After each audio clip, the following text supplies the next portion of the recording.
The Dragon Emperor quietly stood still and glared in one particular spot.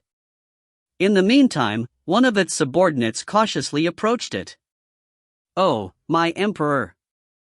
The Dragon Emperor, standing there with its arms crossed, quickly replied, "Yugiment has died."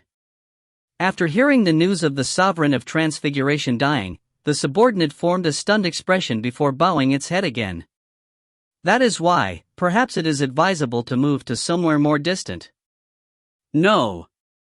The Dragon Emperor bared its fangs as murderous aura rose up from its body in a red mist.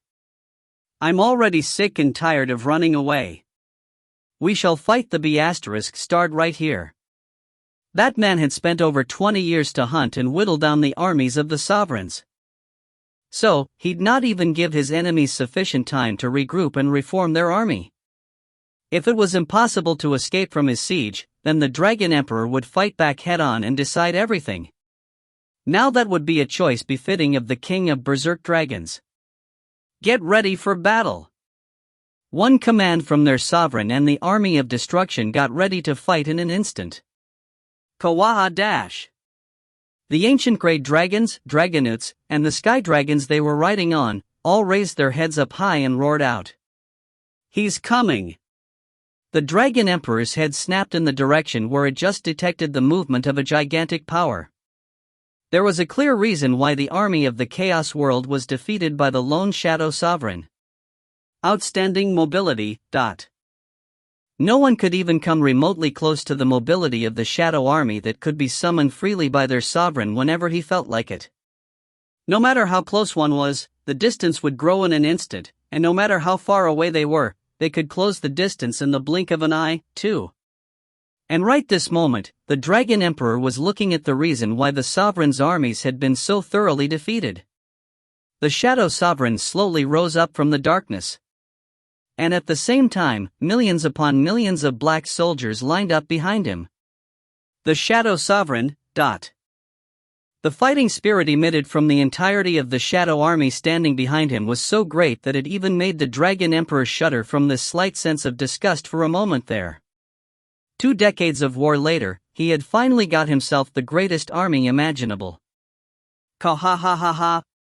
The Dragon Emperor roared out with boisterous laughter after coming face to face with this incredible army. Amazing! Truly amazing, oh, King of Shadows! Fight the smaller number with overwhelming numbers. The situation back then when he first faced off against his enemies had now completely turned on its head. "I never imagined that you alone would be capable of completely shaking up the entire army. Who would have thought that we'd arrive here?" The Shadow Sovereign, currently outfitted in jet black armor, wordlessly stared at the king of all dragons. The previous immaturity of the Shadow Sovereign had been replaced by this still weightiness, and he emitted a much stronger aura than ever before.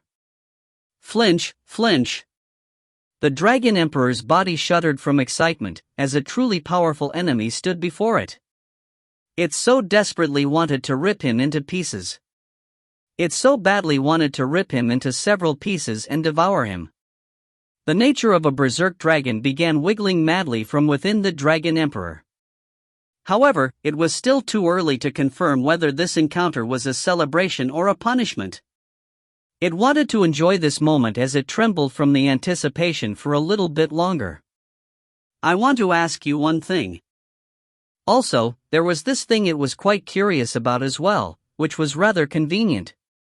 Why did the rulers use the Chalice of Rebirth? Why did they revive all the dead sovereigns and their soldiers? There was no doubt that on that day, the Dragon Emperor's life came to an end at the hands of the rulers. The pain from the spears that pierced into its body was still vividly etched in its memory. The grand army of the Chaos World would have crumbled pretty quickly after their leadership was lost through the Dragon Emperor's death.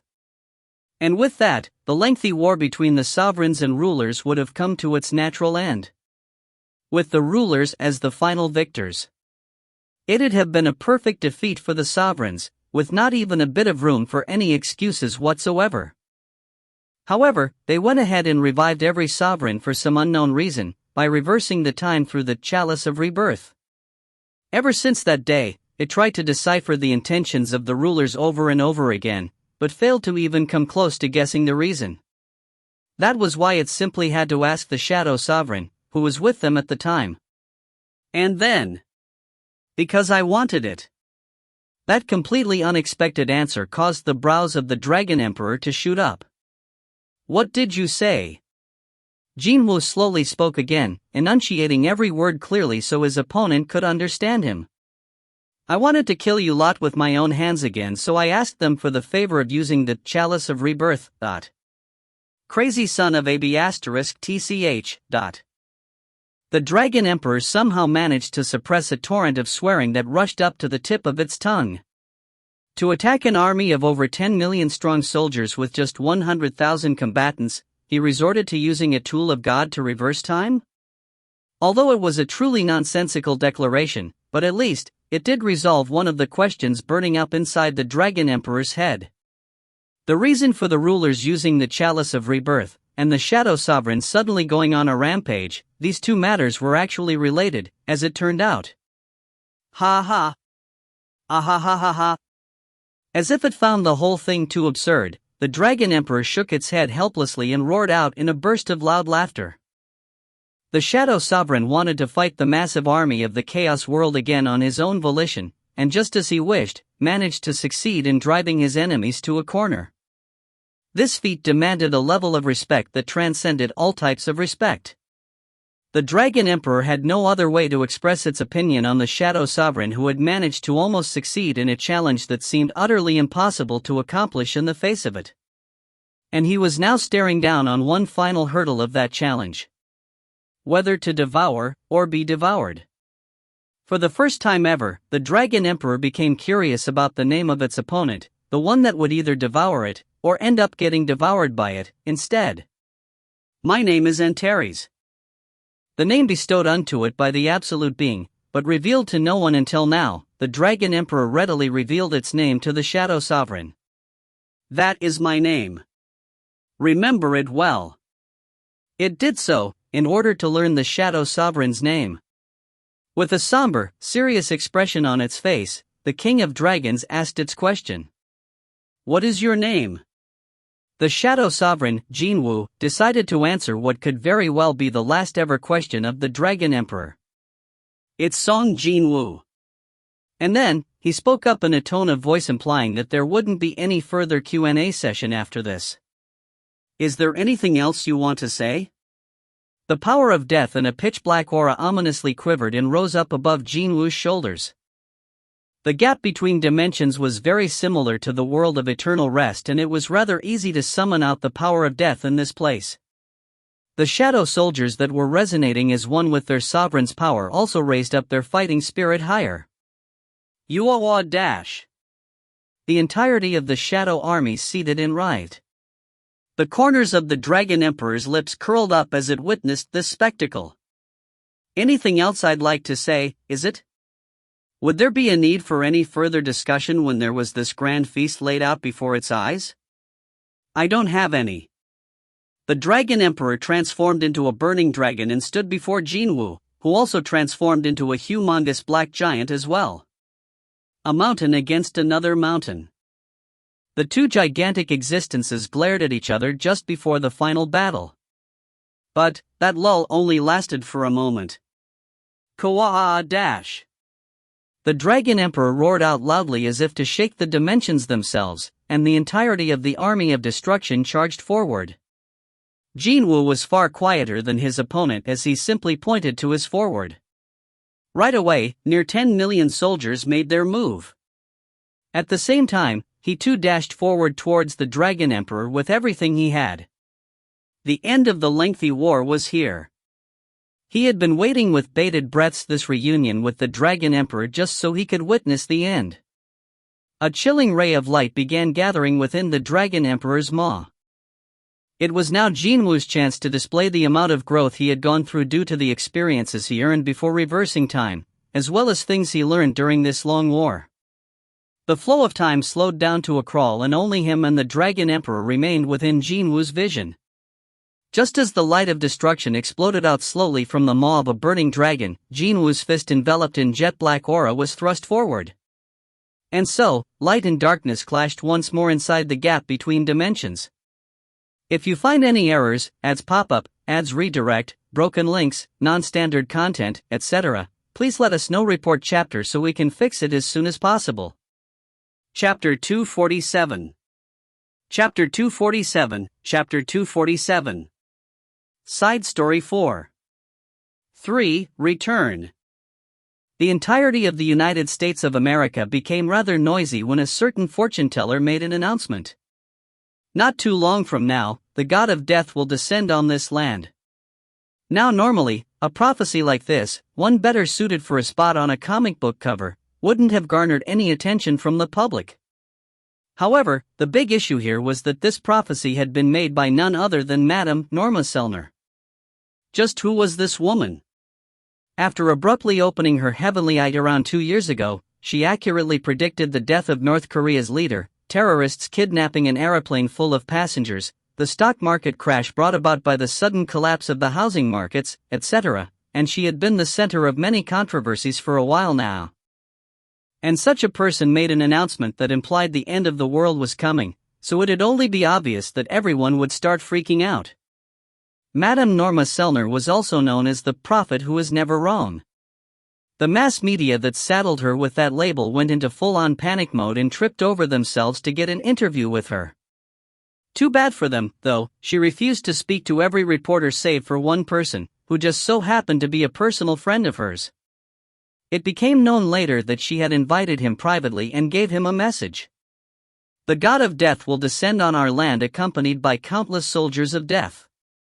Just as we can't escape from the grip of death, we cannot run away from the god of death, either.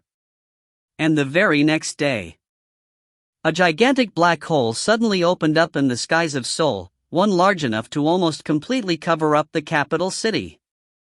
And Madame's prophecy dominated the headlines of every newspaper in the world. Meanwhile, inside said gate, Jin-Woo could only let out a gasp of surprise after spotting the humongous sea of people, as if the humans of the entire world had gathered in one spot, right below him. Ha! How wonderfully moving would it have been if all those people were here to welcome him back. Unfortunately, Jin-Woo knew better than anyone that would not be the case and could only form a wry smile. Soon, this gate would open up. To all those watching on from the ground, this portal might be a source of sheer terror, but to him, it was an important doorway back home. Home. Jin-Woo's heart was rapidly filling up with warm emotions from the knowledge that the pathway to his home that he missed so much would soon open up. Now that I think about it, isn't this my first time looking at the outside from the inside of a gate? The outside world was in full display from inside the gate. That was how Jin-Woo got to spectate on the sea of people below his feet. He placed his hand on the wall of the gate that separated the two spaces. In the past, he needed to give it his all in the battle against the Dragon Emperor in order to break this wall down, but now, Jin-Woo lightly pressed down, causing minute cracks to form on the wall with sharp noises. If he pushed a bit harder, then this wall would surely break down without much resistance. For a short moment there, Jin-Woo pondered whether he should do that and make his descent now or not, but eventually, he shook his head with a gentle smile on his face. No, I shouldn't. People on the ground were scared already, so there was no need to alarm them even further. Besides, he'd been waiting for this moment for almost 30 years, so it was not a problem to wait for a few more days. Jin-Woo carefully withdrew his hand, only to discover something else. Hold up. Just who would think that this is the hand of a third-year middle school student? Indeed, he just realized that his hand was simply too big now. Having spent 27 years in the gap between dimensions, Jin-Woo had naturally become a middle-aged man. His physical age had already surpassed his own father's now. However, he'd been missing for only 2 years on the outside. He needed to adjust his physical age to that of the outside one so that he could avoid the situation of people who knew him freaking out after seeing how much he had changed. Although, he wasn't that keen on looking young to other people. Hang on, maybe he was? In any case, I guess there's no helping it. Jin-Woo grinned and looked down at his body before activating his powers. With him being able to perfectly control the powers of the Shadow Sovereign, the biological clock of his physical body posed no problem at all. Soon enough, Jin-Woo's figure shrunk back down to that of a middle school student. Shurarek. The bearded face of a middle-aged man became that of a fresh-faced teenage boy with a bright complexion in no time at all. The black smoke enveloped him for a brief moment, and when it receded away, even the clothing had changed to the school uniform he wore on the day he went missing. This should be enough, right? Jin-Woo formed a satisfied smile after confirming his new look, which was definitely that of a student no matter who took a gander at him. Both his mind and body were now ready to go home and meet his family. The only thing remaining was to wait. 2 more days left. Even the wait until the gate opened up proved to be something to enjoy to Jin-Woo, who was nearing the end of one hell of a long journey. Hey, it's opening up, dot. The hole is opening up. The crowd of people screamed and pointed at the gate now beginning to open up. A dash. Kaya hack. However, only the interior of the gate connected to some other place was revealed to the waiting eyes outside. No feared events of scary things jumping out from there happened. What's this? It's over, just like that? The folks from all corners of the globe, here to spectate on the giant gate, began murmuring in uncertainty as they watched the mysterious portal slowly dissipate. In the meantime, Jin-Woo blended in with the completely unawares crowd and upon arriving at a quiet, deserted street, undid his stealth. Since pretty much everyone was focusing on the disappearing gate, none of them paid much attention to a middle school student that popped up out of seemingly nowhere. Jin-Woo briefly observed the crowd of onlookers for a bit, before turning around to head towards his home. It was precisely at that moment he discovered a young man holding an expensive-looking bouquet of flowers standing before him. This man smiled brightly and addressed Jin-Woo. "Welcome back home safe and sound, Mr. Seong Jin-Woo. Or, should I address you as the Shadow Sovereign instead?" He had never met this guy before. However, he didn't sense any malice from this unknown dude either. So, he decided to lower his vigilance. "It doesn't matter what you address me as, dot." Jin-Woo received the bouquet of flowers from the man and smirked softly. "Having at least one person welcome me back isn't so bad, I guess." He leaned in and took a sniff at the flowers before raising his head up again. The man spoke as if he was genuinely surprised. "Honestly, I've never imagined that you would successfully finish your mission and return home like this. By the way, I see that your steps carry the weight of 10 million soldiers." The army was defeated, and without a single exception, the denizens of the chaos world that made up its fighting force came under the influence of the Shadow Sovereign. Jin-Woo now wielded the biggest fighting force when both the sovereigns and rulers were taken into account.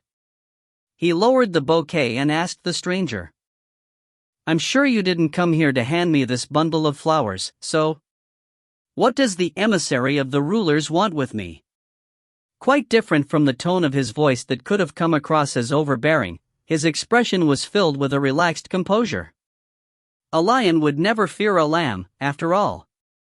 His overwhelming strength, honed even further through the lengthy war, was more than enough to make this unknown man shudder slightly in fear, even though the latter already knew who he was dealing with today. Indeed, it was the role of the lamb to fear the opponent, not the other way around. Now faced with the dignified air of the sovereign that was not too dissimilar to a king of all predators, the unknown man chose to politely lower his head first. "The rulers have sent you a message, Shadow Sovereign.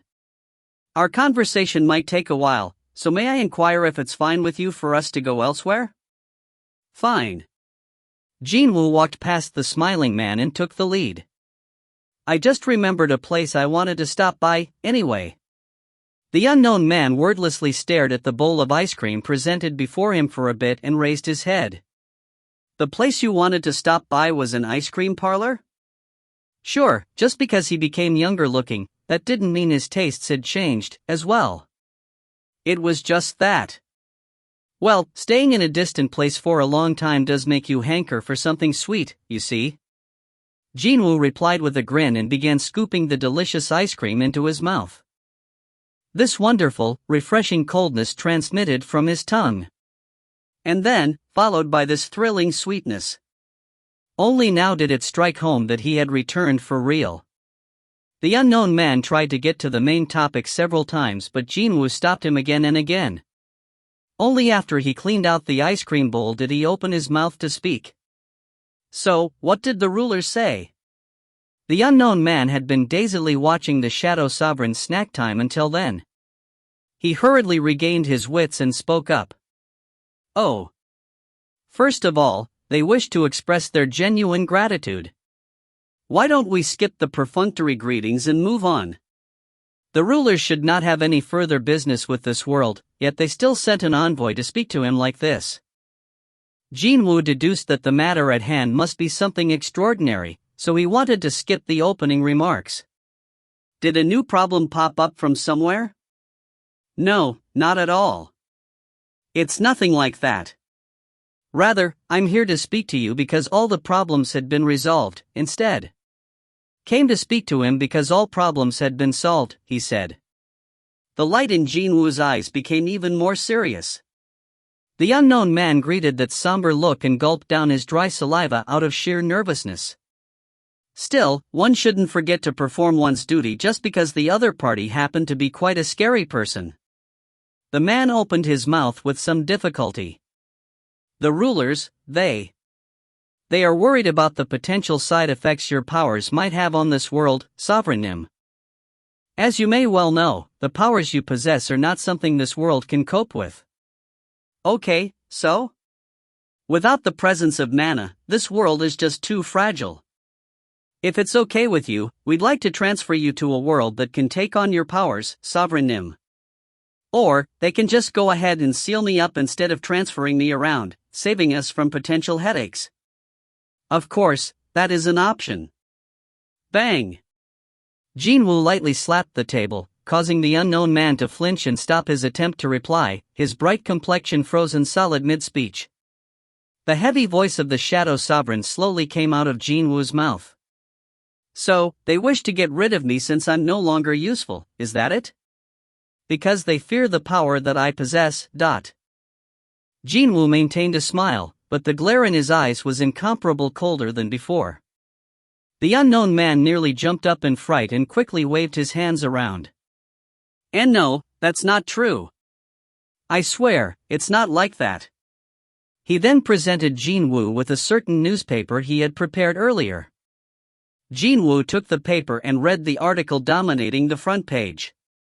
That's when he spotted a rather familiar face there. The article was about a prophecy made by one Madame Norma Selner, who used to work as the upgrader in the previous timeline.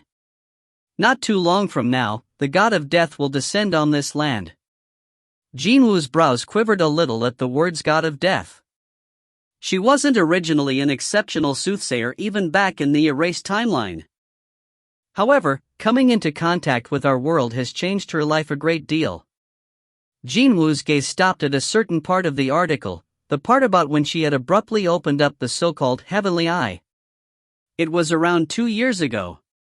Her awakening matching up with the exact point in time he found himself after the timeline had been reset using the tool of God couldn't be chalked down to simple coincidence. So, what you're saying is, my existence can potentially cause other changes like this one?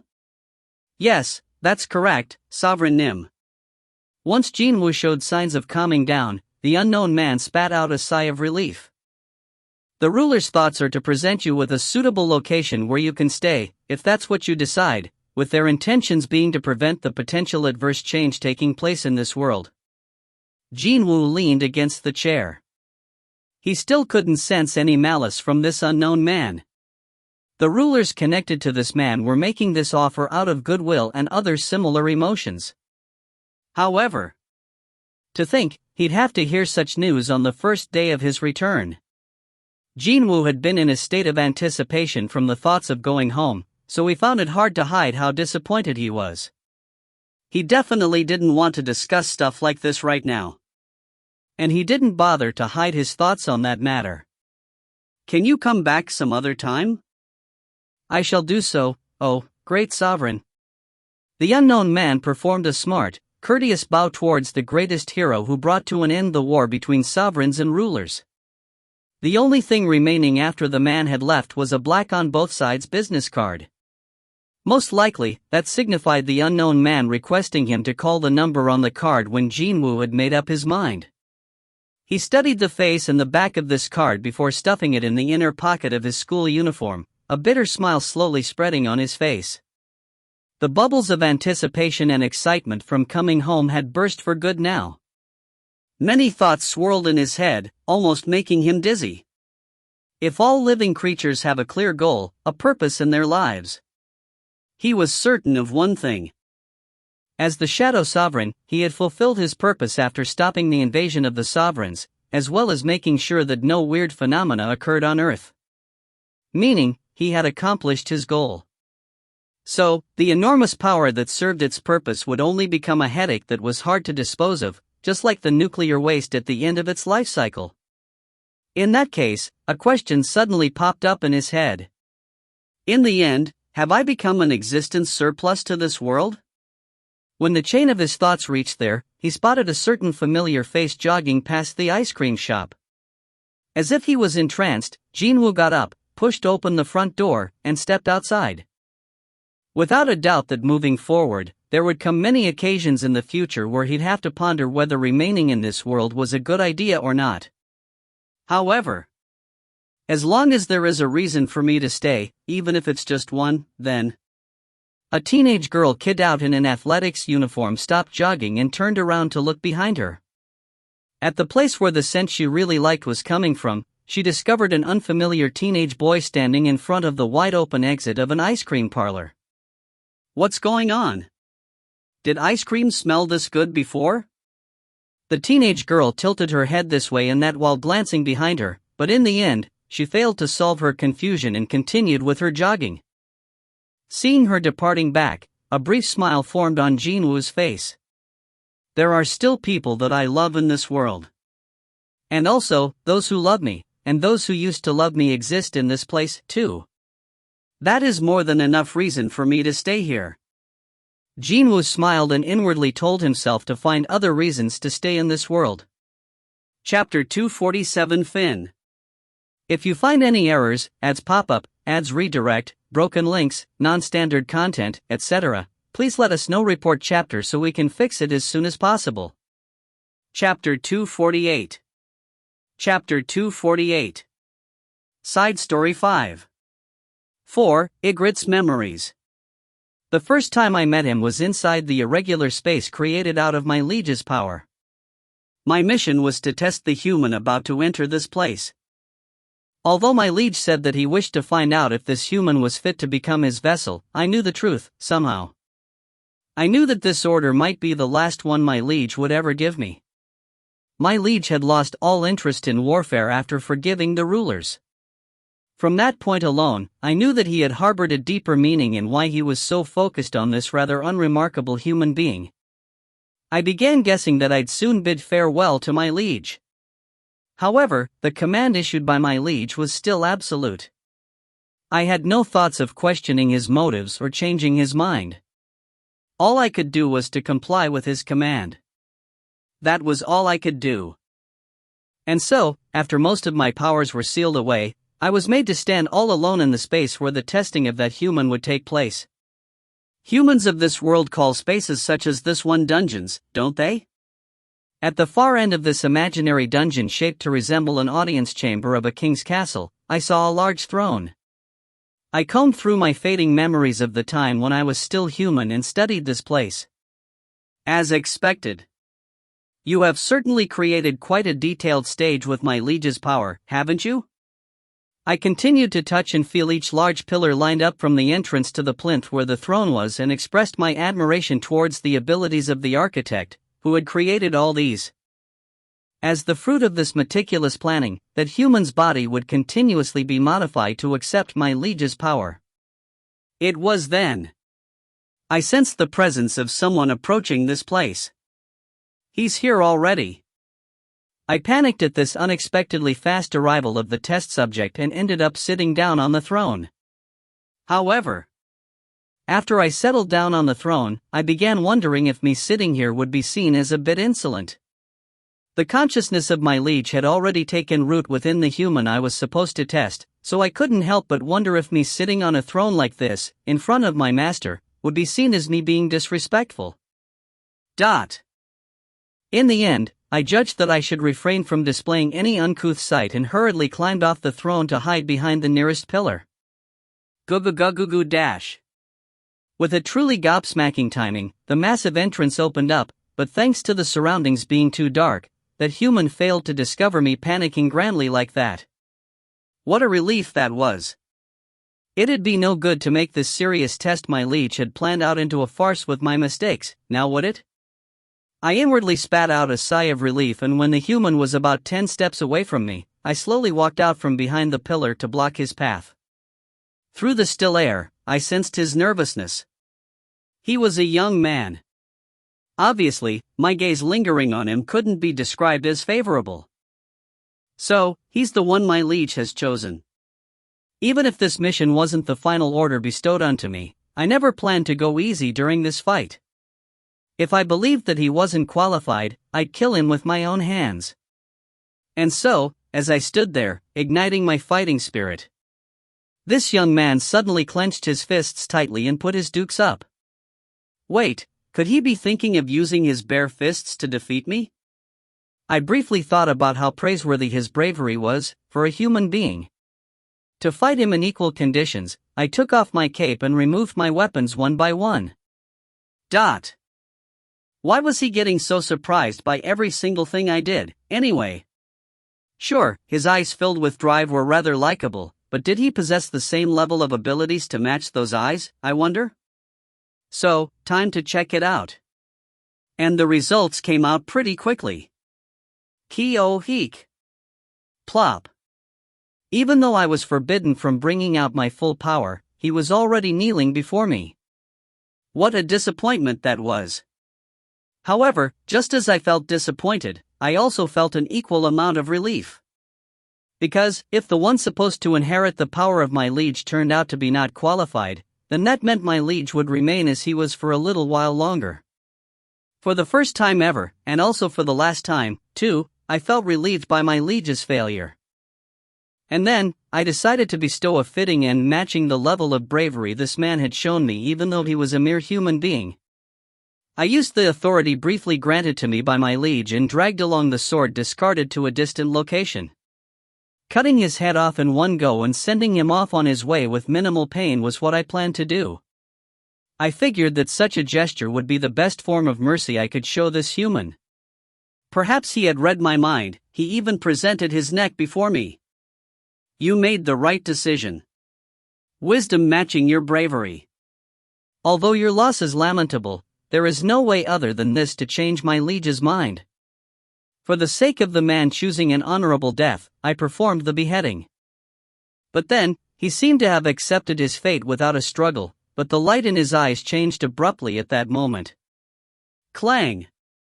My sword was blocked off by his hand, and instead, his dagger stabbed deeply into my face next. Stab! Dash! I was stunned. Not by the fact that he managed to block my blade, no, but from the fact that he never gave up on his life right up until the end, even under the current circumstances. Also, although it was for a brief moment, I saw the light coldly gleaming in his eyes and belatedly realized that it was uncannily similar to the light within my liege's eyes. That was why my liege has. I completely lost all of my desire to fight, and was unable to respond to any of the continuous streams of attacks landing on me. I was slammed into the wall, and Kuwang! And I was stabbed repeatedly. Clang! Clang! Clang! Clang! Clang! Clang! Eventually, the metal protector surrounding my neck couldn't endure and broke off. Crack! The strength he possessed, and then, the one I possessed, since this was a test to confirm whether he possessed enough of a qualification, I should possess higher stats than he did. However, I still lost. And quite obviously, too. Was this the result of me underestimating him after seeing him as just another human being, or a miracle brought on about by his tenacious nature that didn't know the meaning of giving up? As my consciousness blurred, I caught the sight of him raising both his hands up high to celebrate. You a dash. Well, now. Since I began chuckling while watching him be like that, it could only mean that I wasn't right of mind, no? My consciousness blurred even further as my gaze drifted up towards the ceiling. It was too dark up there, and I couldn't tell what these endlessly stretching pillars were connected to. However, I was just a bit saddened by the thought that the distant darkness above seemed to signify my own growing distance away from my liege. Am I supposed to feel happy that my liege's choice turned out to be correct, or feel sad that I couldn't manage to change his decision? I couldn't decide, and that's how I lost my consciousness. That was, until that man came closer and shouted out, "Rise up," in my direction. He really cherished me. Was it because I was his very first soldier? No, technically speaking, not his first, but someone very close to being one? There were many occasions where I thanked him for the kindness I felt from him. And there were many things that remained etched in my memories, such as, indeed, that one time. On a certain day, he said this to me. "I'm sure you'll be able to talk once your grade goes up, right?" How was I supposed to describe the state of my mind that nearly overloaded with emotions when I saw his bright smile? I wasn't sure of what he thought of me, but at least to me, he was my master, my friend, and my ally. He and I overcame many battles together. At times, against denizens of the chaos world, sometimes against monsters of the instant dungeons, and sometimes, even against other hunters. When he was happy, I too was happy, and when he was struggling, I too struggled. And when he was sad, I also felt sad, as well. I knew that the deeper my loyalty to him became, the longing towards my former master would get fainter and fainter. Despite that, though, I gradually grew to accept my new liege. Of course, it was not always smooth sailing either. There were moments that I was actually sweating buckets. Use this. Such as, when I fought against a much stronger female hunter while still being under several restrictions, with only a sword that could shoot out some lightning bolts. Was the Black Knight you brought out really your strongest summon? I was even subjected to such insults, too. And then, I even became a roommate with a shadow soldier who possessed an abnormal fighting strength rather unexpectedly, as well. Ki-he dash. Now I found myself saddled with a roommate who, although very loyal by nature, his nature also happened to be quite vicious. You have no idea how badly I missed my dignified comrades from the past. That's how I felt when I met Bellion again. And if I were being honest, when he taught Baru a lesson, I felt just a tiny bit refreshed. Just a bit. Too bad, my joy at reuniting with my old comrade didn't last long. Because, not much time passed by before Bellion became influenced by Baru's antics, too. Look, Ygritte. This black flag, if we plant it on top of this castle, don't you think our liege will become happy? Are you being serious? I don't possess any skills to craft things like ants do, but if it is to make my liege happy, I'm prepared to do anything. And no, that's not what I meant. Ki-he-hit, is that the flag for our liege? I give up. Of course, there was no need to even mention the reaction of our new master. In any case, our boss's powers became even greater after absorbing the original shadow army that had been patiently waiting for his summons from the gap between dimensions. Contrary to my worries, he didn't treat the soldiers from the previous liege any differently from his own, and after uniting under one banner, we were now fully prepared to sacrifice our lives regardless of what battle it was, all for his sake. Our training time came and went way too quickly, and our determination was fully put to the test in the war against the sovereigns. We fought with everything we had for his sake and successfully ended the war against the sovereigns in our decisive victory. When he was fighting against the Dragon Emperor, we watched with bated breath this incredible life or death battle from inside the shadow. The brilliant face-off of the two sovereigns was so beautiful that I was almost overcome with emotions. Keek? What's this? Ygritte, are you crying? Shut up. The entirety of the Shadow Army was up in arms inside our liege's shadow, thinking that a seriously dangerous moment was upon their master, but then, the armies of the rulers opened up the doorway in the sky and decided to crash the party. Wawa dash. We all cried out in elation after seeing the reinforcements blotting out the sky. You lazy bums, couldn't you have come a bit earlier? Wait, could they have deliberately waited until now to make us anxious as heck before making their entrance? If I was standing outside, I'd have kicked their *SES already. We were pouring out our complaints and dissatisfactions, but inwardly, we were celebrating our master's victory with great relish. Unfortunately, we didn't get to sing our songs of celebration for long. Because, our liege spoke. One more time. Can you use the chalice of rebirth one more time? He said that he wanted to reverse the time and completely erase any signs of sovereigns and rulers from this world he was living in.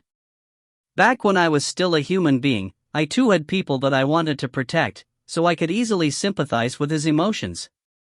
Maybe, I'd have chosen the same path if I was allowed to make the same decision. I completely respected his choice. Myself and my comrades were fully prepared to clash against any opponents once more, whether they be the armies of the sovereigns or not, as long as it was for our master's sake. Regrettably, though, not everyone was invited to this battle. When we learned that some of us would disappear when the time was reversed, those soldiers that fell under that condition all plopped down and began to sorrowfully cry out. All I could do was to console Iron, who had been with us for a long time, Greed, who got on the liege's bad books from the get-go and ended up going through a lot of hardships, as well as other wailing soldiers. And so, the moment of farewells came to an end like that. We returned to the past and were gifted with a brand new battlefield. Our master became more and more adept at warfare, and following after our master's growth, we too became stronger in turn as well. We faced several dangerous crises, both big and small. However, he grew even stronger every time he overcame them, to a point that it was getting harder to keep up with him. That's how almost 30 years flew by.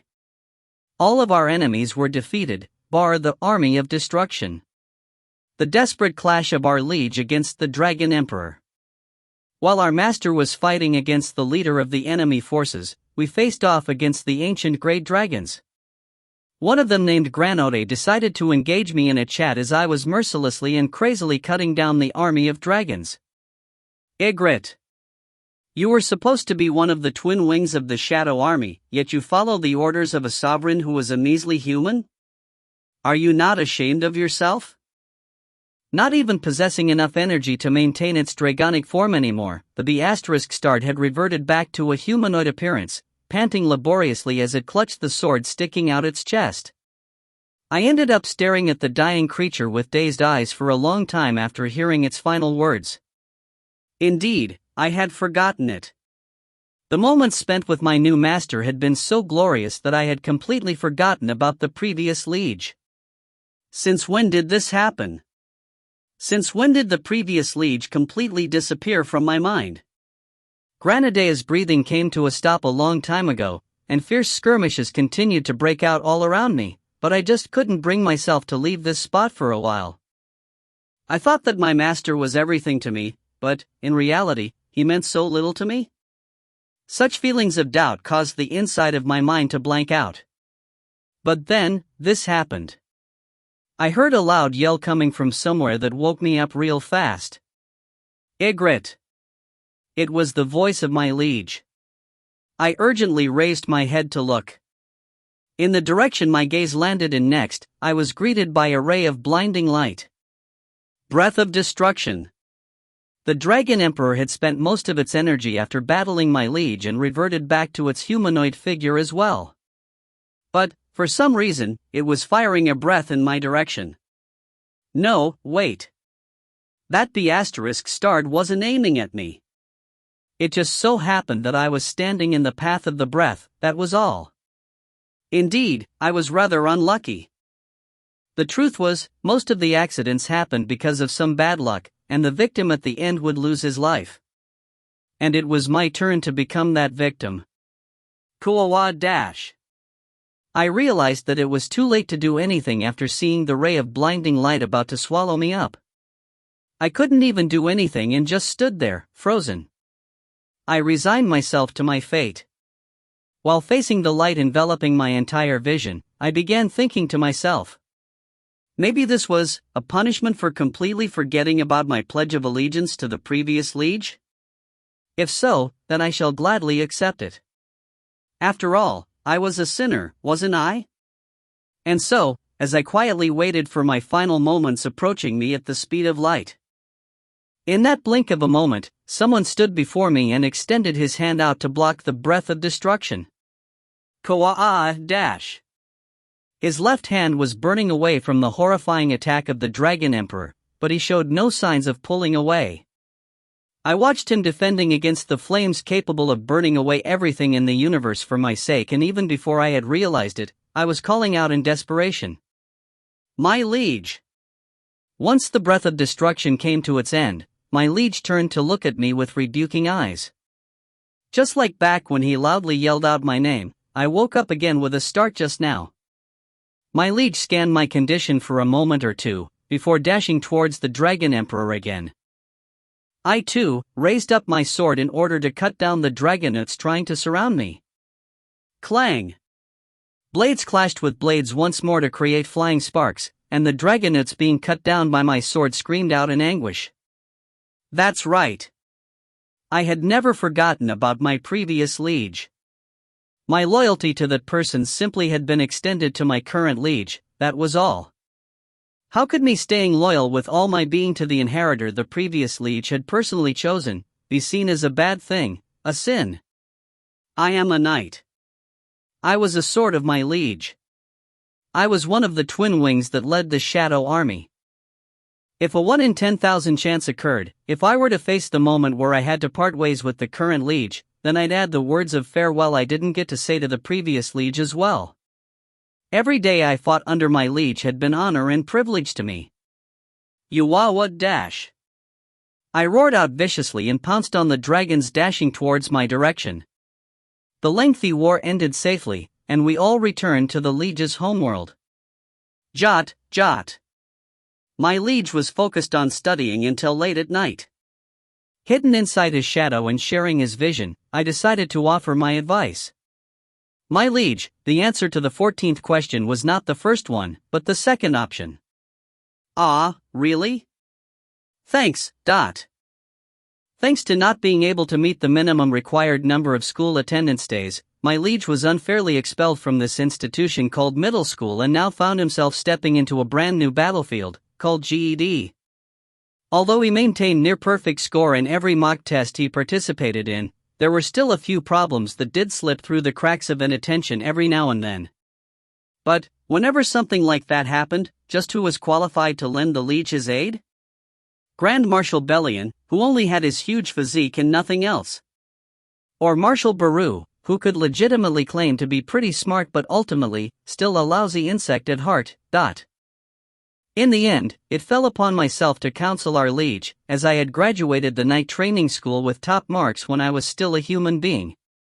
Hey, by the way, here, it says that the answer to the 14th question is the first one? Ygritte, can you really stake your life on the second one?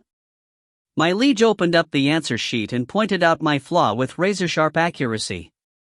So, as befitting a knight, I owned up to it. It seems that my training is still quite lacking, my liege. I shall devote myself even further to my liege's cause. I am my liege's knight. My liege's sword. The battlefield of my liege is my battlefield. Now that he had stepped into a new war, it seemed that my glorious days would continue on for a little while longer.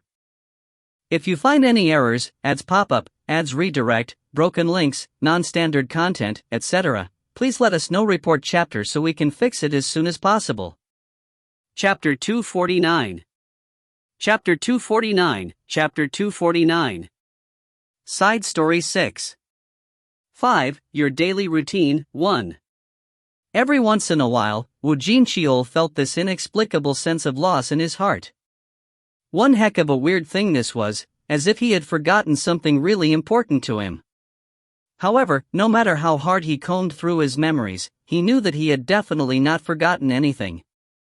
Only, the emptiness in his heart would grow larger and larger the more he thought about it, that was all. "Hey, Senior. What are you thinking about so deeply like that, The youngest detective in the unit asked him while handing over a cup of warm coffee taken from a vending machine. Woo Jin-cheol shrugged his shoulders to say that it was nothing important and received the coffee. "Thank you." Once this aromatic smell of coffee entered his nostrils, it felt as if the emptiness in his heart was filling up just a little bit. His name was Woo Jin-cheol, a fourth-year detective in the National Police Agency's Violent Crimes Investigation Unit.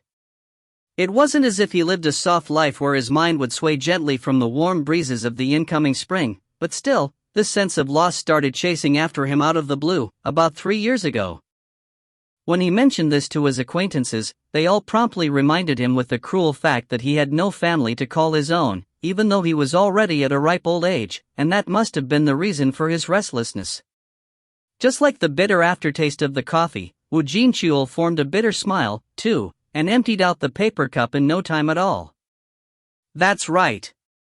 Didn't someone say that a busy bee had no time to feel sad, or something like that?" The best medicine to heal this trivial depression of his was, traditionally speaking, more work. With excellent timing, Woo Jin-cheol's sharp gaze landed on the backs of some men sitting in a line as soon as he stepped into the offices of the Violent Crimes Unit. He crushed the empty paper cup with his hand and pointed at these 3 men with his chin. "What's their story?" Those B***stards? Well, Woo Jin-cheol heard the youngest detective's somewhat hesitant voice and walked over quickly to stand before them. Sure enough. These men's facial complexions were whiter than snow, as if they had seen something they shouldn't have.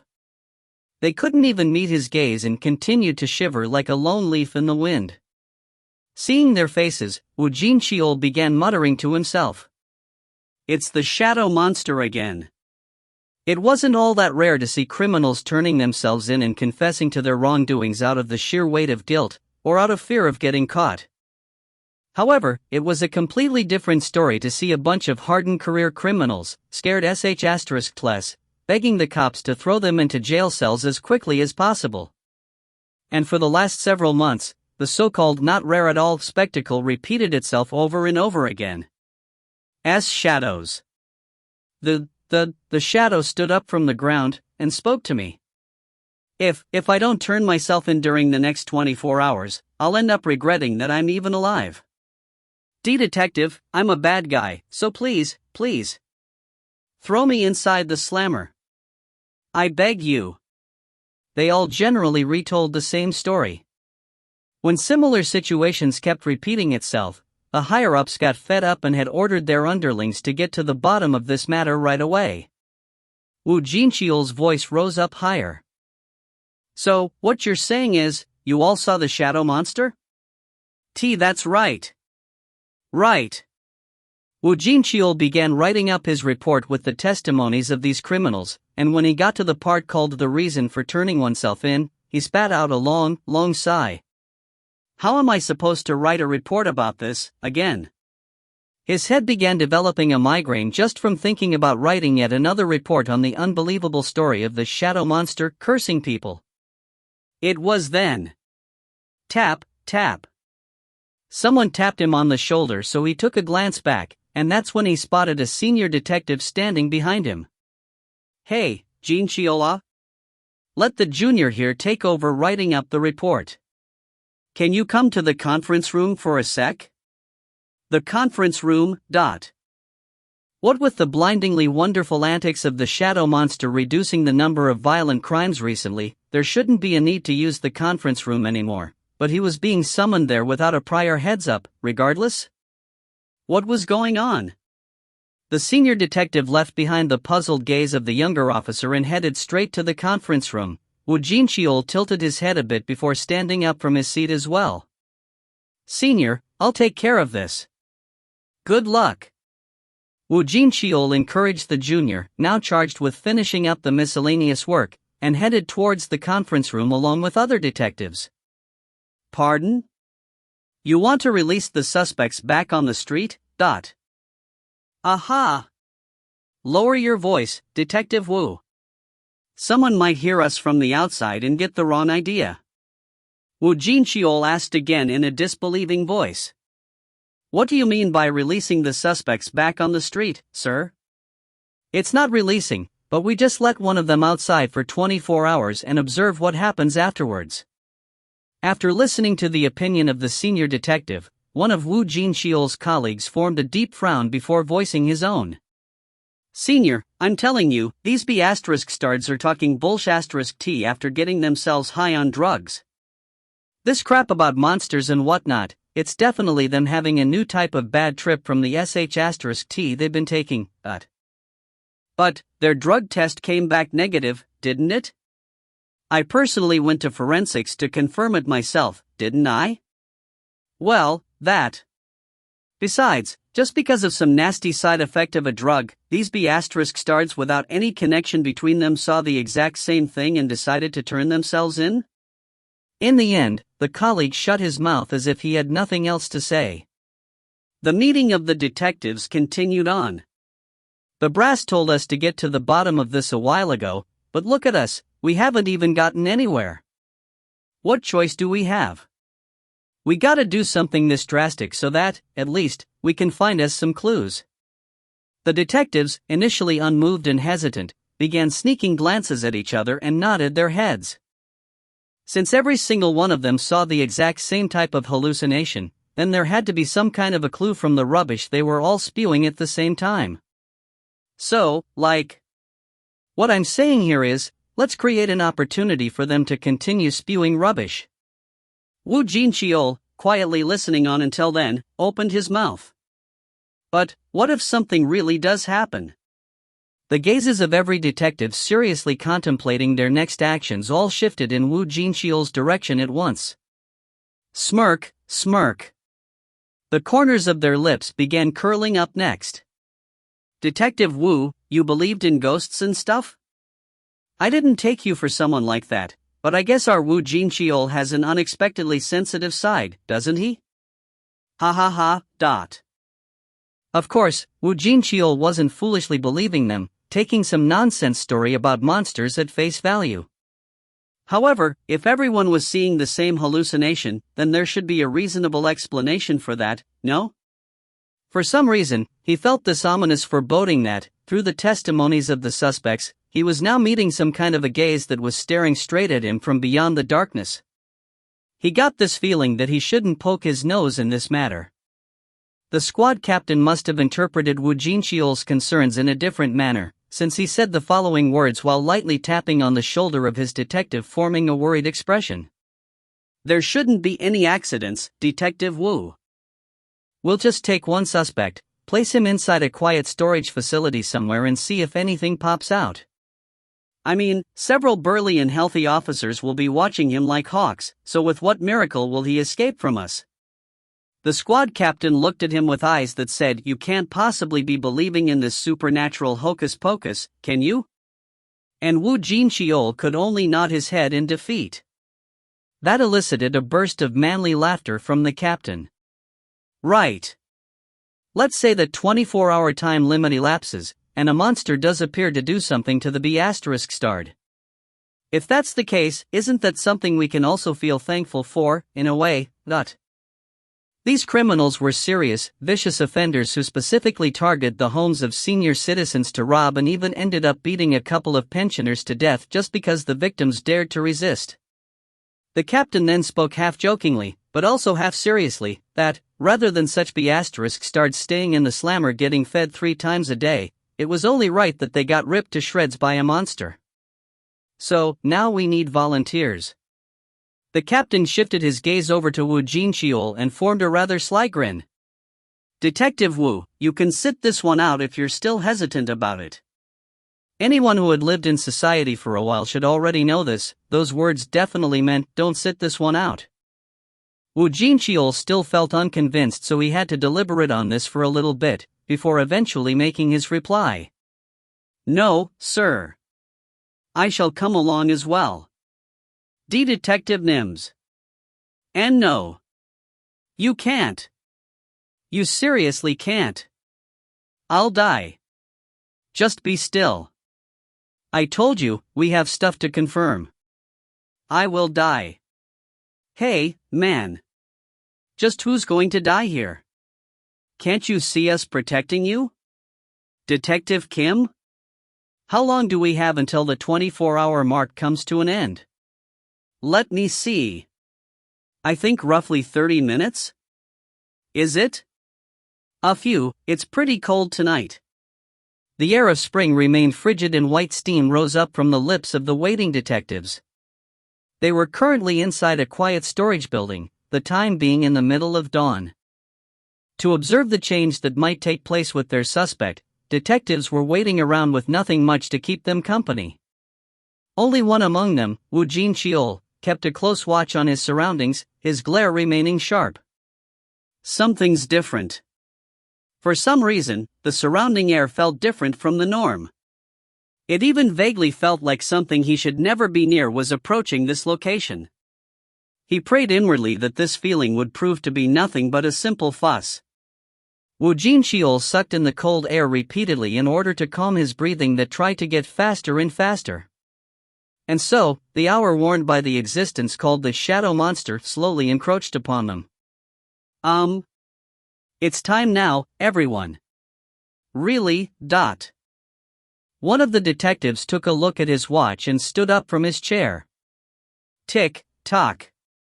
The 24-hour mark the suspect was strongly emphasizing earlier on had come and gone now. Should one say that this turn of events was entirely not unexpected? Nothing had happened, and there was no sign of anything about to happen either. What the heck? The detective with a short fuse began glaring at the suspect, prompting the criminal to stop shivering in fear and peek his head out before forming a dumbfounded expression himself.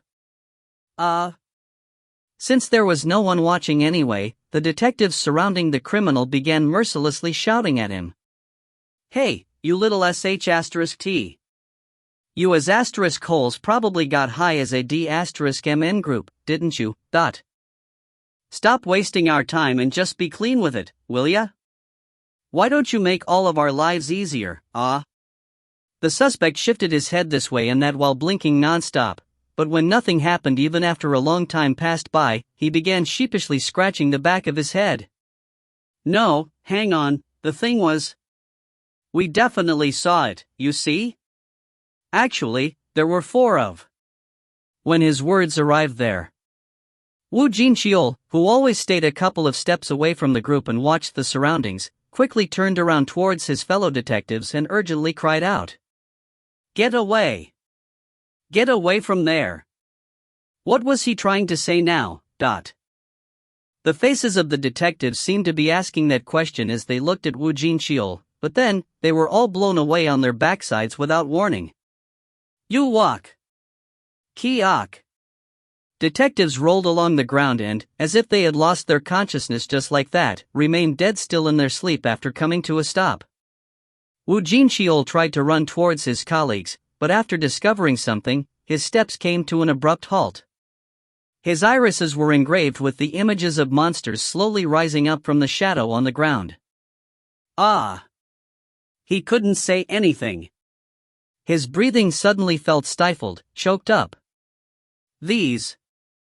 No, hang on, these things were definitely not human. They were insects that just so happened to possess the arms and legs of a human being, above their necks sat the head of an ant, rather than that of a human. Woo Jin-Cheol's eyes quaked in fear. There are 3 such monsters? These suspects definitely didn't see any hallucinations, nor were they suffering from adverse side effects of some strange narcotics, either. Their testimony had contained not one shred of falsehood, as it turned out. Heck. Now completely surrounded by these ant monsters, the suspect began screaming at the top of his head. It was the most desperate, frightened, and sorrowful scream a human could emit. It was unmistakably the death throes of a dying man. The ant monsters ripped the suspect apart without hesitation and began devouring him. "You walk!" His scream didn't last for long. Only some splotches of blood and bits of flesh remained on the spot where the feast of ants took place. Woo Jin-Cheol dazedly stared at that spectacle. And then, two of the ant monsters also discovered the dazed detective after ending their meal. Keechk! And their gazes were now fixed on him. Woo Jin-Cheol thought of turning around in a hurry to escape, but his feet didn't want to move. His legs had frozen up solid and he couldn't lift them up at all. Please. It was then. The biggest ant monster with wings, situated behind the two other ants, stopped his comrades from going any further. The winged ant grabbed their shoulders and turned them away, and for some reason, he formed the kind of expression that said, "Hey, nice to see you again." Heck, he even formed a grin, too. An ant was smiling? No, hang on a minute. Never mind the fact that an ant is smiling, how the heck can I even tell that it's making a delighted expression? It was so strange. Even though he now found himself in this deeply horrifying, frightening situation, Woo Jin-Cheol was suddenly overcome with this sense of longing. As if there once had been a time that he was quite familiar with situations such as this one. But how? Woo Jin-Cheol fell into a state of confusion and panic, only to realize that the ants were disappearing into the shadow. Hey! Hold on. Wait. Too bad, despite how desperately he called out, the ant monsters were gone without a trace, in the blink of an eye. By the time he ran over and stood above the shadow itself, there was not a single trace of them left anywhere. He felt this sense of loss assaulting him again and bent down to slowly rub the shadow that the ants had disappeared into. Just how long passed by like that? Woo Jin-Cheol belatedly regained his wits after listening to his colleague's toss and turned behind him. Hey, are you alright? He checked out their current conditions and quickly called the emergency services. Even after he did that, though, even when ambulances arrived on the scene to take his colleagues away to the hospital, his gaze remained fixed to the shadow. Brilliant! Absolutely King brilliant! The squad captain was, understandably, up in arms. But that was to be expected. The suspect had completely vanished without a trace, while the detectives supposed to watch over the man were struck unconscious by something and couldn't remember a thing. The captain looked at the two detectives covered in bandages here and there with their heads hanging low in embarrassment, and spat out a long sigh. He then shifted his gaze over to Woo Jin-Cheol. Detective Woo? What about you? You called the ambulance, didn't you? Can't you remember anything? My apologies, Captain. When I came to, I saw my colleagues unconscious, so I just... God d***m***. Captain pounded on his chest as if the frustration was about to kill him and sighed out again. Thankfully, this matter hasn't been reported to the higher-ups yet, so all of you, keep your mouths shut, okay? And you too, you got hurt by mistake while trying to investigate the gangs in the Gyeonggu district. Got it? Yes, sir. Yes, Captain. Along with the energyless replies from the two detectives, this incident had come to its conclusion, for the time being. The Violent Crimes Unit became rather quiet for a while afterwards. Senior? You know, you look a lot better nowadays. Did something good happen to you lately? The youngest detective in the squad asked while handing over a cup of steaming coffee taken from the vending machine to Woo Jin-Cheol. Well, I wonder. Woo Jin-Cheol shrugged his shoulders as if to say there was nothing to see here and received the cup.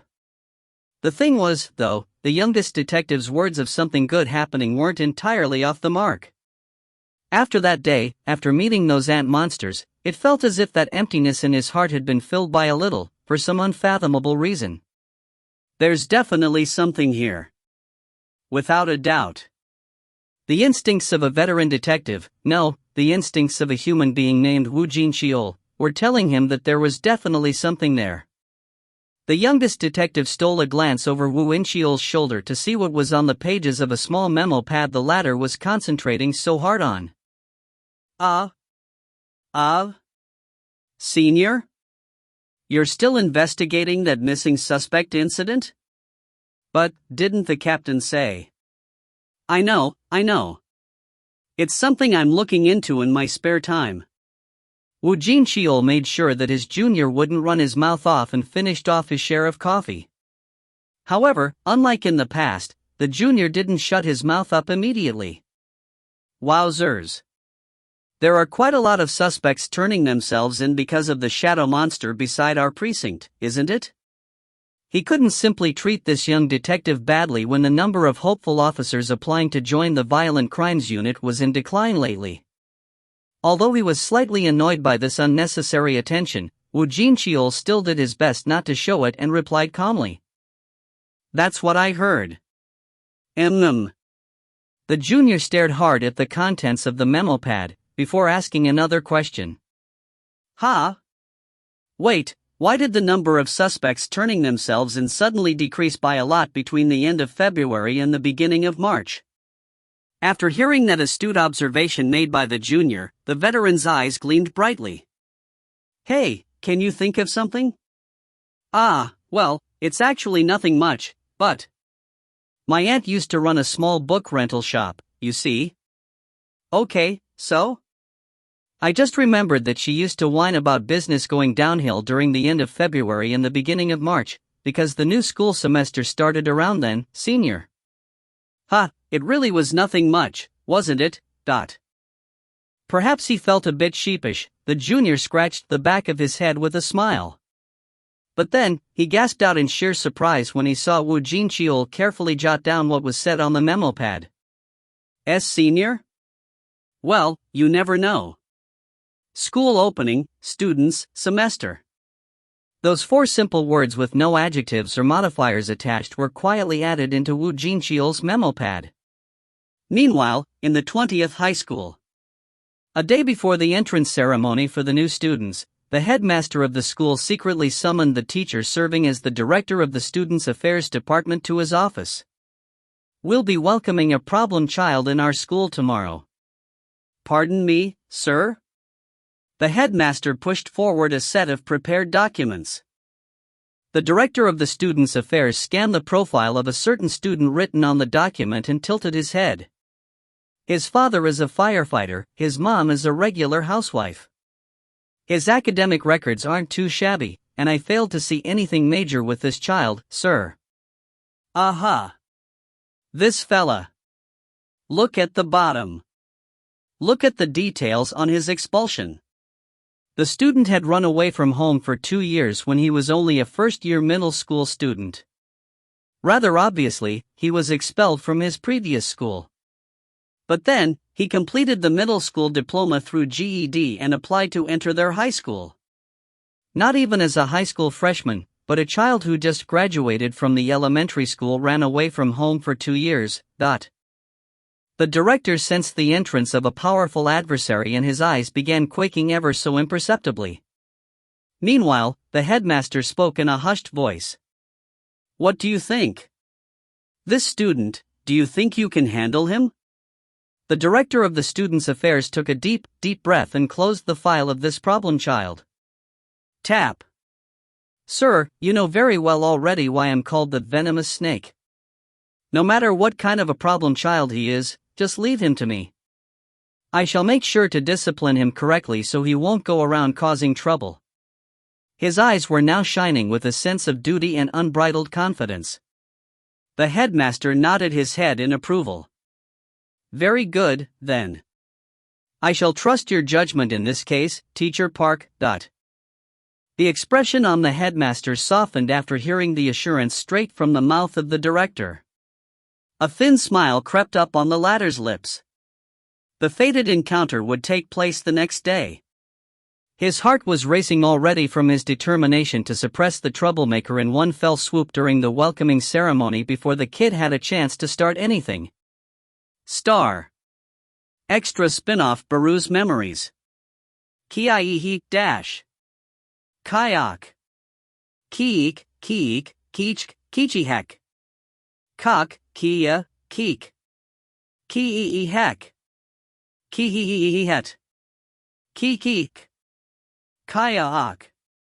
Kararorororuk dash. Kia-hak. Chapter 249 Fin. If you find any errors, ads pop-up, ads redirect, broken links, non-standard content, etc., please let us know. Report chapter so we can fix it as soon as possible. Chapter 250. Chapter 250. Side Story 7. 5. Your Daily Routine, 2. The high school freshmen were gathered in the school's athletics field for the entrance ceremony. Noisy. The new students used the gap created by the still lax surveillance of the teachers to form small groups comprising of the graduates from the same middle schools and noisily chatted away. It was then. Silence. Like a lone shark scything its way into a school of sardines, the venomous snake, teacher Park Jae-sul, made his sudden entrance and shot a scary glare, prompting the new students to hurriedly shut their mouths up at once. Who dares to make a noise? Who? Rather unfitting for his name, teacher Park Jae-sul was in charge of the physical training. But, fitting for a man who competed in amateur wrestling in his youth, he was blessed with cauliflower ears, a thick neck, broad shoulders, as well as muscular thighs. Everywhere teacher Park Jae-sul's glare landed, kids quickly dropped their heads lower.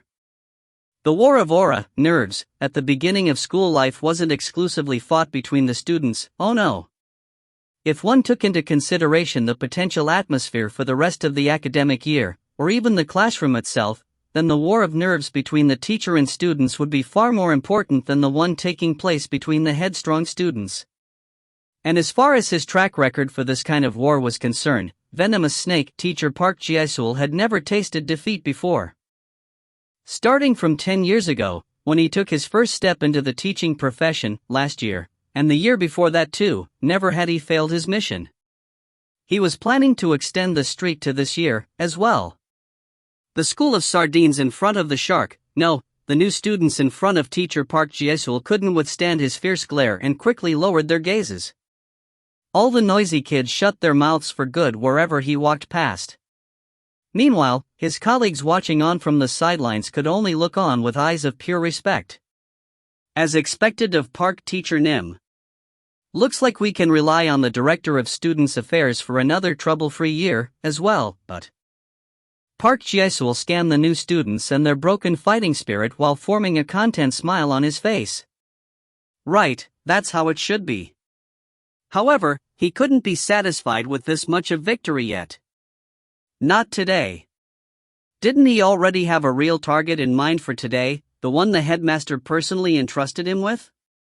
As long as he didn't break that problem child's fighting spirit, then it'd be rather difficult to claim that he had performed his duty of guiding these students properly today. Park Jae-sul continued to scan the faces of the new students and eventually located the problem kid in question. There he is. The moment he located his target, that content smile was wiped off from his face immediately. Even at a casual glance from far away, one could tell that the boy was no ordinary challenge, what with his height far taller than his peers, the hints of firm muscles all over his figure, as well as powerful vitality that could be gleaned from his eyes. So, that kid is Seong Jin-Woo. The thing was, an expert would be able to recognize other experts. No matter how wild they were as a student, they all would become a well-behaved sheep in front of him before long. And in case the boy decided to show off with inadvisable bravado, then teacher Park simply had to reveal just a wee bit of what was in store for unruly children. There hadn't been a single problem kid that venomous snake Park Jae-sul failed to discipline properly. His confidence oozed out from every pore of his body like an actual aura. All right. Time to get started. Before that, though, Park Jae-sul's snake-like eyes quickly scanned the problem kid from top to bottom. And then, his eyes gleamed brightly. That's it. There was a black glove on one of the problem kid's hands. A teacher in the student affairs department couldn't possibly ignore the problem kid violating the dress code, such as wearing hats or gloves, while standing in the middle of the athletics field, now could he? Of course, it wasn't as if he had forgotten about the small fact that the boy's left hand had a serious scar and needed to wear a glove all the time. Such a thing was already written within the student's records, after all. However, Park Ji-sul needed a pretext, however small, to butt in and start his operation of breaking that problem kid's fighting spirit. Indeed, what could be a better pretext to scold a student than the violation of the school's dress code? Having discovered a suitable gap to dig in, Park Ji-sul's eyes gleamed sharply like a real venomous snake, and he quickly made his way over to the problem kid in question. It seemed that the boy hadn't sensed his approach yet, which was good. A surprise attack was very effective in breaking the enemy's fighting spirit, after all. Once he got close enough distance where a whispered name could be heard by the other party, teacher Park Ji-sul's brows shot up as he got ready. "Hey, you fool! Where do you think you are to wear a glove?" The loud, energetic roar coming from teacher Park Ji-sul prompted Jin-Woo to turn his head around.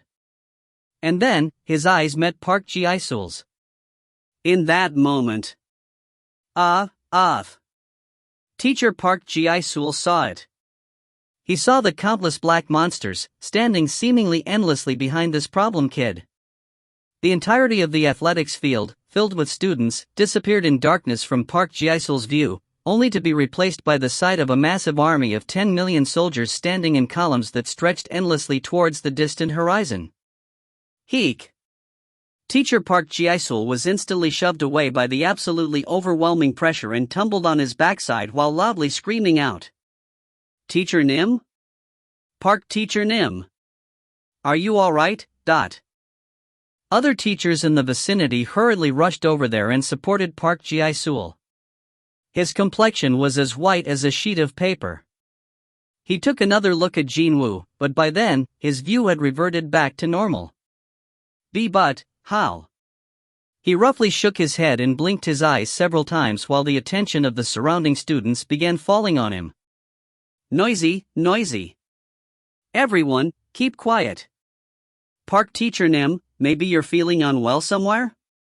Now being on the receiving end of the worried gazes of his colleagues, as well as unsettled looks from the students, Park Ji-sul's face reddened up considerably from embarrassment.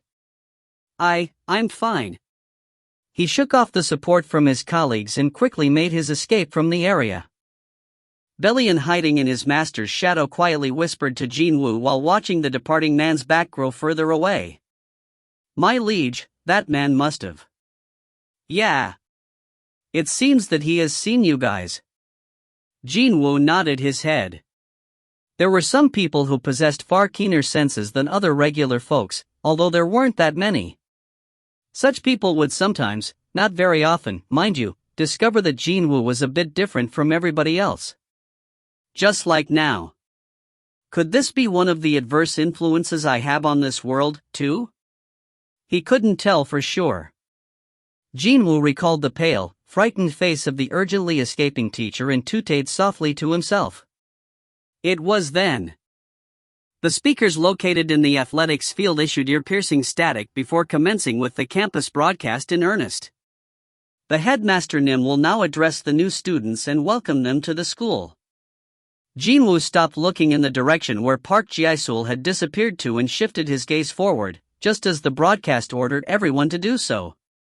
It was a brilliantly sunny spring day. Under the warm rays of the sun gently beating down on earth, the headmaster's smooth forehead blindingly reflected the excitement these new students were feeling right now. For a reason only known to him, Jin-Woo deliberately applied to a high school that was some distance away from his house. And naturally, he recognized no one in the new class. Well, isn't that obvious? He scanned the faces of other kids without feeling bummed out about it, a smirk slowly creeping up on his face. He was already well past the age where his heart would start beating nervously from the burden of sharing a classroom with kids he didn't know. If it was him in the past, he'd start greeting others even while under the vicious assault of awkwardness, but now? It just felt too annoying, so he didn't even bother. While other kids were busy scanning their classmates to see what was what, Jin-Woo simply took out a book he brought from home and opened it up.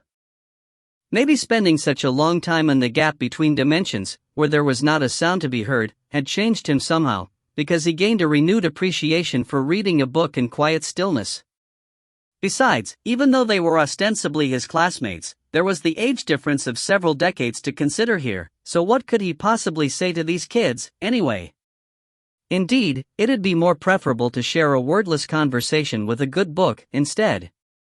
But then, just as he got ready to spend some quiet time with himself, someone actually approached him to engage in conversation. Could you be? The voice sounded a bit powerless. Jin-Woo raised his head towards where that voice came from. The owner of the voice flinched a bit when their gazes met, but when he confirmed Jin-Woo's face, he seemed to have gained a boost to his courage. Why, you are Jin-Woo from XX Middle School. Seong Jin-Woo, right? Who could this kid be? Jin-Woo's eyes narrowed slightly. He does look kinda familiar. However, they must not have been all that close, because he couldn't immediately recall this boy's name or things they did together. He tried to dig deeper into his memories, but then... As if this sort of situation was a common occurrence for him, the boy with a rather faint sense of existence reintroduced himself without minding it at all. I'm Oh Young-gil. We belonged to the same class during freshman year in middle school. Hearing the name helped Jin-Woo to remember. He was none other than the boy that kept glancing at the group of kids getting ready to go to the internet cafe with envious eyes.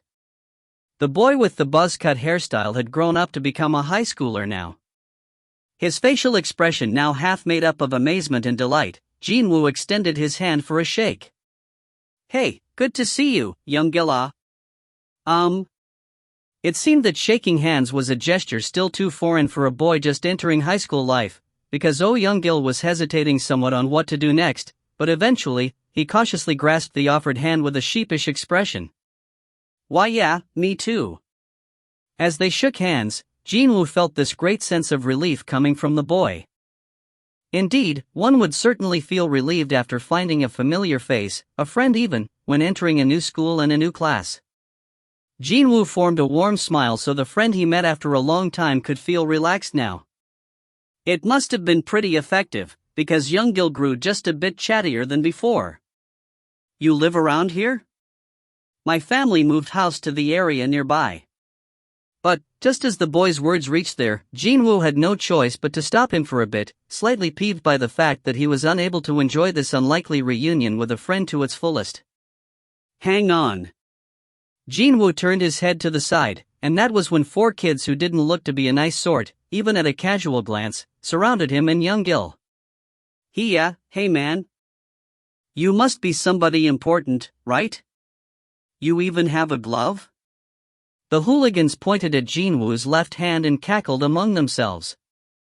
Meanwhile, Young-gil's complexion grew gloomier at the rather obvious approach of these fools.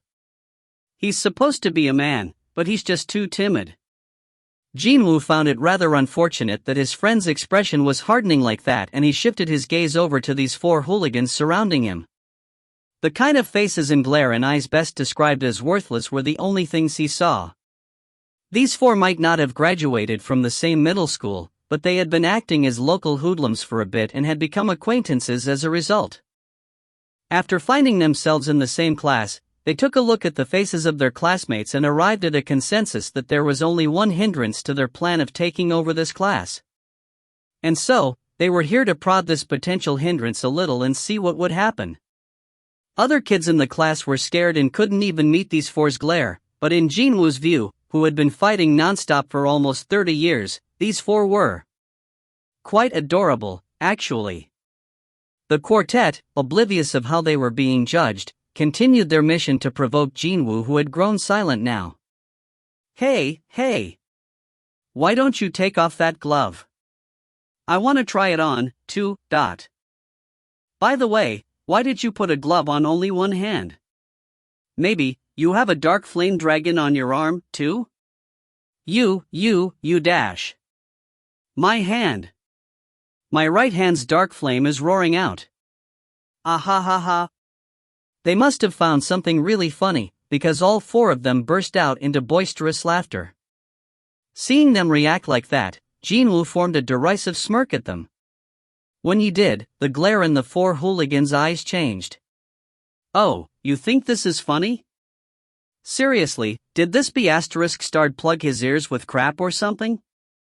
We told him to take the D***MN glove off, yet he ignores us? What? What gives? You have a tattoo there or something?" It was then. From his shadow, Jin-Woo heard the extremely agitated voice of Baru crying out. "Oh, my king! Grant me the permission so that I can tear the heads and limbs off of these fools and make sure they can never ever disparage you in this manner." "I ain't giving you permission. However. Stop it." Jin-Woo reprimanded Baru, and before the ant soldier's rage could be fueled even further, he took his glove off and showed the hooligans his hand. When he did that, a hideous burn scar starting from his palm to his wrist was revealed for all to see. The quartet of troublemakers became speechless from the scar that implied a pretty serious tale even at a casual glance, before they began mouthing some vague excuses. "This guy, we were just fooling around, so why are you getting serious? Hey, dude. Put your glove back on. I might have nightmares about it now." Whoa. Perhaps realizing that this should be enough, the quartet withdrew from there. Jin-Woo didn't say anything and put his glove back on, before powerfully stomping on a certain blotch of shadow on the floor sneaking towards the departing quartet. "What were you planning to do after catching up to them? Keiki-ik-dash." Baru was really incensed by those kids that dared to insult his liege, but Jin-Woo was ultimately successful in holding back the irate ant soldier. He raised his head again afterwards. Wasn't this good? He had already killed all the enemies that bared their fangs at him back in the gap between dimensions. Enemies that threatened him inside dungeons also lost their lives, too. However, this place was Seoul, the Republic of Korea, where there were no gates and no monsters to worry about. This was a place filled with peaceful, everyday normal stuff. Jin-Woo was enjoying to the fullest this peace he achieved with his own two hands, so such a little provocation was nothing more than minor stuff to simply chuckle over and forget about it. And that was why. "I'm sure this much is fine." Jin-Woo's gaze shifted over to the back of the quartet. When he did, the hooligans making their way to the rear of the classroom got tripped by the invisible something and fell on their faces as a group. Tumble, crash. Baru, currently being pushed down by Jin-Woo's foot, watched the boys tumble ungainly like that and shifted his dumbfounded gaze back to his liege. Oh, my king. I did that for a laugh. You know, so I can laugh. Since that was humorous, everything was fine now." Jin-Woo smirked softly and settled down on his seat again after seeing the flustered expression of the female teacher, who just so happened to enter the classroom at that exact moment to discover that 4 of her students had fallen face-first on the floor. With that, his high school life began for the second time. If you find any errors, ads pop up, ads redirect, broken links, non-standard content, etc., please let us know. Report chapter so we can fix it as soon as possible. Chapter 251. Chapter 251, Chapter 251. Side Story 8. 5. Your Daily Routine, 3. Ding, dong. Ding, dong. From the elementary school kids who'd find the embrace of their mothers more comfortable than their respective classrooms, right up to those teachers with graying hair and only a little bit left on their clock until retirement. The sound of the end-of-school bell, capable of re-energizing pretty much everyone who heard it, rang around noisily throughout the school. Most of the kids in the classroom formed expressions of ecstasy as if they were about to fly away. Meanwhile, Jin-Woo, sitting among them, carried a carefree face as he greeted the end to his school day in this place.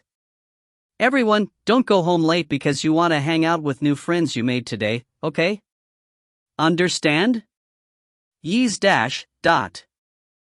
After the token replies, half consisting of mischievous voices of the male students and the other half high-pitched tones of the girls were made, the classroom became empty in no time at all now that the day's schedule had come to its end. Jin-Woo deliberately took his time packing up his bag, before he spotted Young-gil hesitantly and slowly approaching him like a full-bellied tortoise. Jin-Woo stopped packing his bag when Young-gil cautiously asked him a question. I'm heading off in the direction of the Gigamart, but what about you? I guess he wants to get close to me. An easy-to-read relaxed smile formed on Jin-Woo's face.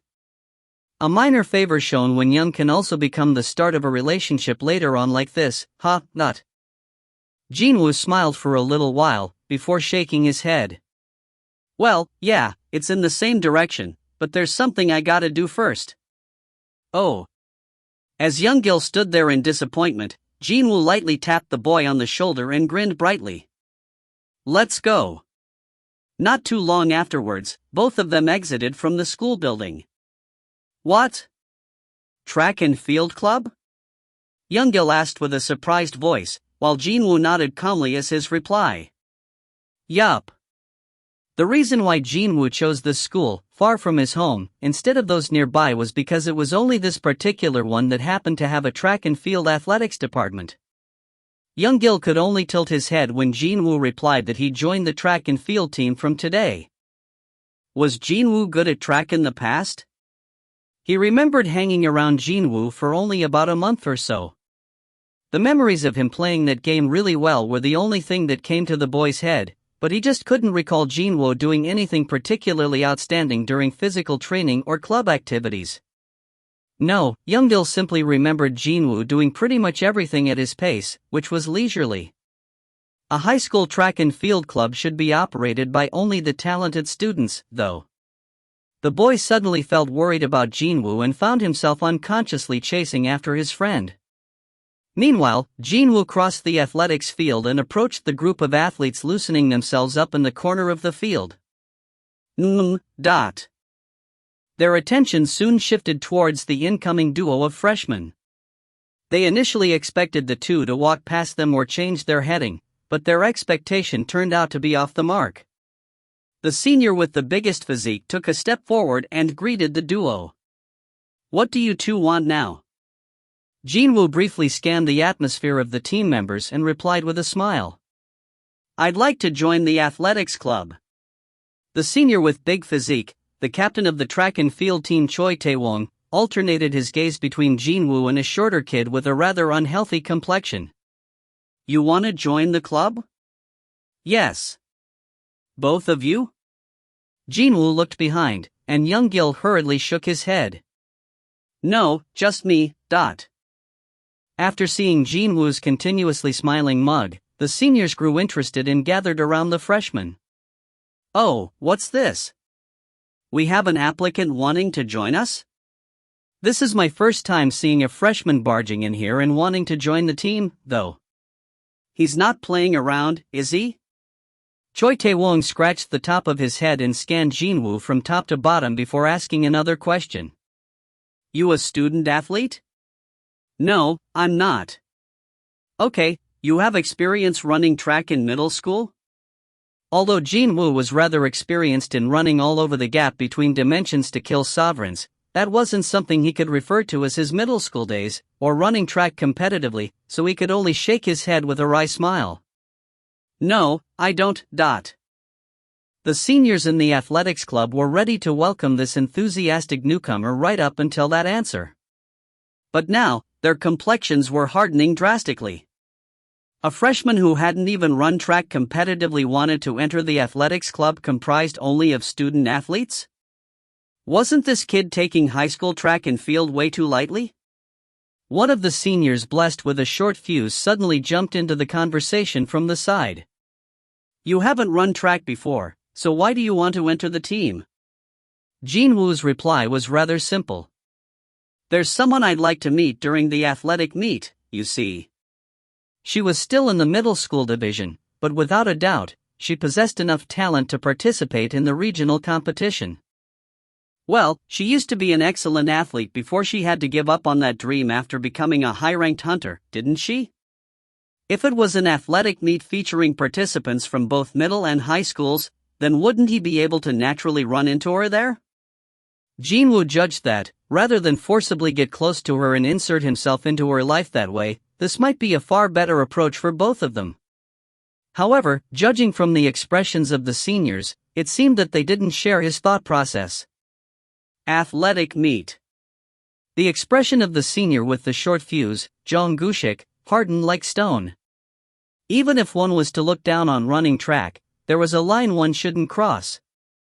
Jong Gushik's anger shot up to the top of his head and he was about to roar out some choice words to chase away the freshman, but then, Captain Choi Tae-won formed a grin and gave his permission. Fine. Jong Gushik looked back at his captain with an expression of a man failing to comprehend the situation. What? However, there is a condition. Choi Tae-won used an expression that said be quiet to defeat Jong Gushik, and pointed at a glasses-wearing student busy stretching his muscles over yonder. You see that friend over there? Jin-Woo followed after the pointing finger and nodded his head. Yes. That friend is the worst runner in our team, a reserve from the second year. Meaning, you gotta at least beat that friend to earn the right to enter our team, . That was a bold-faced lie. Even before he heard the explanation, Jin-Woo had already analyzed that particular second-year student's abilities, and as a result, he began chuckling inwardly. At first glance, that student's thighs and calves look lean and thin, but they are actually hard and well-trained. And confidence simply oozes from the rest of his body. Spying from the student's steady, relaxed breathing or his upright posture, Jin-Woo knew immediately that he was looking at no ordinary athlete here. Meaning, the third-year seniors were trying to make fun of him. How could Jin-Woo not laugh when their intentions were so easy to read like this? Jong Gushik also belatedly realized what Choi Tae-won was trying to do and quickly changed his expression. Ah, right. You said that you're aiming to enter the athletic meet, right? Well, in that case, a simple little admittance test like this is no problem for you, right? Jin-Woo didn't like the way this guy was grinning slyly like that, but still, asked back in a calm manner nonetheless. That senior. Is he really a reserve? I guarantee it. Choi Tae-won replied in a confident voice, and the rest of the athletic team members had to try their best to hold back their laughter. He's a reserve, all right. Well, the truth is, he did finish third place in last year's regional meet, but he sprained his ankle during winter training, so he's been demoted to a reserve spot, for the time being. But if he were to get technical here, then Choi Tae-won wasn't really lying by saying that the glasses-wearing guy was the worst runner here due to the lengthy unscheduled layoff, and that he was in the reserve spot because of the injury. Jin-Woo then replied in an easygoing manner to Captain Choi Tae-won in his insidious smile. Very well, I understand. Let me try. This B** starred, he fell for it. Not just Jong Gushik, but everyone in the athletics club shouted out hooray. In their heads. A guy who can't even recognize the third-place finisher from the regionals last year wants to join the track and field team? Gimme a break. Choi Tae-won, standing in front of the group to deal with Jin-Woo, did his utmost best to hide his laughter threatening to break through his lips. Very good. However, just running the track like that wouldn't be any fun, so how about this? If you win, you get to join the team, but if you lose, you do the team's laundry and cleaning for 1 month, free of charge. Sounds good. Jin-Woo. Young Gil tried to stop him, but Jin-Woo simply formed a smile that said, it's fine. Let's see how long you can keep that relaxed face of yours. Choi Tae-won looked towards the reserve student and shouted out loudly. Hey, Seong Jin-Woo. Looks like you'll have to take to the track for this one.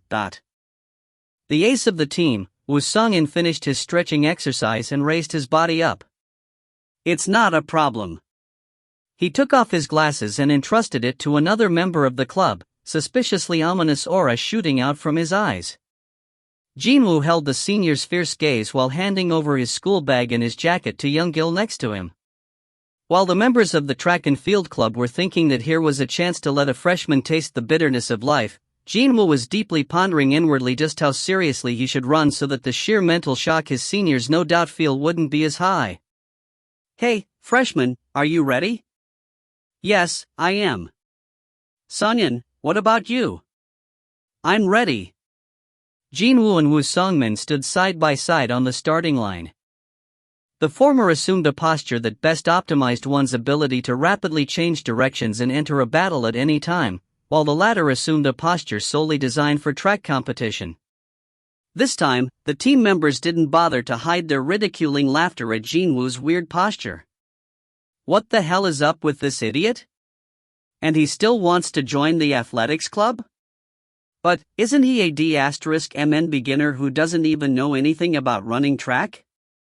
Jin-Woo didn't pay any attention to their mocking words and controlled his breathing. Ready? Soon, Choi Tae-woon's baritone voice signaling the start could be heard. Start. Teacher Nim? How are you feeling now? Ah. Yes, well, ... Venomous Snake teacher Park Ji-sul replied half-heartedly at his colleague's question after they ran into each other on the corridor, and with hurried steps, he quickly walked past the confused-looking fellow teacher. Park Ji-sul's crumpled expression easily spoke of his current mood. I ended up making a fool of myself in front of all the gathered students today. He definitely must have made a mistake. Without a doubt, his strange hallucination was the fault of not eating a proper breakfast earlier today. It felt as if every student was laughing at his expense. He quickly evaded their gazes and slipped into the teacher's lounge, before spitting out a sigh rushing out from the deepest part of his chest. Full woo. Should I smoke to take the edge off? Since almost every teacher was a smoker, smoking in the lounge was permitted, which meant that this place was like a safe haven for the current Park Ji-sul. He stuffed a cigarette between his lips and stood next to the windows while lighting it up. Just as he mindlessly shifted his gaze down to the athletics field, his eyes grew extra large and he hurriedly lowered himself below the windows while spinning around. What the hell? Why is that kid running around the track with the rest of the athletics club members? It was then, the director of the track and field team entered the lounge and discovered crouching Park Ji-sul. Ah, Park teacher Nim. Wondering if the dizzy spell from the morning had come back again, the director hurriedly ran over to Park Ji-sul and helped him up. Are you alright? You sure you don't need to stop by at a hospital? I'm fine, thank you. Just feeling a bit dizzy, that's all. Park Ji-sul made an evasive answer before asking back. By the way, why is the student named Seong Jin-Woo running together with the kids from the athletics team? Ah. That? So, that student's name is Seong Jin-Woo? The director took a look outside the window over Park Ji-sul's shoulder and formed a wry chuckle as if he still couldn't believe it. It seems that a freshman just showed up and said that he wanted to join the team. Kids tested him out, and as it turned out, he has a talent, so they just couldn't chase him away. Apparently, what they are doing now is to test his stamina. His stamina, you say? Yes. That's his 20th lap already. Just watching him going around is exhausting, so I quit first and came up here. Sports, and sports clubs. There was no better alternative to get rid of one's overflowing hot-bloodedness of youth than sports. Several thoughts crisscrossed within teacher Park Ji-sul's mind, then. Student Seong Jin-Woo, the one he prejudged to be a troublemaker, seemed to be trying his best to discipline himself by joining a sports club. It's possible that I have been holding the wrong idea about him. Now that he thought about it closely, there was simply no way that a boy walking around with monsters would exist in reality. Student Seong Jin-Woo was just another exceedingly normal learner still searching for a place to call home within the fields of academia and sports, after a lengthy spell of aimlessly wandering around in his life. But here was a teacher busy going on about seeing monsters and phantoms and whatnot from a regular student like that. The reputation of the venomous snake had been thoroughly stained with this matter, indeed. Park Ji-sul chuckled meekly, stopped hiding, and stood back up. That's right. I should look at him without judging him first. I'm sure that will help resolve all the misunderstanding, Seeing Park Ji-sul form a serious expression before breaking into a chuckle, the director looked at him with a concerned face. Park teacher Nim. Ah, no. It's fine now. I don't feel dizzy anymore. Oh. In that case, that's a relief. Park Ji-sul successfully made the director withdraw and slowly turned around to look behind him. He could now see a boy, covered in sweat and running diligently around the track while being showered by the bright, warm spring sunlight. How could anyone point fingers at such a boy? He focused his gaze on Jin-Woo, currently running steadily and unflustered even after lapping the panting and breathless members of the track and field team several times already. Indeed, this morning was too bad, even before he could celebrate himself.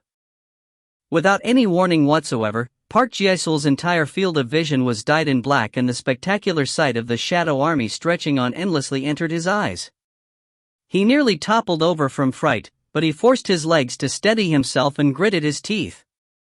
This is a hallucination. This isn't real. It was then. A certain ant monster standing in the frontmost row of the soldiers kitted out in black armor, gazed straight at him and opened its maw wide. Cock! You walk? In the end, teacher Park Go-sul did fall on his butt and lost consciousness. Within the subspace in Jin-Woo's shadow, Ygritte watched Baru's action and used his elbow to rib the former Ant King in the side. I told you to stop that, didn't I? Kia. That human can really see us, can't he? Baru lightly scratched the side of his head and before his liege could order him to, planted his head firmly on the ground first. Late at night. Detective Woo Jin-cheol and the youngest detective in the squad stopped by a diner that served gopchang. Once enough alcohol entered their bloodstreams, stories they found hard to talk about during the day came out, mostly from the youngest's mouth, actually. Excuse me, Senior Woo. You've been investigating that missing prisoner case until now, yes? What was this guy trying to say here? Woo Jin-cheol tipped his glass filled with booze, his head beginning to develop an ache already. Unfortunately, completely oblivious of his senior's wishes, the youngest detective continued with his questioning time. That day, you really did see something, didn't you? What day? Woo Jin-cheol played dumb deliberately, but the youngest simply grinned and replied. Senior, you. You already know, don't you? I'm talking about that day when the suspect went missing. Didn't you really see something that day? This kid, he had this habit of catching people off guard when they least expected it. Well, that's a good talent to have as a detective. Woo Jin-cheol recalled his own newbie days and formed a slight chuckle as he replied. What if I did? Really, Dot? The youngest looked to be adequately drunk until then, but his eyes suddenly began sparkling and his ears even physically perked up. That wasn't so surprising, considering that the youngest was closer in age to being a student than a full-fledged member of society, anyway. That was probably why he applied to the Violent Crimes Investigation Unit of the National Police Agency, reputed to be the worst paid but with the highest amount of workload. Maybe the power of the booze circulating in him was to blame, or maybe he just wanted to use this opportunity to get some stuff off his chest. Woo Jin-cheol began speaking of things that he'd never even think about uttering in normal times. An ant. Ant monsters. Gulp. The noise of saliva sliding down the throat of the youngest detective could be heard from where he was sitting. Even I can't tell for sure what I saw back then. In any case, those things looked like ants. Ant monsters, is it? Are you saying that giant insects like ants came out? No, not that. Well, they were ants, but it was right then. Just as Woo Jin-cheol spoke up to there, a certain man unsteadily tottering about, as if he had one too many to drink, stopped walking past the duo and addressed them. Those ant monsters, are they monsters with the heads of ants, but bodies that look like humans? The heads of the two detectives, Woo Jin-cheol and his junior, raised up towards the owner of the voice. Chapter 251 Fin. If you find any errors, ads pop up, ads redirect, broken links, non-standard content, etc., please let us know. Report chapter so we can fix it as soon as possible. Chapter 252. Chapter 252, Chapter 252. Side Story 9. 5. Your daily routine. 4. Didn't someone say that the ground would harden after the rain had fallen? Now normally, people would grow much closer when they made up after a big fight. But then, the bond between young boys created through sweat and drive to succeed was far hotter and stickier than any old saying could intimate. 1, 2. 1, 2. As the early dawn's fog thickly covered the school's athletics field, every member of the track team was energetically roaring out their rallying cries. Hey, Jin-Woo. How about it? Isn't this doable? Before anyone had noticed it, Jin-Woo was now permitted to run alongside the captain of the team, Choi Tae-won. The former replied in a refreshing manner. Yes, it is doable. Very good. 1, 2. 1, 2. Choi Tae-won raised his speed just a bit higher and shouted out. Our goal is to conquer the whole country. Our goal is to. The members almost subconsciously chanted after their captain's words, but they quickly caught on to the fact that their war cry had changed and began questioning their leader. Hey, Captain. I thought our goal was the overall win in the regionals? Aha! You're aiming far too low in front of our new ace. Again. Our goal is to conquer the whole country. Conquer the whole country. The whole country. Glance. The captain glanced at Woo Sung-in, currently running behind him. Hey, Sung-in, are you crying right now? And no, Captain.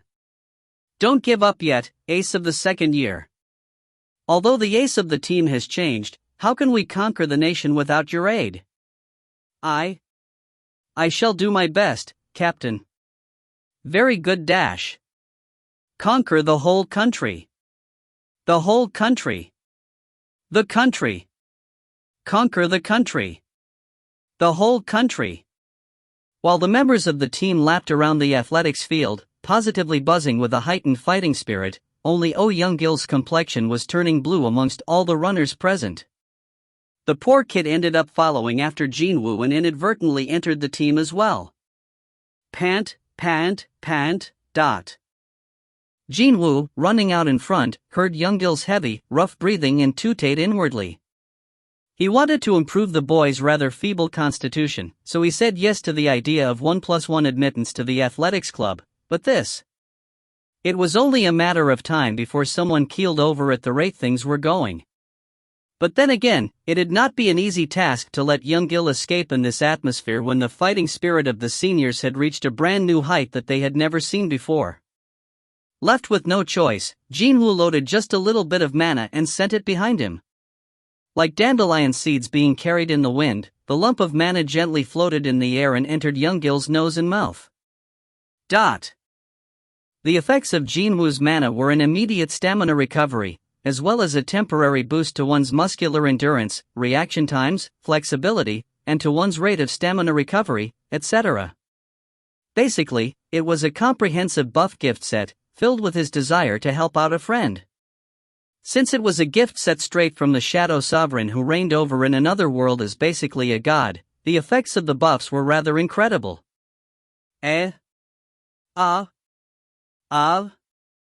Young-gil's eyes opened wider and wider as soon as he inhaled the comprehensive buff set. Well, what's going on? My body, it's getting hotter? Thick veins rose up on the boy's legs as they powerfully kicked the ground away. Pot. One by one, seniors running ahead of Young-gil were left behind, and then.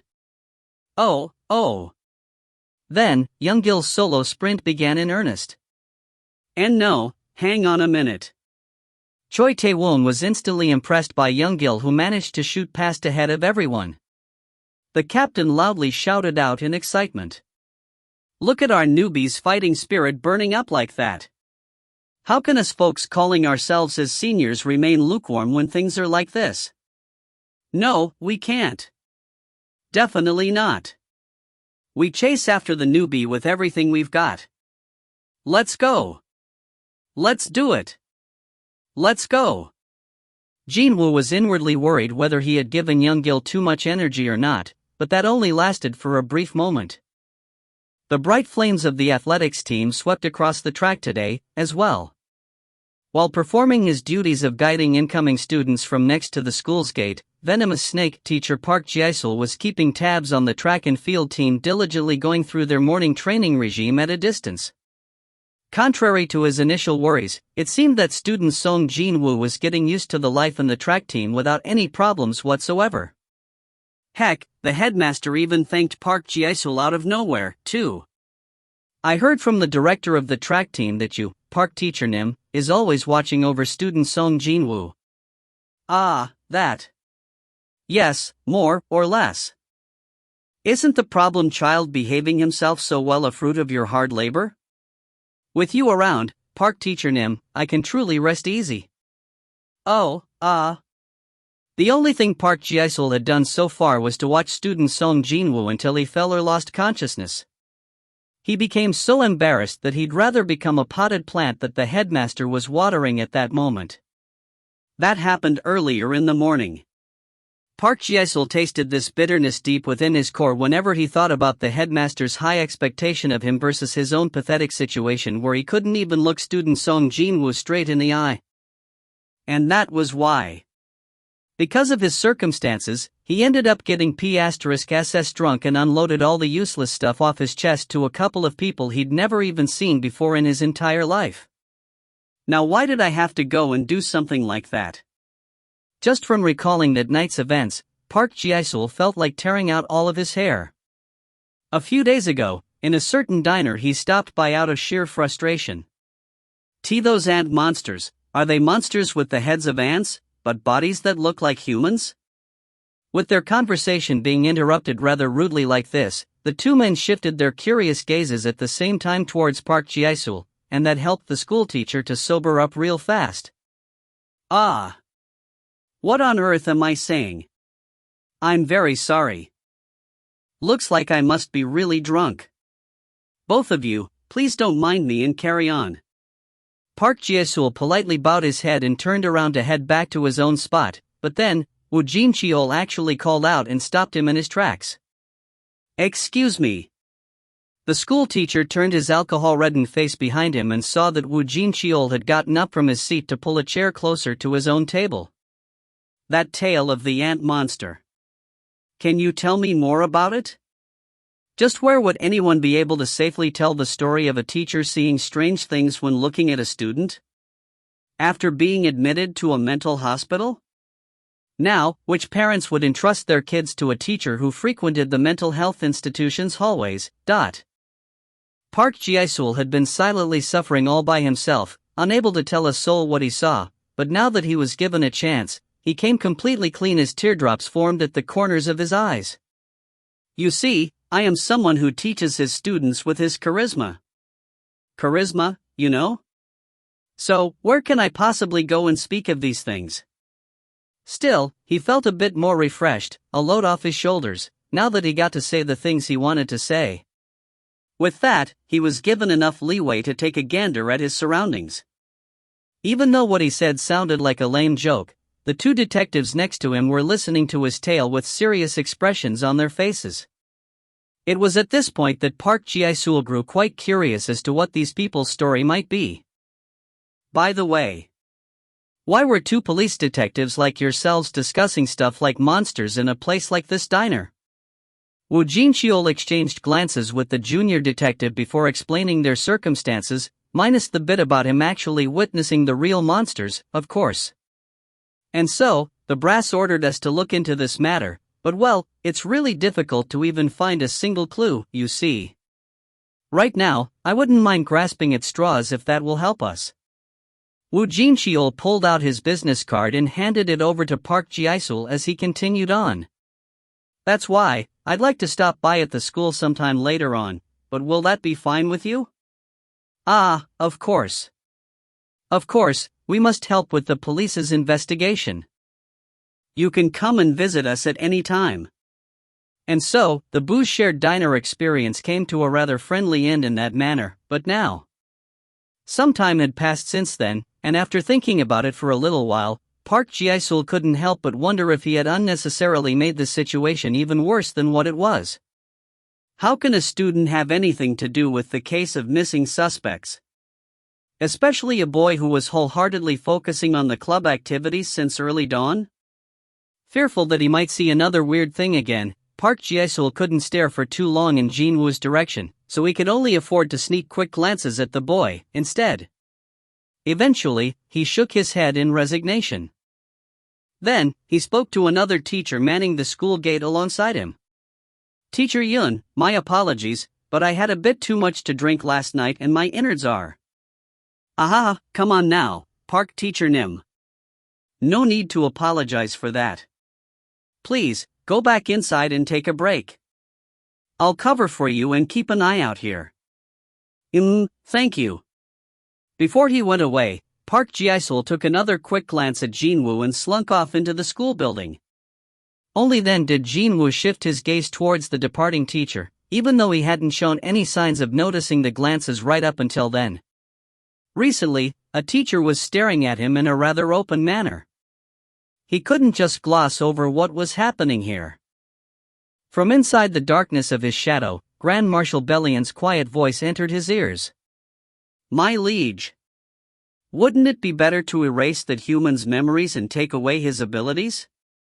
Back when he returned home from the gap between dimensions, after ending the war, as Jin-Woo stepped onto the ground of his home, feeling rightly emotional about his return, a proxy of the ruler showed up and left behind some advice of sorts.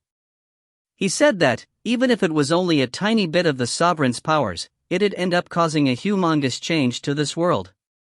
And that was why Jin-Woo had been avoiding interfering directly unless it was something utterly necessary. For now. Let's just observe him for a little while longer. "I understand, my liege." Jin-Woo wordlessly stared at the entrance teacher Park Ji-sul had disappeared to, before turning around to leave himself. The members of the athletics club who were heading off to the clubroom before him were waving their hands towards him. Woo Jin-cheol found himself hesitating several times in front of the school gate. It had been a week already since he was gifted an unthinkable piece of a lead in a gopchang diner. Starting from then, right up until now, all sorts of thoughts crisscrossed in his head. He could have treated that testimony as a crazed teacher rambling on about some incoherent nonsense. However, every now and then, a link would suddenly be established between two seemingly unrelated cases, and that would lead to an untangling of a dark web that seemed impossible to unravel initially. The suspects that encountered monsters, and the monsters of a student that only one teacher can see. Woo Jin-cheol found a vague link between these two disparate incidents. This was from the instincts of a detective, something that couldn't be explained by logic. However, there was a problem. There was a massive hurdle to overcome here. If there was indeed a link, then what should he say exactly to the student in question? He couldn't just bet everything on that drunken teacher's words and start questioning this student named Seong Jin-Woo about monsters and stuff, now could he? As for asking a question in a roundabout way, the nature of the question itself was too broad for that, too. "By any chance, do you know anything about these shadow monsters? What about ants that stand up and walk around like people?" No matter how hard he practiced it in his head, he just couldn't picture the interview going down well at all. Woo Jin-cheol poured at the memo pad containing detailed records of the investigation so far and spat out a long, long sigh. It'd be a miracle not to be labeled as a madman while asking around these sorts of questions. At the end of a long, long dilemma, Woo Jin-cheol turned around to leave. He might come back later after thinking up another pretext, but for now, it didn't seem like the time was right. And so, as Woo Jin-cheol took steps to get out of there, he lowered his gaze to the ground without thinking much about his actions. Shook. If it wasn't him, famed even among the fellow detectives for possessing a pretty keen pair of eyes, but someone else not as sharp, they would have missed a faint movement on the ground. Without a shred of doubt, he noticed a blob of shadow move from the shade of a tree towards the school's wall. He definitely saw it. Goosebumps broke out all over his body and he hurriedly spun his head back towards the school. There is definitely something here. Woo Jin-cheol's determination firmed up, then. He no longer cared if people pointed at him, calling him insane. As long as he could find out the reason for this sense of loss that continued to plague him every now and then, as long as he could find out the exact cause why he felt his mind relax for a little while after encountering those ant monsters, then he'd not hesitate to pay any price. With a hardened expression, Woo Jin-cheol began walking towards the grounds of this high school. At the same time, Jin-Woo was spinning a pen with his fingers as he listened to the droning sounds of the geography lesson while the heads of many kids were dozing off all around him. Did he see the sentry I posted there? As expected of Woo Jin-cheol, the former president of the Hunters Association. He should no longer have any memory of his previous life, yet his sharp eyes must have remained intact. Jin-Woo closed his eyes and recalled the very last image he had of Woo Jin-cheol. The image of him tearing up when Jin-Woo revealed his plans of waging war against the sovereigns all by himself remained vividly etched in his brain. Back when the late President Go Gun-Hui died, the voice requesting for revenge also remained, unforgotten, in Jin-Woo's mind, as well. Was that why?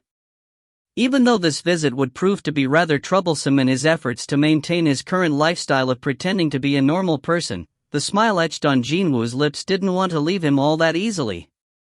Soon enough, the knocking on the classroom's door resounded out, followed by the surprised voice of the geography teacher. A detective? It's not a big issue, actually. It's just that, I have some questions to ask a student named Seong Jin-Woo. Oh dash. At the announcement that a detective had shown up, kids let out gasps of amazement and shifted their gazes to Jin-Woo. The thing that was coming had come. Jin-Woo's eyes remained closed throughout, but then, with that grin getting deeper, they opened calmly again.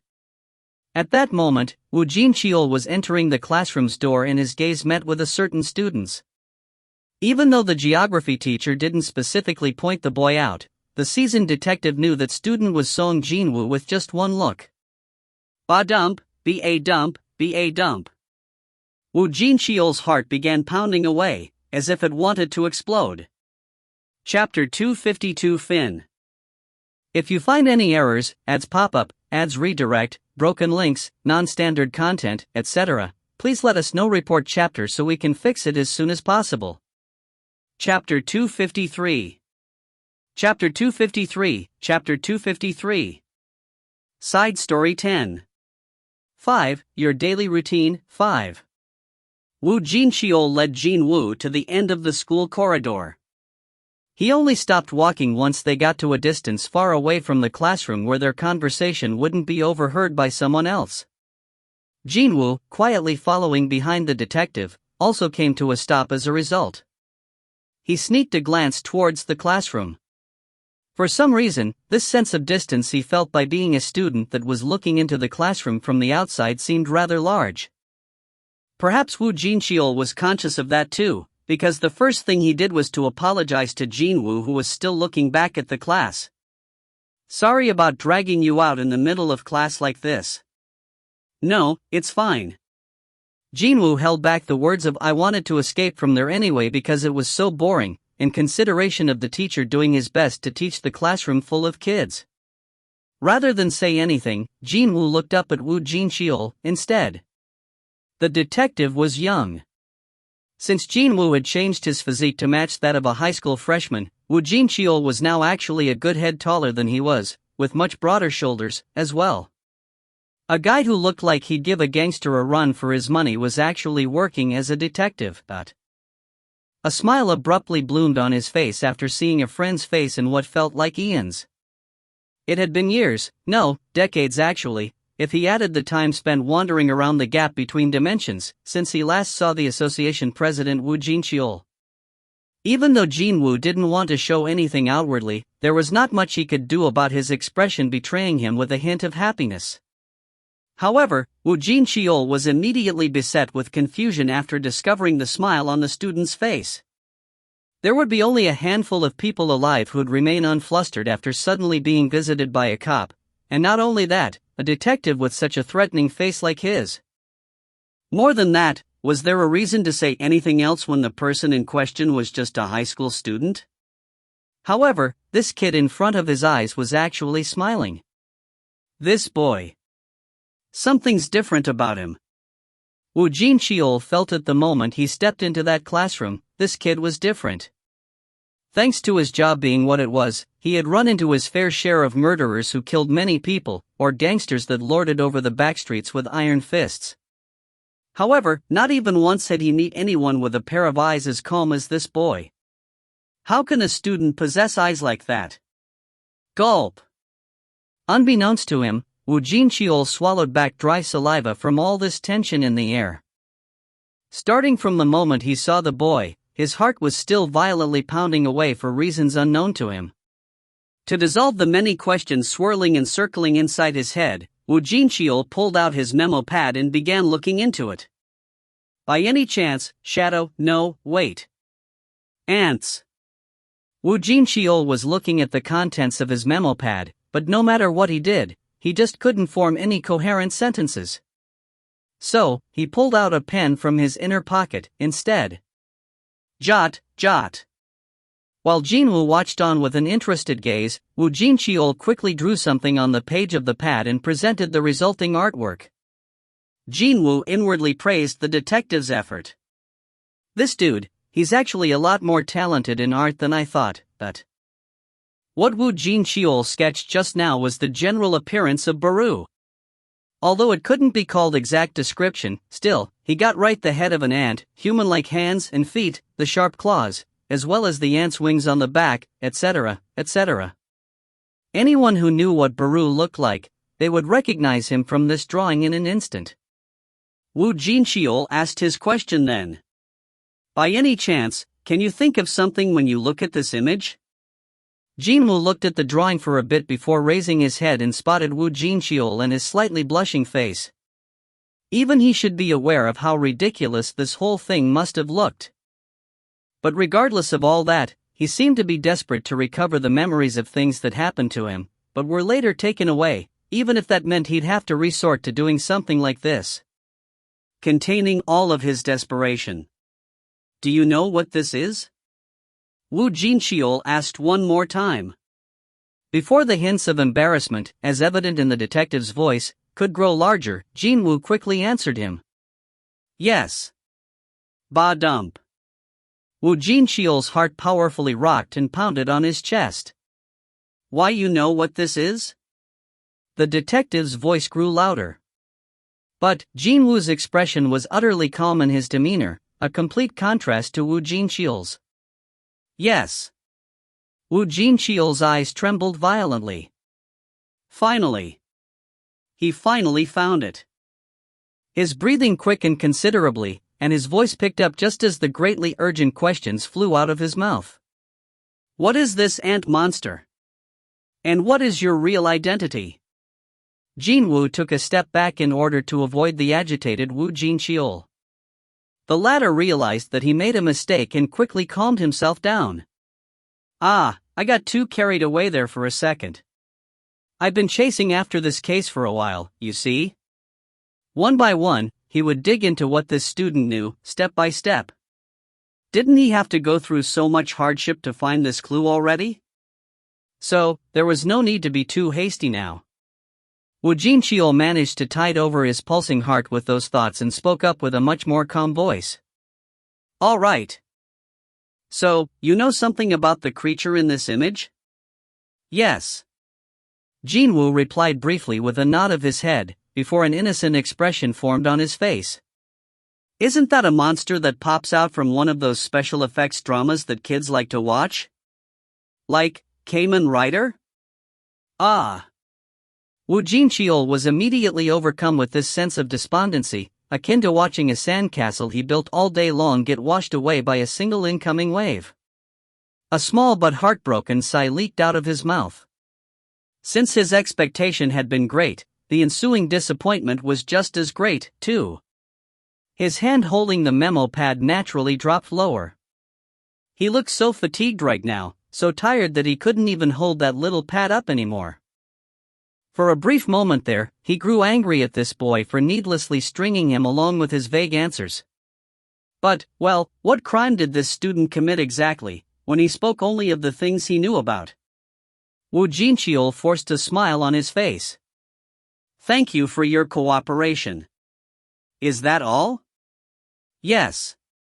I spoke to your teacher, so there shouldn't be any issues when you go back. Woo Jin-cheol spoke up to hear and was about to pocket the memo pad, but then, Jin-Woo quickly addressed him. That image of a monster, can I have it as a souvenir? The detective looked at the student's bright expression, and a genuine smile floated up on his face. He opened his memo pad and stared at the sketch for a little while, before tearing the page out cleanly and handing it over to Jin-Woo. Here. Thank you. As if he didn't want to get arrested by any lingering emotions, Woo Jin-cheol spun on his heels and jogged down the steps as soon as the student bade him goodbye. Jin-Woo remained in his spot and listened to the detective's footsteps echoing down the staircase. In the meantime, his shadow sneakily expanded to the side like spilt water and Ygritte quietly emerged from there. My liege. Why, didn't you tell that person the truth? Ygritte retained his memories from back when he was still a human, and thanks to that, he knew better than anyone just how sad and difficult it was for a person to be forgotten from the minds of those he cared about. And that was why he thought of the detective Woo Jin-cheol's entrance as perhaps the most ideal opportunity that came knocking so far. Even if it was just one individual, wouldn't it be a good thing for the sovereign to let someone know how he had saved this world? There was this distinct hint of rueful longing in Ygritte's voice. Still, Jin-Woo shook his head. Being able to forget is supposed to be a god's gift to humans, you know. Even if that was an artificially created result after using a tool of God, Jin-Woo thought that he didn't possess the qualifications to choose which memories to erase and which ones to keep. Only a god should do something like that. That was why he decided to let the former association president Woo Jin-cheol go in this manner. Are you sure about this, my liege? Yeah. It was then, Jin-Woo abruptly looked down on his left hand. There it was, the evidence of the Dragon Emperor's powerful attack. The burn scar on this left hand, earned from blocking the breath of destruction head-on, couldn't be healed no matter what he tried. An unpleasant memory that couldn't be forgotten was rather similar to this scar, a wound that couldn't be healed. Even if the person in question wanted it, was there really a need to deliberately bring those painful memories back?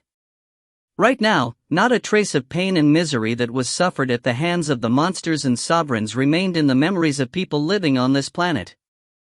And that was why Jin-Woo didn't want to let the memories of the past remain in the mind of the former association president Woo Jin-cheol. I understand, my liege.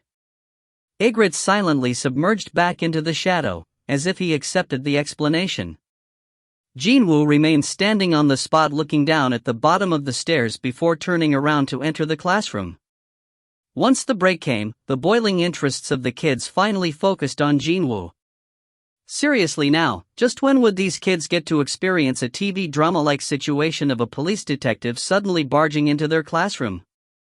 It was only obvious that their unbridled attention would be focused on the protagonist of that tale. Even the girls who were interested in Jin-Woo before but couldn't say it outright hurriedly rushed towards him, and soon, a rather sizable horde of people formed around his desk. What happened just now? Hey, Jin-Woo? Why did a detective Nim come to school?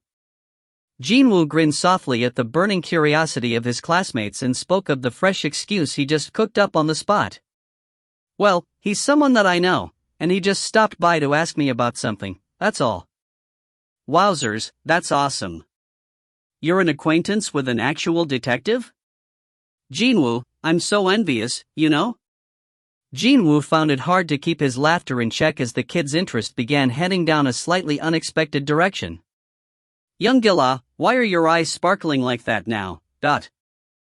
Still, thanks to the detective Nim's unannounced visit, it felt as if the invisible wall these kids felt around Jin-Woo had crumbled just a little.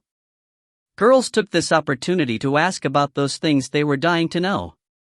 I heard from other boys that you got a killer body? Really? Are you an athlete or something?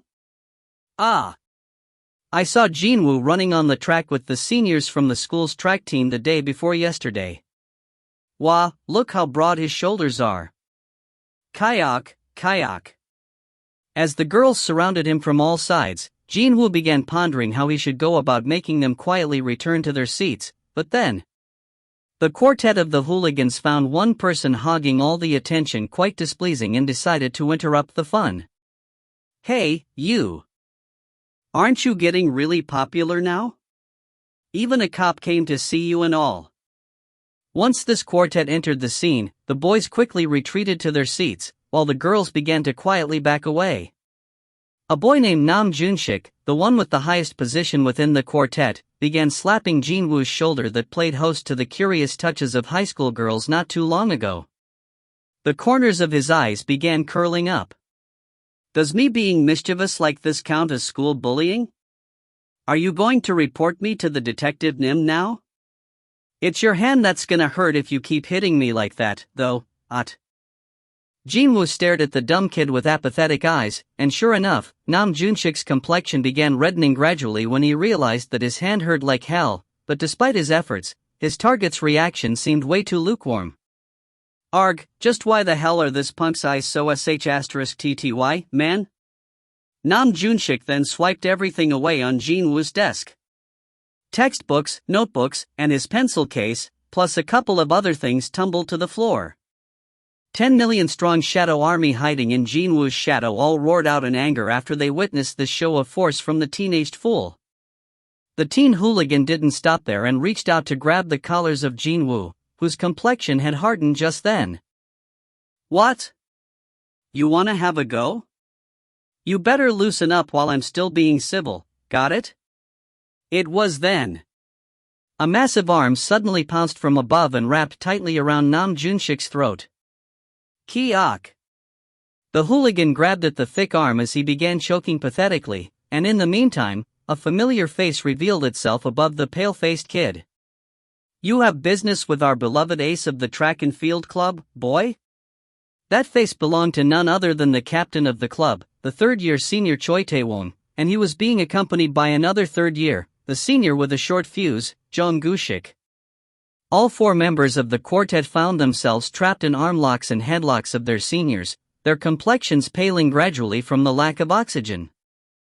Jin-Woo wordlessly got up from his seat and picked up the pencil case. Jina bought this case as a gift to commemorate his successful admittance to the high school, so these four hooligans wouldn't have gotten away scot-free if anything had happened to it. He dusted the case and placed it back on the desk before asking his question. Seniors, what brings you all here? We showed up to dissuade our ace from beating the living crap out of four idiots. No, please. Be serious. Ahahaha dash. Choi Tae-won's large frame quaked as he roared out in a peal of loud laughter before he continued on. I forgot to tell you guys that we were planning to hold a welcoming party for our new members later today, you see. You and Young-gil both have free time today, right?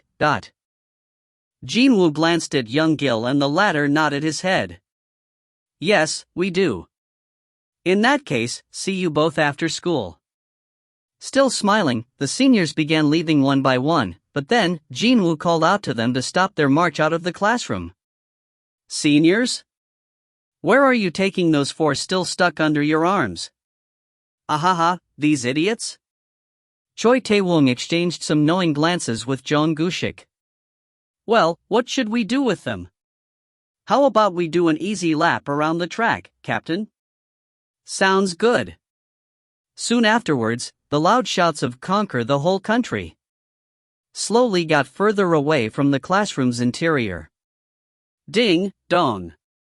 Ding, dong. Several end-of-school bells rang around, and then, quite a few more bells later, Jin-Woo stepped out of the school's gate along with the rest of the track and field club members. Young-gil had now grown to appreciate the joys of sweating after getting used to the training regime of the club, although he did receive a few timely boosts from Jin-Woo every now and then. While Young-gil was listening to the advice of the seniors as he walked among them, Jin-Woo remained a step behind and eavesdropped on the unfolding conversations. It was, without a doubt, a peaceful sight of a normal day. Jong Gushik walking up ahead and turned his head towards Jin-Woo and asked. Ah, right. Hey, Jin-Woo? What was up with those idiots earlier in the day? Should we the seniors speak to them nicely so they won't start anything stupid later on? Jin-Woo replied with an unconcerned expression. Nah, it's fine. I'm not doing this because I'm worried about you. No, I just don't want to see problems suddenly crop up and prevent you from participating in the regional meet because of those idiots. Jin-Woo grinned refreshingly. Don't worry. I won't let that happen. It was then. Someone suddenly popped out from behind the shadow of the gate's wall and called out to Jin-Woo. Seong Jin-Woo Hunternim. It was as if time itself had come to a standstill, just then. Jin-Woo froze up on the spot, and slowly shifted his head in the direction of that voice. Detective Woo Jin-Cheol had been waiting for Jin-Woo until now. The latter's voice trembled slightly. But, how, Having finally gotten his confirmation from Jin-Woo's reply, Detective Woo Jin-Cheol's eyes began tearing up. As I thought, you are him. Chapter 253 Fin. If you find any errors, ads pop-up, ads redirect, broken links, non-standard content, etc., please let us know. Report chapter so we can fix it as soon as possible. Chapter 254. Chapter 254. Side Story 11. 5. Your Daily Routine, 6. That image of a monster, can I have it as a souvenir? A few hours ago. As a souvenir for his reunion with Woo Jin-Cheol, Jin-Woo wanted the sketch of Baru the detective had drawn up on the spot. Well, it does kind of resemble Baru, so I want it because of that. Of course, a certain someone hiding in his shadow didn't think the same as his liege, though.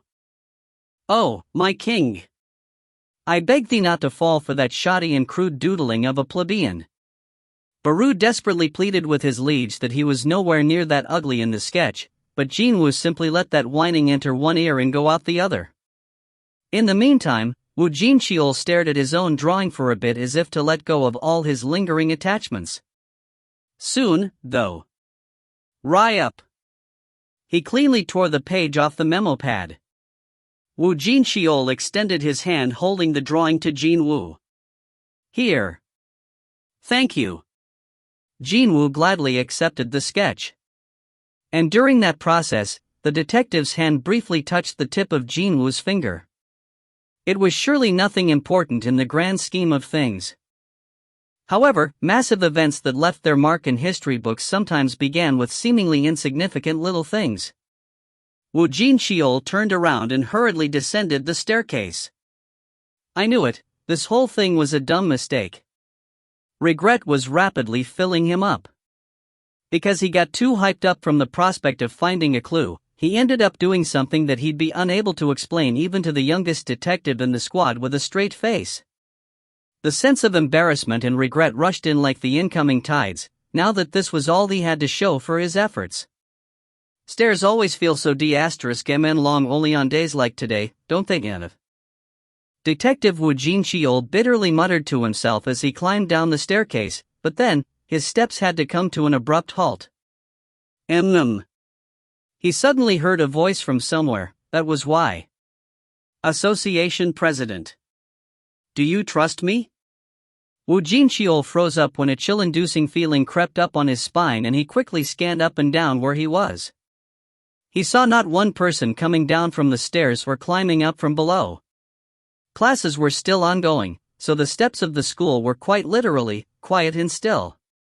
Woo Jin-Cheol tilted his head this way and that, before he tried to climb down the remaining few steps to the ground floor only to hear another voice again. Yes, of course, I trust you.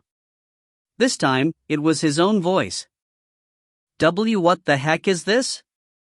A person with an easily scared personality would squat down or start screaming from fear by now. However, Woo Jin-Cheol wasn't one. He simply remained calm while he scanned his surroundings once more, before pulling out a memo pad and a pen as a somber expression formed on his face.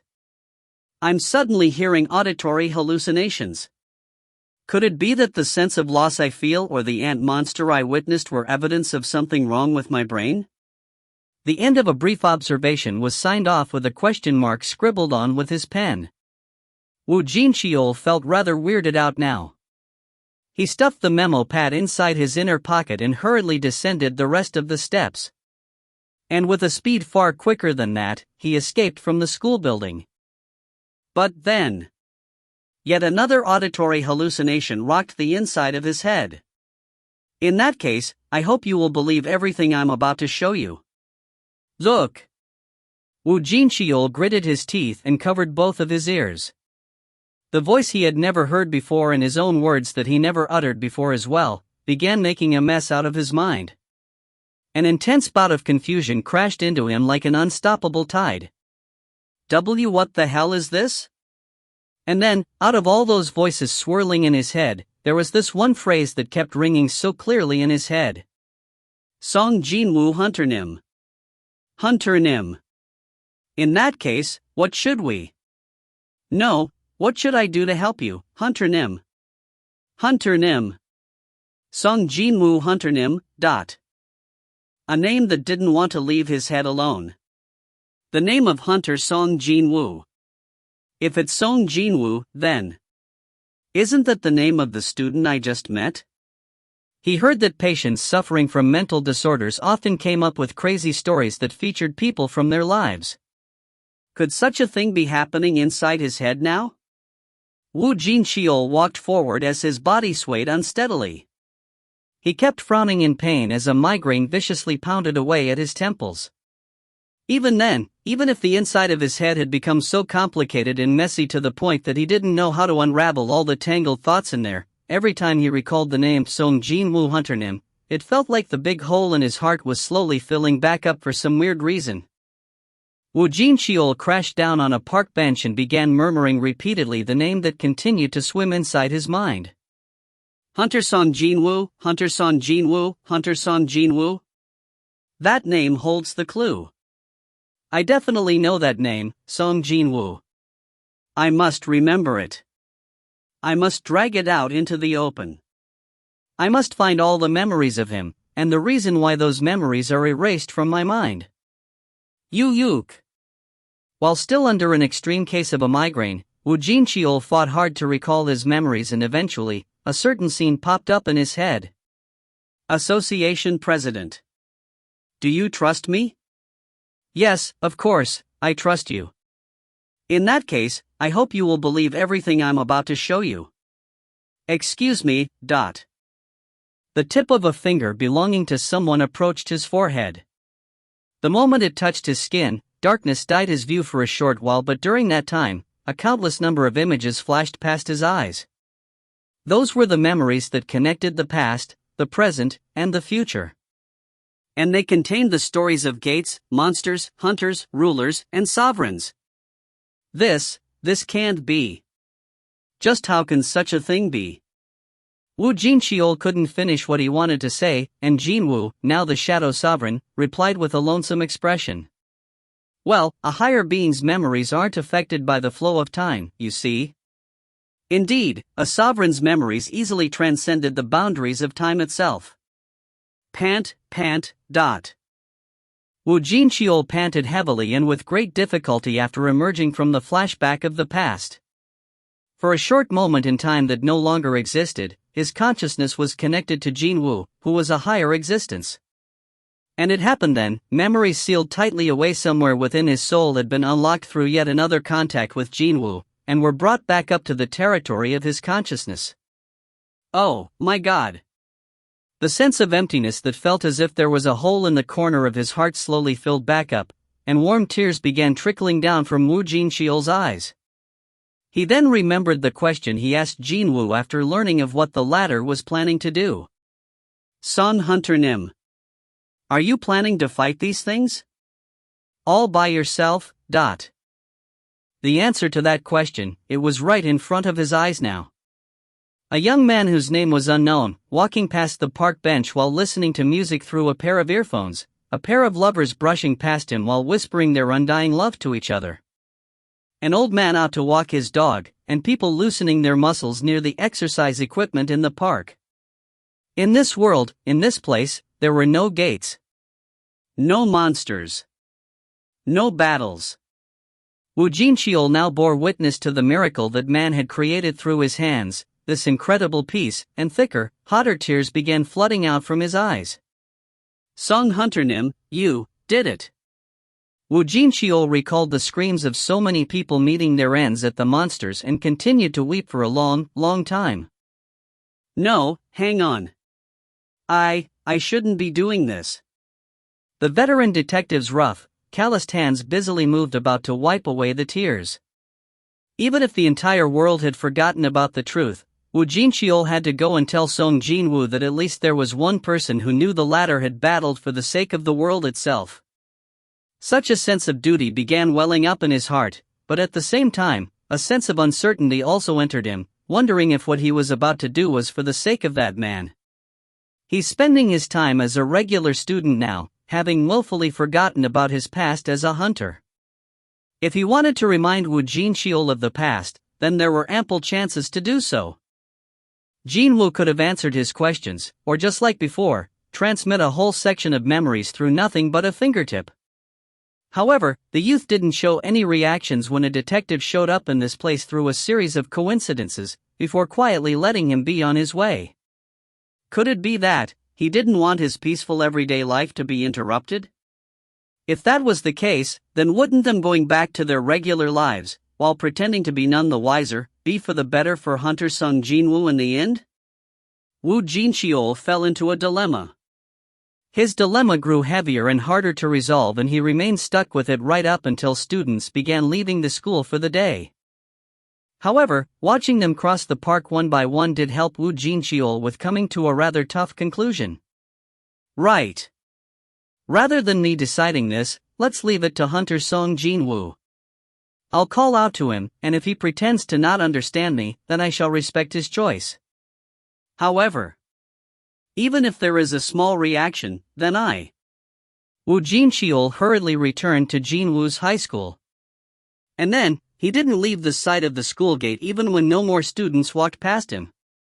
He was currently acting on this groundless assumption that Hunter Seong Jin-Woo hadn't left the school yet. And so, as he stood there for several dozen more minutes, while anxiously sucking on one poor cigarette after another. I just don't want to see problems suddenly crop up and prevent you from participating in the regional meet because of those idiots. Don't worry. I won't let that happen. He finally got to discover Jin-Woo walking out of the school gates. Feeling genuinely happy now, he took a large stride forward and called out the youth's name. Seong Jin-Woo Hunter-nim. Ba dump. Just how much courage did he require to mutter out those simple words? Wu Jinxiol felt his heart madly pound away and waited for Jin-Woo's reaction. Sure enough, the youth turned around to look, his entire body now completely frozen stiff. There was an expression of genuine surprise etched on his face. But, how? The light in Jin-Woo's eyes told everything there was to know.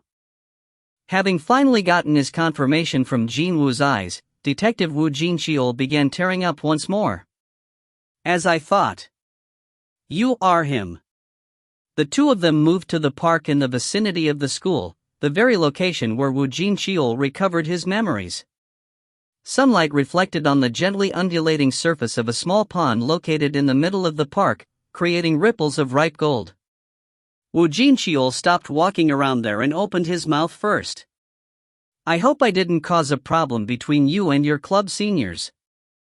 Jin-Woo formed a thin smile and shook his head. They are good seniors. Sure, their competitive streak can be a bit much at times, but. Wu Jinxiol asked Jin-Woo if they could speak for a while, and the latter had to ask his seniors for their understanding on this one.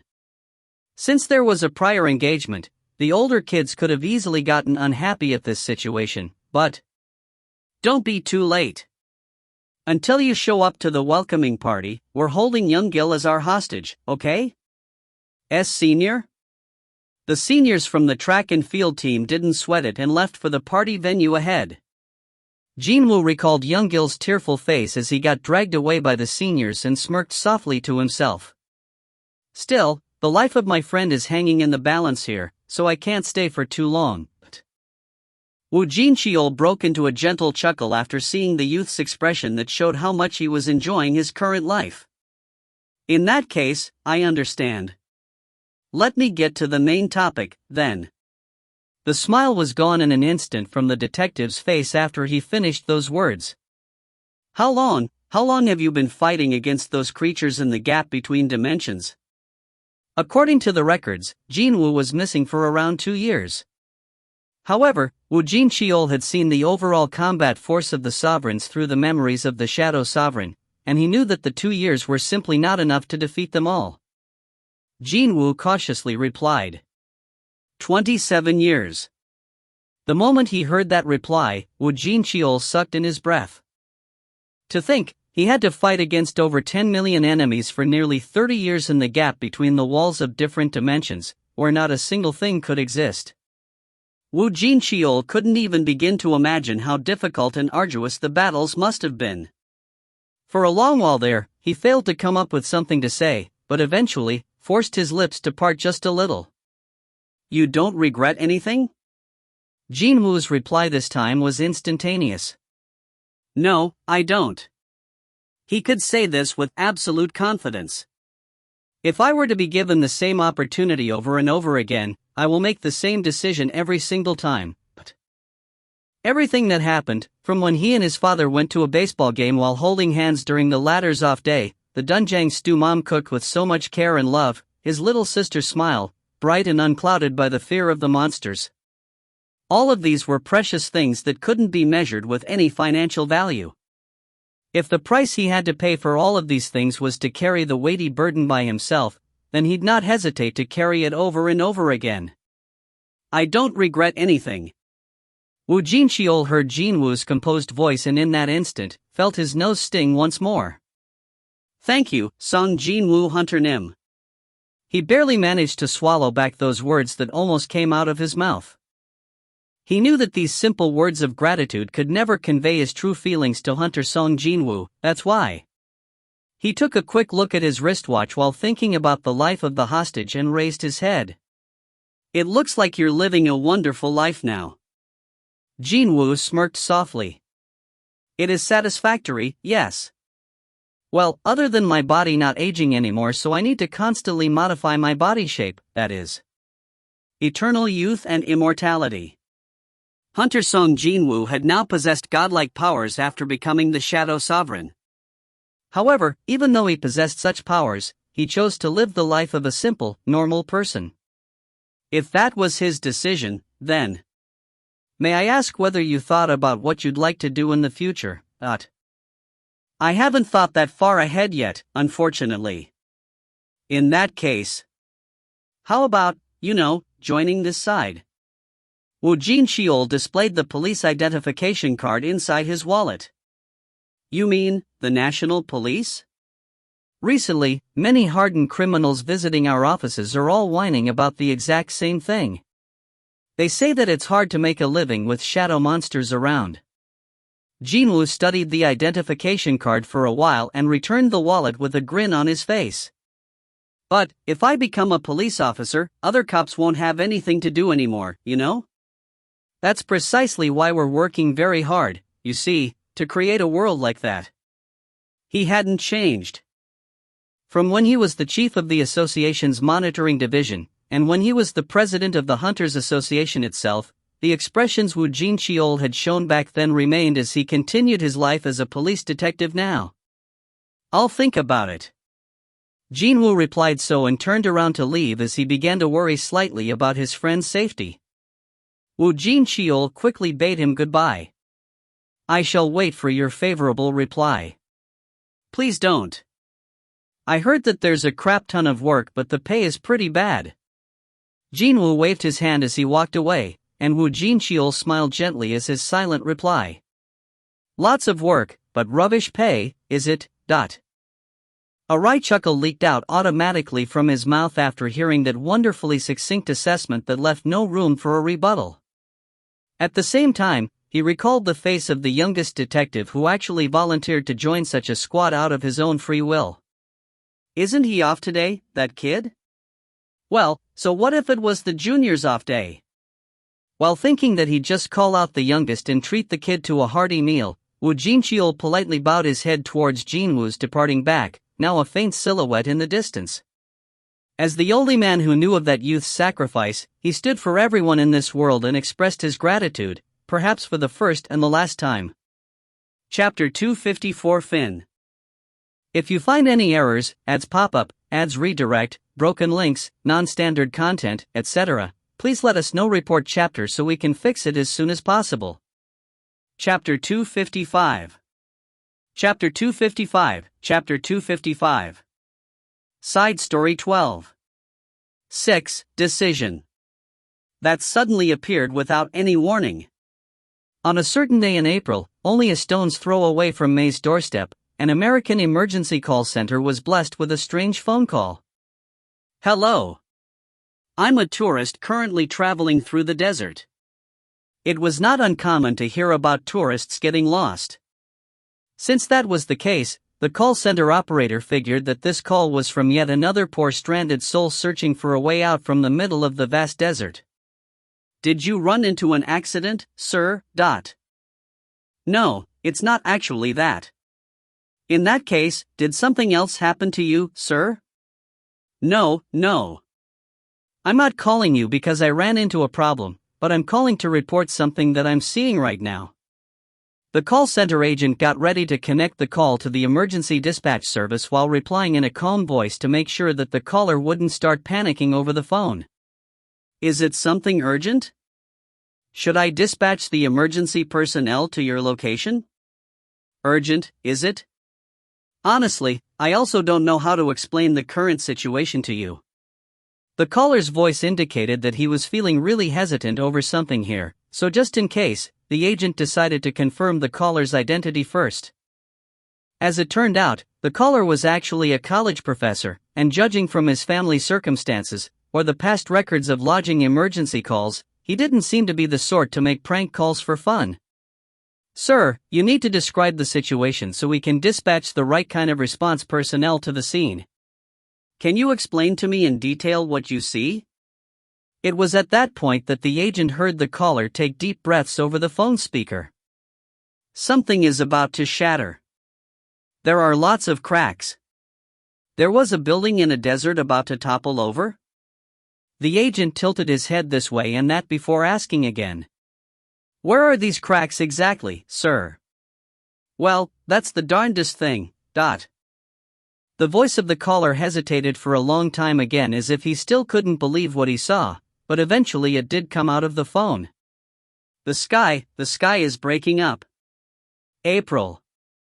This was the time when pretty much all students would find themselves with barely any free time, but for Jin-Woo facing midterm exams and the track competition literally around the corner, it proved to be a great deal more hectic than usual.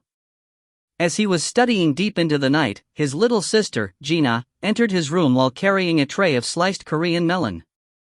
Appa, Mom says you should eat these while studying. Jin-Woo was concentrating on the textbooks below the desk lamp's light, and raised his head to greet her. What about Dad? Dad is on night shift duty from this week again. Jin-Woo received the plate with melon slices neatly arranged on top and nodded his head. But then, he reached out to snatch his sister's ponytail just as she was about to sneak out of his room. Stop right there. Heek. Gina turned around to face him with wide open eyes and he sternly asked her. Why are all these slices missing the soft middle sections? I don't know. You should say that while getting rid of those pips stuck near your lips. Eyeing. Gina formed an unhappy expression at the fact that she got busted, but he found her way too adorable when she acted like this and couldn't hold back his own laughter. He used his thumb to remove the pips from the ends of his sister's lips and out of pure mischievousness, formed another stern expression. If you eat only the softer part of the melon again, I'm gonna make you eat nothing but the hard part for a whole day as punishment, okay? Hi-eing. Okay. Gina turned around to leave with a tearful expression and he lightly patted her on the head. Currently, she was in her 6th year in elementary school. Jin-Woo had seen her grow up once before already, and pretty much anything she did came across as adorable to him. Crunch! He began chewing on the sliced melon piece and focused his concentration back on the questionnaire on the desk. When he did, though, Ygritte began to offer his counsel once more, as he was still worried about his liege's academic success. My liege, the 24th question should not be tackled in this manner, but... I'm going to check the answer sheet, then? Allow me to ponder this query for a little while longer, my liege. It was rather commendable that he was so concerned about his master, but this... Oh, well. At least, I'm not bored during studying, so there's that. Crunch! As the number of questions remaining on the questionnaire decreased, so did the number of sliced melon pieces on the plate. Tick, tock. And so, just how long had it been? Abruptly, Jin-Woo sensed this chill and raised his head. What was that? Where, dot. He shot up from his chair and shifted his head in the direction of where he detected that strange phenomenon. He closed his eyes and focused his perception. He definitely hadn't made a mistake just then. Right away, he imagined the worst possible scenario and his expression hardened as a result. Where is that business card? He quickly dug through the pockets of his school uniform and pulled out a certain business card. It was none other than the one left behind by the envoy of the rulers. Jin-Woo quickly dialed the number and tapped on the call icon on his smartphone. The call itself got through really quickly. It has been a while, Shadow Sovereign Nim, but... The envoy tried to greet him with a warm, welcoming voice, but Jin-Woo simply spoke up certain coordinates without any hints of emotion. And then, he added one more thing at the end. Is this your people's doing? The envoy was stunned by his serious attitude and replied quickly. I don't understand what. Hold on. Allow me to confirm. The brief silence was soon shattered by the panicky voice from the other side of the line. This is definitely not us. We are also finding out about this matter through your call, Sovereign Nim. I'm sure you already know, but this method of crossing dimensions is different from ours. As expected, it wasn't the absolute worst possibility, much to his relief. Still, it didn't mean that the situation itself had become any better, though. To Earth, someone, or something, is coming. Whether they held good or bad intentions, there was no way to tell for the time being. So, he should start preparing for either case right away. Jin-Woo fell into deep thought as he stood there, still holding the phone, before he spoke to the envoy. Can you come and see me? He added that there was also something else he'd like to talk about, and that prompted the envoy to reply as if it had been waiting for that all this time. I shall come and speak to you tomorrow.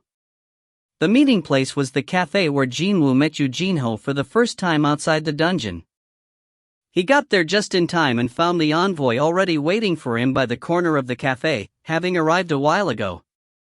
After entering, Jin-Woo wordlessly settled down on the opposite side of the ruler's proxy. The latter only discovered the former's presence after he appeared right in front of its eyes. The envoy performed a polite bow of the head.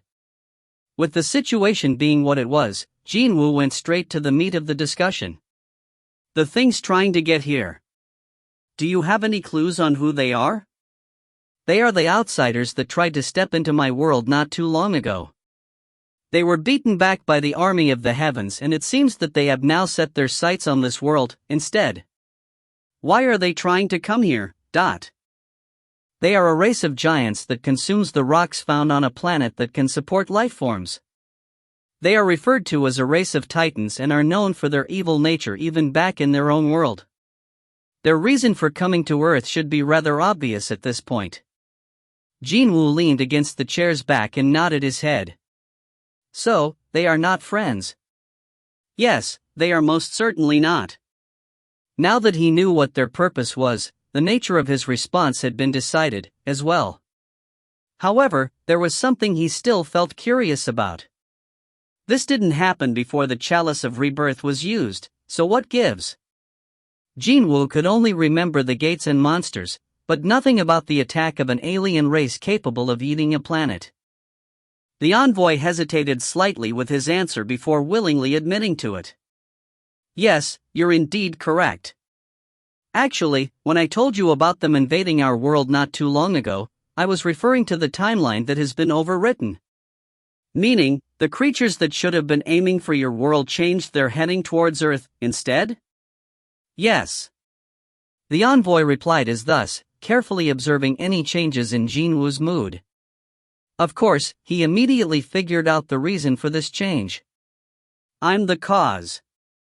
Those creatures chased after the traces of Sovereign Nim, who possesses incredible power. At least, that's what the exalted rulers believe happened in this event, but just like how one would rely on the light from the lighthouse illuminating the lone pathway to navigate the treacherous nighttime waters when you couldn't see an inch in front of your nose, the race of Titans had been led towards this small planet by the enormous power being emitted by the Shadow Sovereign. The potential influence Jin-Woo's powers would have on this world, the one that shouldn't exist and shouldn't remain, the part the rulers were worried about had finally become reality. Still, the rulers felt that they owed Jin-Woo big time and thus, they weren't planning to sit back and watch another crisis unfold on Earth. The agent made sure to drive this point home. The exalted rulers have already deployed the army of the heavens. Jin-Woo slowly shook his head. No, it'll be too late.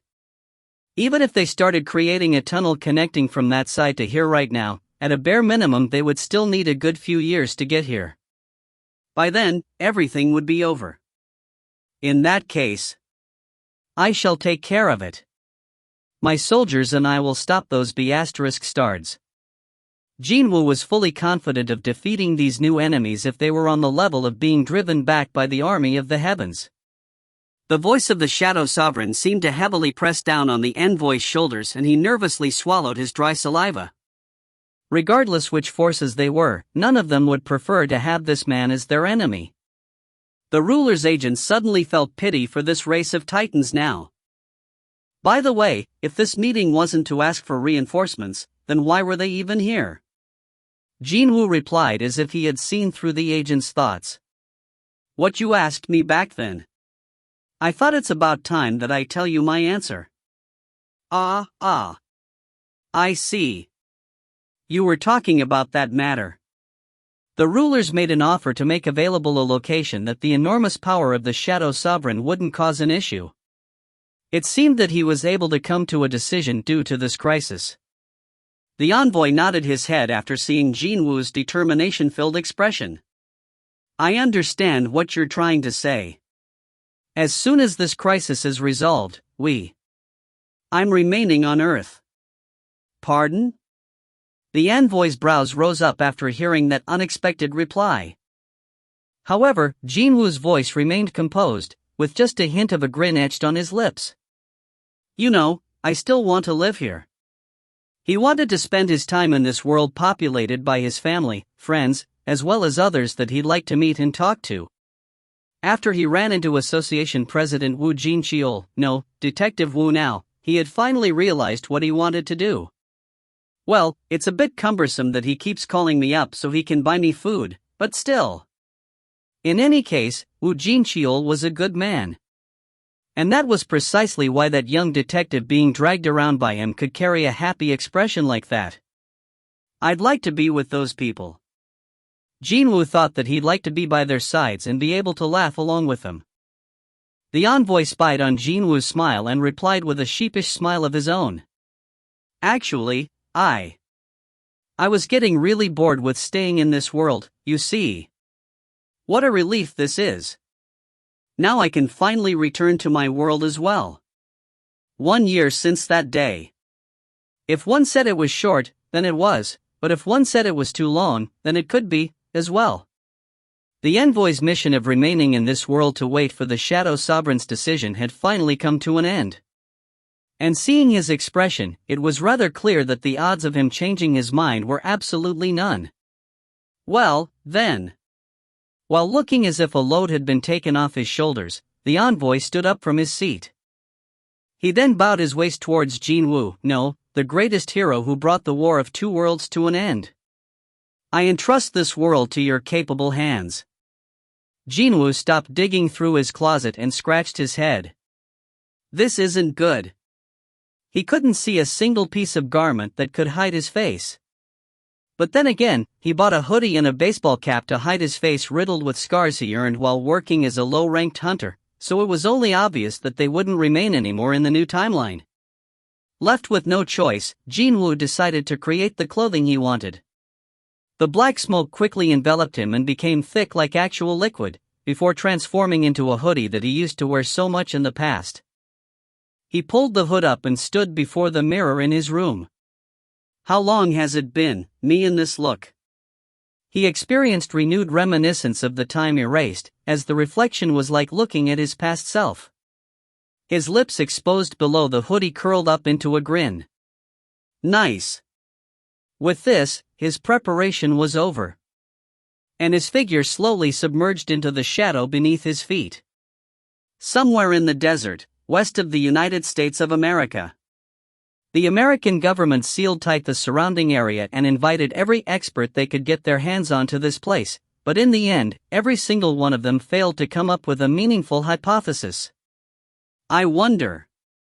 Well, this could be, I've researched many strange weather phenomena across the globe for over 30 years, but this is my first time seeing something like that. From the get-go, how could any expert, regardless of the numbers gathered, be able to explain the phenomenon of cracks developing in the atmosphere?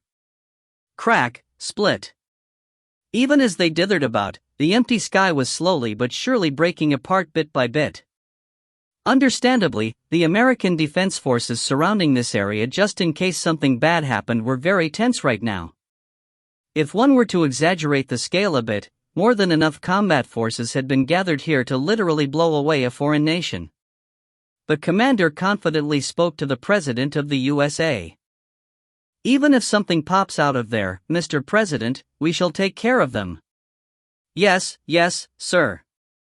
The scale of the crack has grown much larger since its initial discovery. While chatting on the comm device, the commander shifted his gaze over to the ranks of the soldiers without thinking too much and discovered a certain man walking closer to his position. A man whose face was obscured by the pulled-up hoodie was walking straight towards the commander's location. Who the hell is that guy? How the F***ck did he even enter here? Is there a problem, Commander? No, sir. Let me call you back a bit later, sir. The commander hurriedly ended the call and, along with his adjutants, quickly ran towards this unknown man. Excuse me. Who are you, ? This was a restricted zone secured by a watertight cordon of soldiers, yet how could a normal-looking civilian waltz right in completely unhindered? Signs of irritation floated up on the commander's face as an annoying situation suddenly came to visit him. However, the man didn't show any signs of fear, even though he was surrounded by heavily armed soldiers. The uninvited guest coming to speak to the commander was, of course, Jin-Woo. And he certainly had something to say. Please, withdraw your troops from here. This place is dangerous. His English didn't sound natural. Is he a foreigner? The commander formed a deep frown, and in order to put the fear of God in this uninvited guest, he shouted out at the top of his lungs. Do you have a death wish? Do you seriously not know who is in real danger here? What do you mean by that, mister? It's you, obviously. Jin-Woo knew that convincing these people with words would be impossible, so he released just a tiny bit of his power. When he did, the commander, his adjutants, as well as all the soldiers watching Jin-Woo floated up in the air at once. The commander became flustered and he quickly took a look around him. There was only one person with both of his feet firmly planted on the ground.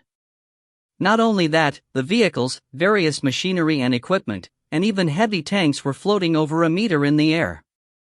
Having witnessed something that couldn't scientifically happen, the eyes of the commander began trembling hard. But, how, ? Deciding that this much was enough, Jin-Woo brought them back down to the ground. However, the first thing the commander did upon landing was to yank out his sidearm. His highly agitated voice rang around loudly in the desert sky. "What the hell are you?" Jin-Woo raised both of his hands up to his shoulders to clearly indicate that he didn't want to fight and calmly continued on with his explanation. "Soon, enemies possessing similar powers as what you saw will emerge from that spot in the sky. And he used mana to take away the commander's sidearm and had it float over to near his head. When the pistol suddenly began moving towards Jin-Woo seemingly on its own, the nervous soldiers quickly cocked their rifles and got ready to fire, but the commander was equally as quick to raise his hand to stop them from doing anything. "Hold your fire."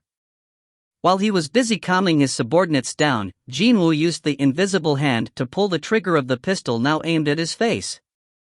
Blam! Blam! Blam! Bullets that failed to even touch Jin-Woo's body fell powerlessly to the ground. The gazes of the soldiers relying on their firearms until then were rapidly filling up with sheer astonishments and panic. Jin-Woo could sense their hearts freezing up, too. He swept his gaze around and took in their eyes of shock and panic, before calmly continuing on with his explanation. "Your weapons will not work against the incoming enemies." Soon after that, his gaze landed on the commander, still rooted firmly in his spot. "Are you willing to watch the meaningless deaths of your subordinates?" What am I supposed to do, then?" "Withdraw your troops from here as far as possible.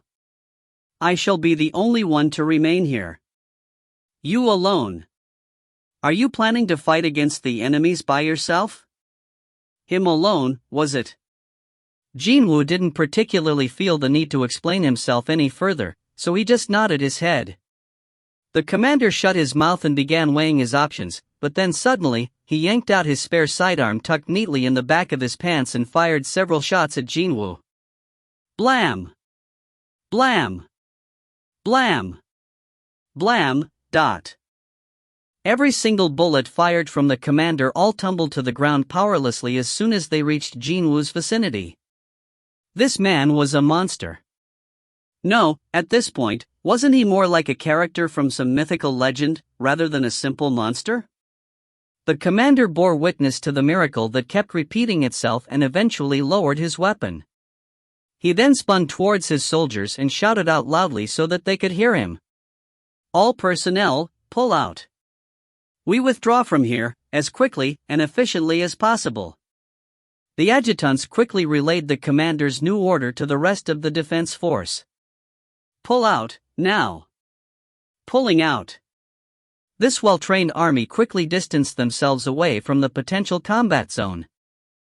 Jin-Woo observed their withdrawal process before shifting his gaze over to the large fissure rapidly developing in the sky. He could sense it now. He could sense the intense greed of the enemies wanting to devour this land. He could even sense their heavy breathing as if they were close by. For the first time in a while, his black heart began pounding hard again to notify him of the entrance of new enemies. A grin formed on Jin-Woo's face as he summoned his short swords from subspace. Soon, they would. Crock. Split, crack. The atmosphere rocked from an intense impact force and the dimension finally split open. With that, giants seemingly made out of rocks stepped onto this land. They belatedly discovered a small life form below their feet while emitting a thick amount of hostility towards them and began snorting in derision. "What's this? Just you alone wish to stop us?" This feeling, Jin-Woo closed his eyes to enjoy this stillness before the battle and slowly opened them back again. Ba-thump, ba-thump, ba-thump, ba-thump. His heart was beating loudly. He finally unleashed all of his powers and spoke up. "Does it look like I'm alone to you?" With that, his shadow extended in the blink of an eye to encompass the vast land behind him, and the shadow army of 10 million rose up at once. Chapter 255 Fin. If you find any errors, ads pop up, ads redirect, broken links, non-standard content, etc., please let us know. Report chapter so we can fix it as soon as possible. Chapter 256. Chapter 256, Chapter 256.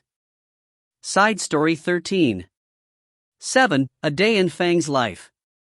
Good morning, was what I'd like to say, but there was no distinction between day and night in the world of shadows.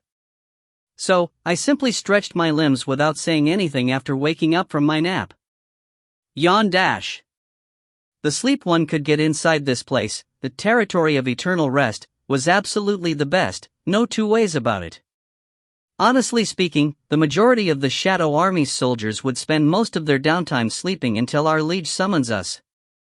I should be seen on the side of those who enjoyed napping, but today was a very important day and I just had to rouse myself up. Soldiers stretching their muscles to get ready for the day discovered me and began bowing their heads to greet me.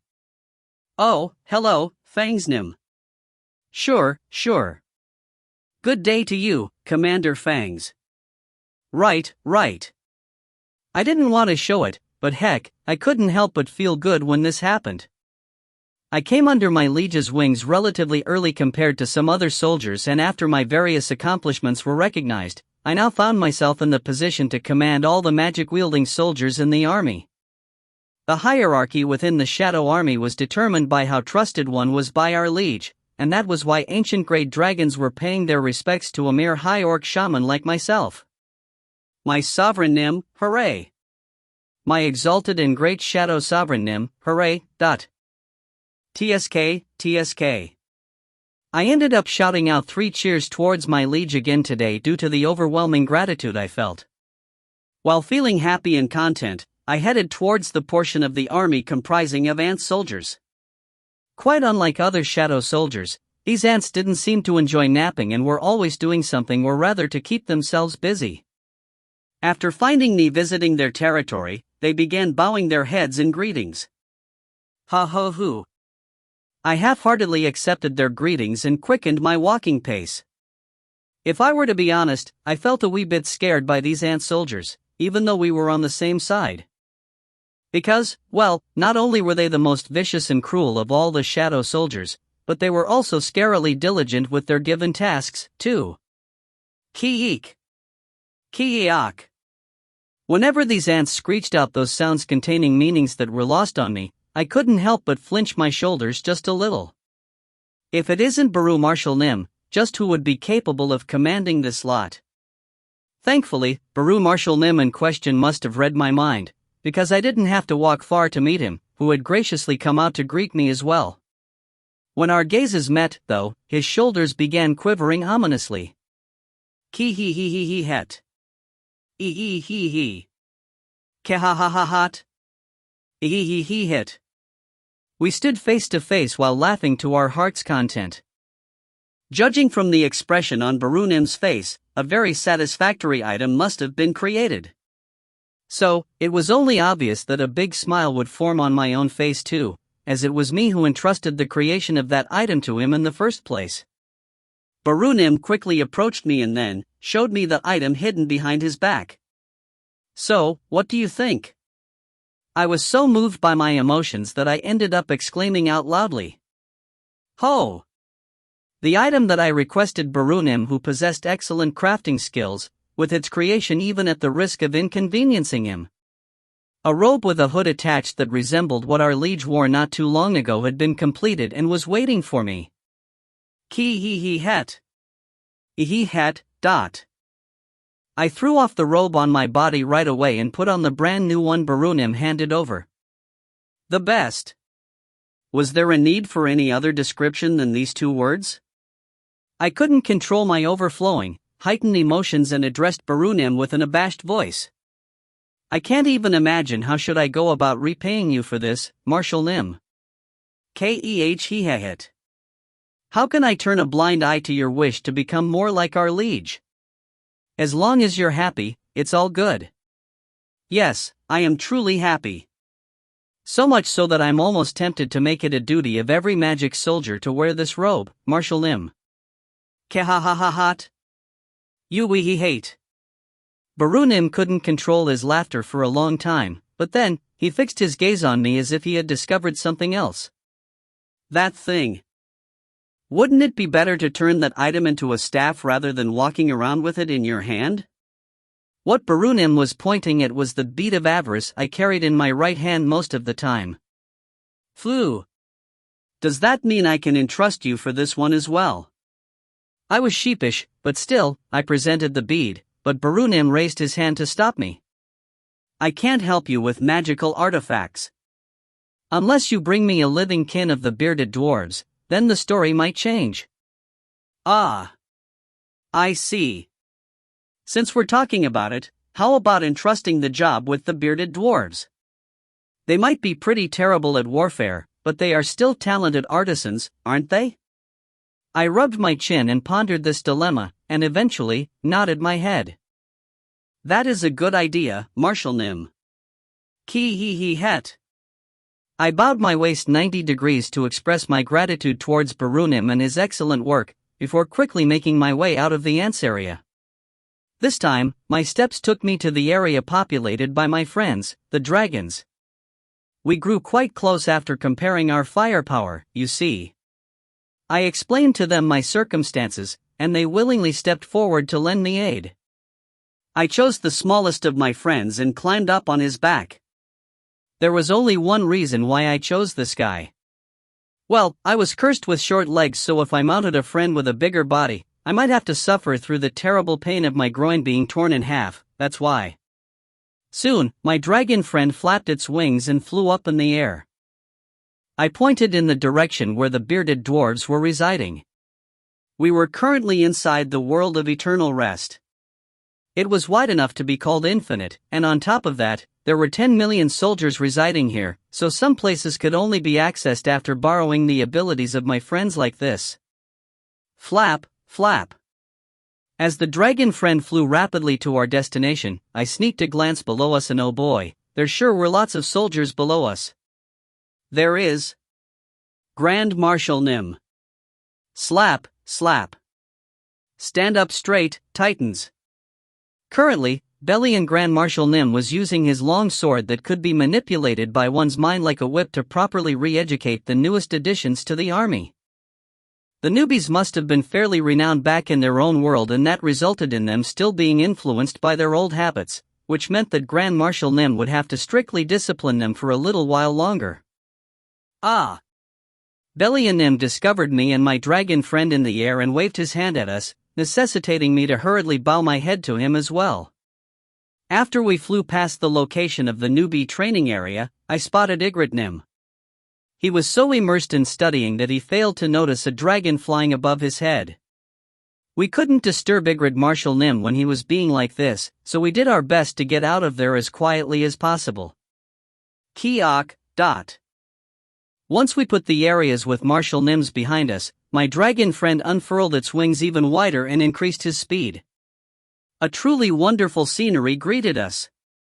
Countless shadow soldiers, now no bigger than ants in our eyes, went past in a blur below us.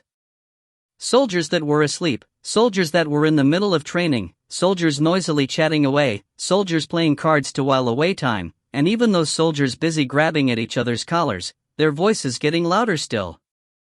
What a colorful bunch they were. Indeed, soldiers of all varieties could be seen below my feet. It wasn't originally like this, however. We were psychically connected to our liege's mind, and as his powers grew stronger and stronger, we began to grow closer in personality to him, as well. Meaning, we who only knew and desired wanton destruction were gradually learning more about our liege's human side. The process of many new and different emotions of a human filling up our once empty chests was quite a refreshing experience, that's for sure. When our liege's heart begins to pound, even our hearts would go on a riot alongside it. I liked my liege very much. I could only express my gratitude to my liege who had shown me a new world that I never ever imagined experiencing before. My sovereign Nim, hooray! My exalted and great shadow sovereign Nim. While I was unconsciously exalting my liege after being moved by my emotions once more, we had already arrived at the area populated by the kins of the bearded dwarves. Perhaps fitting for our comrades that enjoyed crafting things, they had managed to construct a proper village, what with houses and smithies, as well as other buildings dotting the landscape. Flap, flap. After my dragon friend landed on the ground, I cautiously stepped down, my toes wiggling and searching for solid footing. Thanks, Commander Nim. Commander Nim? The bearded dwarves discovered my sudden, unannounced visit and quickly gathered around before politely bowing their heads.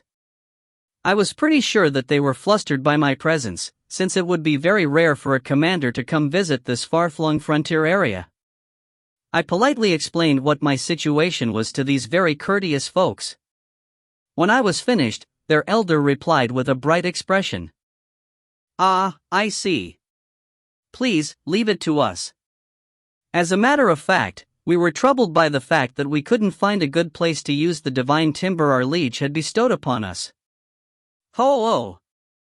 It seemed that the right material had been prepared already. While I was being treated to a cup of warm tea at the residence of the elder, other artisans gathered together to craft my new weapon. "What do you think, Commander Nim?" The elder confidently presented a cool-looking staff and I cried out as another bout of emotions overwhelmed me. Ho-oh!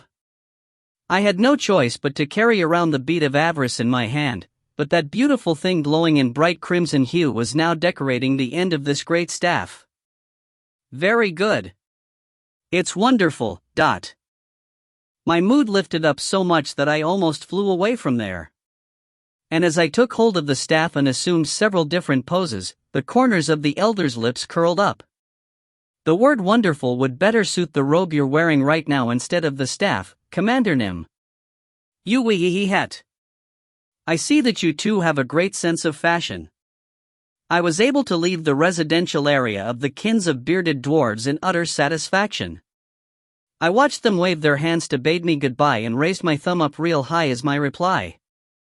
If, in the distant future, my liege asked me about the coolness of this staff, then I swore in my heart to mention their hard work in crafting this item. I went back the way I came and returned to the area of the magic soldiers. The first thing I did was to summon all the magic soldiers under my command and showed off my new robe and weapon combo. It's really cool, Fangs Nim. It's the best. I can't stop my tears from gushing out, thanks Commander Nim. Rather obviously, praises kept pouring in from everywhere. It was the romance of all magic soldiers to wear cool-looking robes and hold cool-looking staffs, after all. Yoo-hoo-hoo hut. I magnanimously shared my joy with the rest of the magic soldiers, and then gifted the highest quality robe I used to wear until recently to this one particular soldier busy clapping his hands who said a moment or two ago that he couldn't stop crying. Thank you, Commander Nim. Yoo-hoo-hoo hut. He was expressing his joy with his entire body and I lightly patted his shoulders. But it was at this point that my eyes caught the sight of a few big guys that I hadn't seen before. And who you guys might be? The giants made out of rocks scratched the backs of their heads, and one of them spoke to me in an awkward voice. Belly and Nim ordered us to come to this place. I see. It seemed that there were a few magic soldiers among the ranks of the new additions to the army. But then again, wouldn't such a big guy shooting magic spells around be a waste of his hulking? No, hang on a minute. That wasn't something I could say with a straight face, now was it? In any case, there was this one process that all newbie magic soldiers had to go through if they were to be put under my command. There. Other magic soldiers, you're dismissed for the time being. The newbies, settle down there for a second. The rocky giants were so well disciplined that they politely knelt down on the spot and quietly waited for me. From now on, I shall describe in detail what I've accomplished during the first battle our liege fought against the horrifying enemy called the Dragon Emperor, and then, every achievement I earned during the ensuing battle within the gap between dimensions. Listen well, and then, After I finished telling them the lengthy tale of my unforgettable history, I had the newbies still stewing in admiration towards me return to their respective posts. It was then that I realized my day had come to an end. I sensed the encroaching embrace of Lady Sleep, so I unfurled the bedding, lied down on it, and let out an almighty yawn. Yawn dash. I liked wonderful clothes, cool weapons, or telling stirring heroic tales, but what I liked the most at the end of the day was to fall asleep. especially for sleep that closed out a day like today, which was hectic, to say the least. I pulled the duvet right up until my neck and slowly drifted into my slumber while being embraced in this wonderful warmth. But then, just as the sleepiness sneaked its way closer and carried me off to the land of dreams, someone suddenly began shaking my shoulders. How dare he? How dare anyone try to disrupt the sweet slumber of Commander Fangs? My eyes shot wide open as I got ready to rip the idiot apart. Ygritte Marshal Nim was quietly looking at me from near my head. I love you, Marshal Nim. I am also grateful for your sincere loyalty. By the way, what brings you here, Marshal Nim? I pushed my upper torso up and Ygritte Marshal Nim pointed to the distant sky above. It's about to begin. Didn't we, the commander-grade soldiers that serve our liege from close by, agree to cheer him on when the time came? Heek. I kicked the duvet off and hurriedly jumped up before raising my head towards the sky. Like a gigantic movie theater, the sky morphed into a screen to share what our liege was viewing to the rest of us. Finally, is our liege about to meet Lady Heian? That's correct. Yuohohat. So moved by the fact that I was allowed to share this historical moment together with my liege, I ended up crying out loudly. The rest of the shadow soldiers cheering on our liege then also raised their arms high up and roared out as well. Wah what dash! When our liege's heart pounded away, ours would pound away as well. I too raised my arms up high and joined in the chorus of soldiers' roars. Wah dash! My heart was beating really loud now. Chapter 256 Fin. If you find any errors, ads pop up, ads redirect, broken links, non-standard content, etc., please let us know. Report chapter so we can fix it as soon as possible. Chapter 257. Chapter 257, Chapter 257. Side Story 14. 8. Only I'm max level. Antares was my name. I was the first sovereign born from the darkness, as well as the strongest sovereign. I was the king that lorded over all dragonkind, an existence that signified terror and destruction. That's right. All those who knew me referred to me as the Dragon Emperor as a sign of respect and awe. However, something strange happened.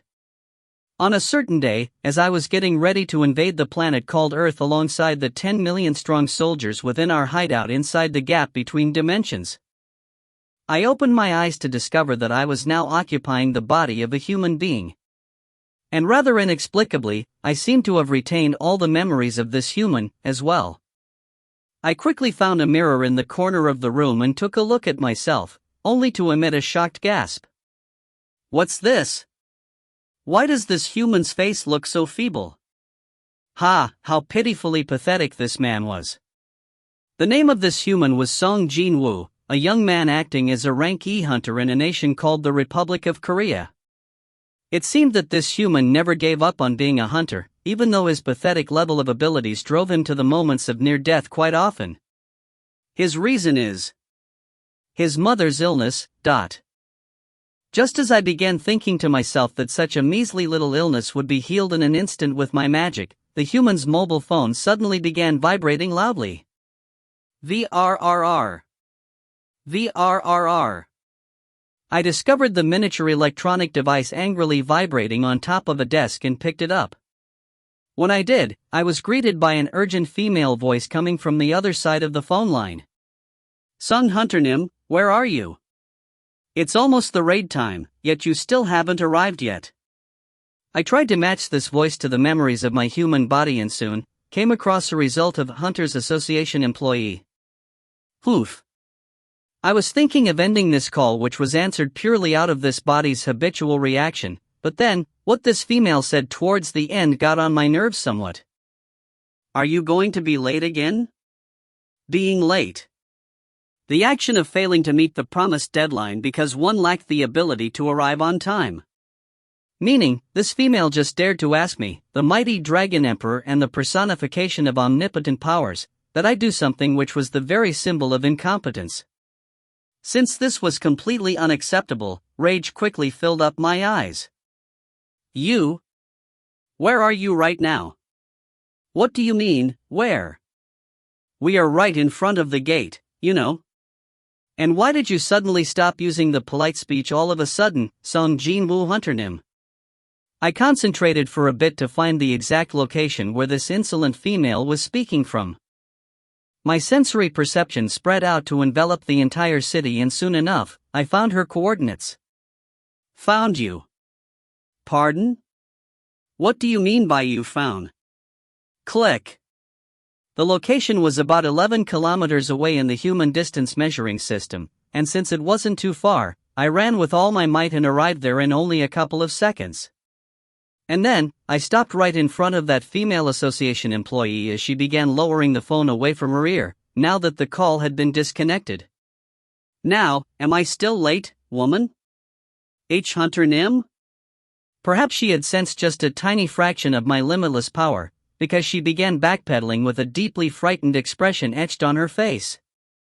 I reached out and grabbed her shoulders as to make sure she'd not get away and asked her again. Tell me. Am I being tardy now? And no, not at all. Very good. I released her as a look of satisfaction floated up on my face. I then swept my gaze around the surroundings to find a group of hunters raising a bit of fuss. Rather than focusing on these unremarkable individuals and their forgettable faces, I focused on the distinct aroma rising up from the paper cups they were holding at the moment. Coffee. I also want to drink coffee. I turned around to look at the female employee with her rapidly paling complexion, and she bowed her waist with all of her heart. I am truly sorry, Hunter Nim. We ran out of coffee just now.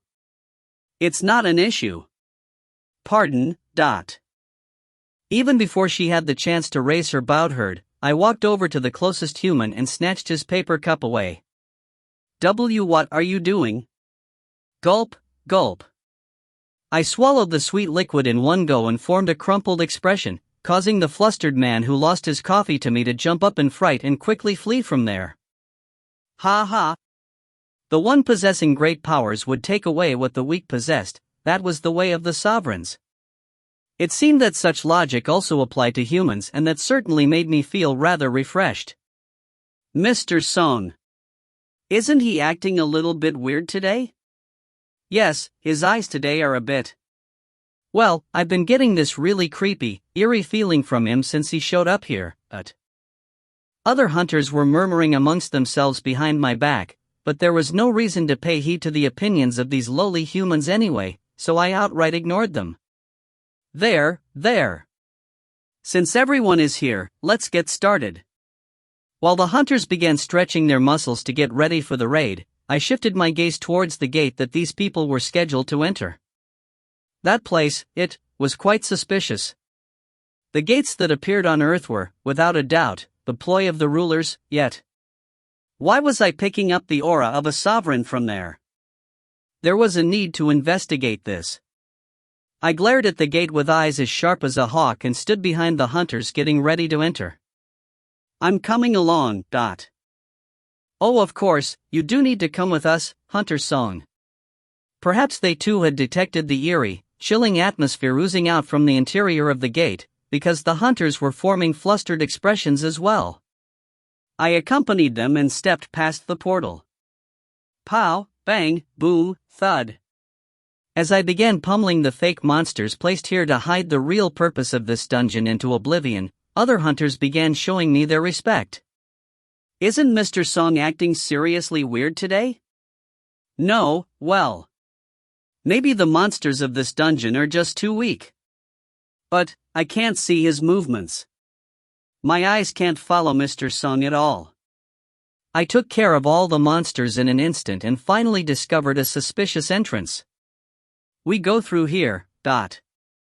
Hold on, we need to take a vote to decide on such issues. This man didn't get to finish his sentence. Because he lost his consciousness from a single hit from me. Plop. I looked down at the collapsed old man before scanning the rest of the hunters. Anyone else want to take a vote? The decision to enter the passage was unanimous. We walked the seemingly infinite corridor and finally arrived at the giant door at the end. But, how can there be a door at the end of the cave? Has there ever been a boss room with a doorway before? No, this is a first. Wouldn't this be too dangerous? Noisy. The hunters didn't bother to hide their high level of anxiety. I too had detected the truly scary aura leaking out from the interior and agreed with their opinion that things could get dangerous. That was why as soon as I opened the door, I grabbed the collar of a hunter standing at the front of the pack and lightly tossed him inside. You walk?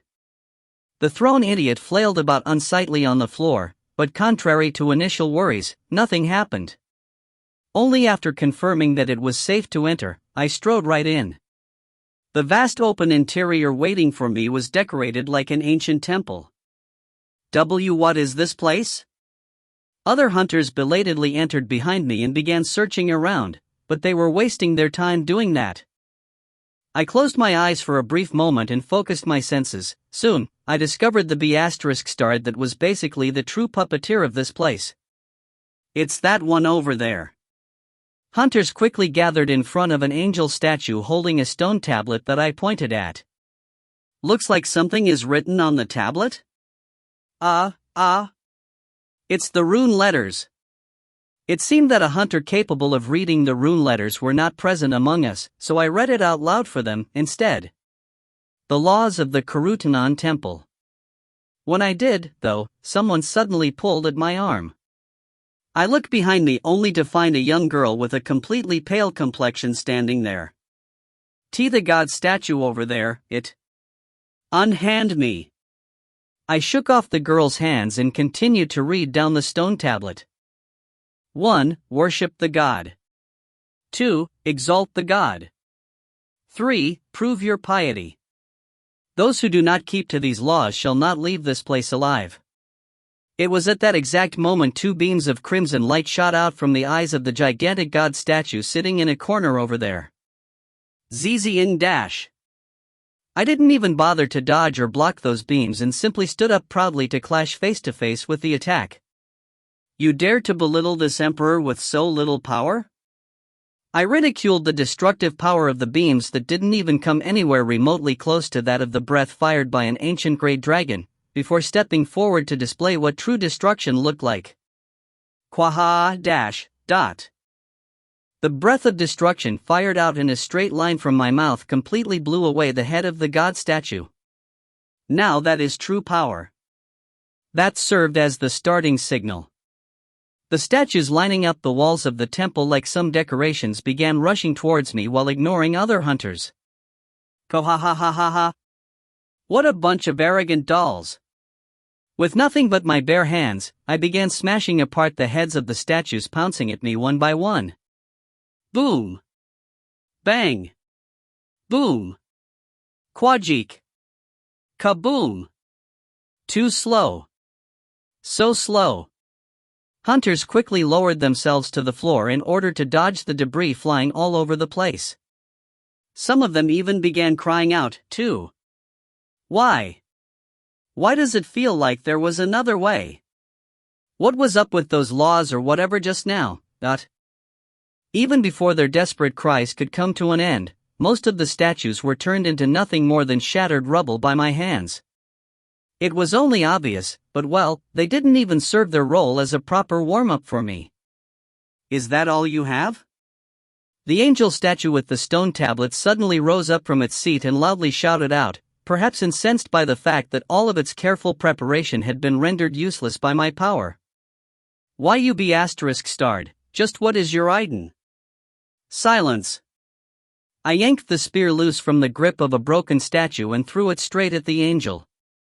In less than a blink, the spear penetrated through the neck of the B** and it collapsed down to the floor. I didn't come here to converse with a fake. What I wanted to bring out was the true figure hidden behind the scenes. Reveal yourself, you coward. I got rid of all the hindrances and roared out loudly, and that prompted the headless god statue to quietly raise itself up off its throne. Indeed, that's better. The corners of my lips curled up as the sensation of boiling blood coursed throughout this body. The god statue strode closer and stopped right before me to look down. The sovereign of destruction, our paths were fated to cross like this. Here, in this place, I shall put an end to our ill-fated relationship. Ha ha. Now that is an excellent idea. The god statue was rapidly enveloped in a jet-black aura and transformed into a gigantic shadow, and I unleashed all of my strength in order to contend with that massive hunk of power. An ecstatic jolt coursed from the tip of my toes right up to the ends of my hair. Come. Our battle would not end that easily. Heek. Jin-Woo hurriedly raised his upper torso from the bed. He spotted the familiar bed, familiar wallpapers, familiar ceiling, and his old computer. He quickly took a look around and finally realized that the place he woke up was in his own room. It was a dream. It was a truly rubbish dream where he had become the Dragon Emperor. No, should he say that the Dragon Emperor became him, instead? Hold up. He hurriedly confirmed the current time with his smartphone and sighed in relief afterwards. There was still some time left before the beginning of the exams. Now that I think about it. It's been 4 years already since I got rid of the Dragon Emperor. Time flew by in the blink of an eye, and here he was, scheduled to take the college scholastic ability test later today. Him having a crap dream like this was good evidence of how tense he felt right now. Smirk. Jin-Woo chuckled helplessly for a moment there before getting up from the bed. Today, he'd get to confirm the fruit of his hard work and determination of the past 4 years. He had already decided on which university he wanted to go to. Because this one person he just had to meet would attend that institution later on. What a relief that you aren't so good with studying, Jin-Ho. You Jin-Ho. Jin-Woo reminded himself of the name of the guy he dearly missed and pulled open the curtains covering up the windows to the side. The dusky aura of the dawn was gradually fading away outside. I shall go there first and wait for you. Jin-Woo breathed in the winds of the early morning entering through the open gap of his window while thinking about the reunion that'd take place in the near future. It was at that moment when the door to his room was pushed open, accompanied by the loud, hurried footsteps. Son, you know that today is the CSAT day, right? Son, as your father, I can take you there, you know. His parents couldn't catch a wink during the night, worried that their son might end up missing out on this all-important exam because he woke up a bit late today. Jin-Woo looked at their haggard faces and gently smiled while nodding his head. I'm ready. Let's go, my liege. Jin-Woo soon stepped out of his home as Ygritte, sounding tense for some reason, spoke words of encouragement. What a refreshing morning this was. Chapter 257 Fin. If you find any errors, ads pop up, ads redirect, broken links, non-standard content, etc., please let us know. Report chapter so we can fix it as soon as possible. Chapter 258. Chapter 258, Chapter 258. Side Story 15. 9. I'm going there to meet you right now. 1. The United States of America, inside the official residence of the nation's president, the White House. Several big shots gathered in this iconic white building created for the President of the US of A to live and work. Every single one of these important government officials occupying a spot inside the briefing room all carried tense expressions. Among them, one person carried the gloomiest expression. The American president continued to rub his face, wondering over and over again if he had made the right call. Rifts formed on an empty sky, and unidentified objects began appearing from there. It was an unprecedented historical event. But, was it the right thing to handle this incredible event without saying a word to the public at large? No, before that, did they even possess the capability to deal with the objects that came out from there? All he could do was anxiously wait for the arrival of the commander in charge of the operation. And, when the entrance to the conference room opened up and General Chester Harrison entered, the president quickly got up from his seat to welcome the military man. Harrison, just what the hell happened back there? The final report sent in from the location of the event was: the situation has been normalized. I repeat, the situation this side has been normalized. That report, sadly enough, lacked the most important how of that normalization process. That was why so many big shots, including the POTUS himself, were nervously waiting for the arrival of the military man inside this conference room. Chester mouthed a brief greeting to his boss and scanned the room for a short while, and stood in front of the room. Rather than me trying to describe the situation to you, it'll be far quicker to play the video contained in here. What he was holding was a small USB stick. The president grew curious about its contents in an instant and hurriedly nodded his head. Not just him, though, but everyone present within the room was staring at the tense-faced general's hand. He slotted the USB stick in the terminal and video footage began playing on the giant screen installed on the wall of the conference room. This is the footage captured by the surveillance drones and robots. Chester Harrison spoke those short introductory words and stood beside the screen while swallowing down his own nervous saliva. He couldn't even begin to imagine how these folks would react to the footage about to be played. Well, he'd seen it several times before coming here, and he was still unsure how to take it, even now. However, what was really important here was that it did happen. The evidence of that was contained within this USB drive, and as the commander in charge of this operation, it was his duty to reveal it to this gathering of higher-ups. The beginning of the footage started off with the cracks in the sky. Ko-hyum. Ha, dot.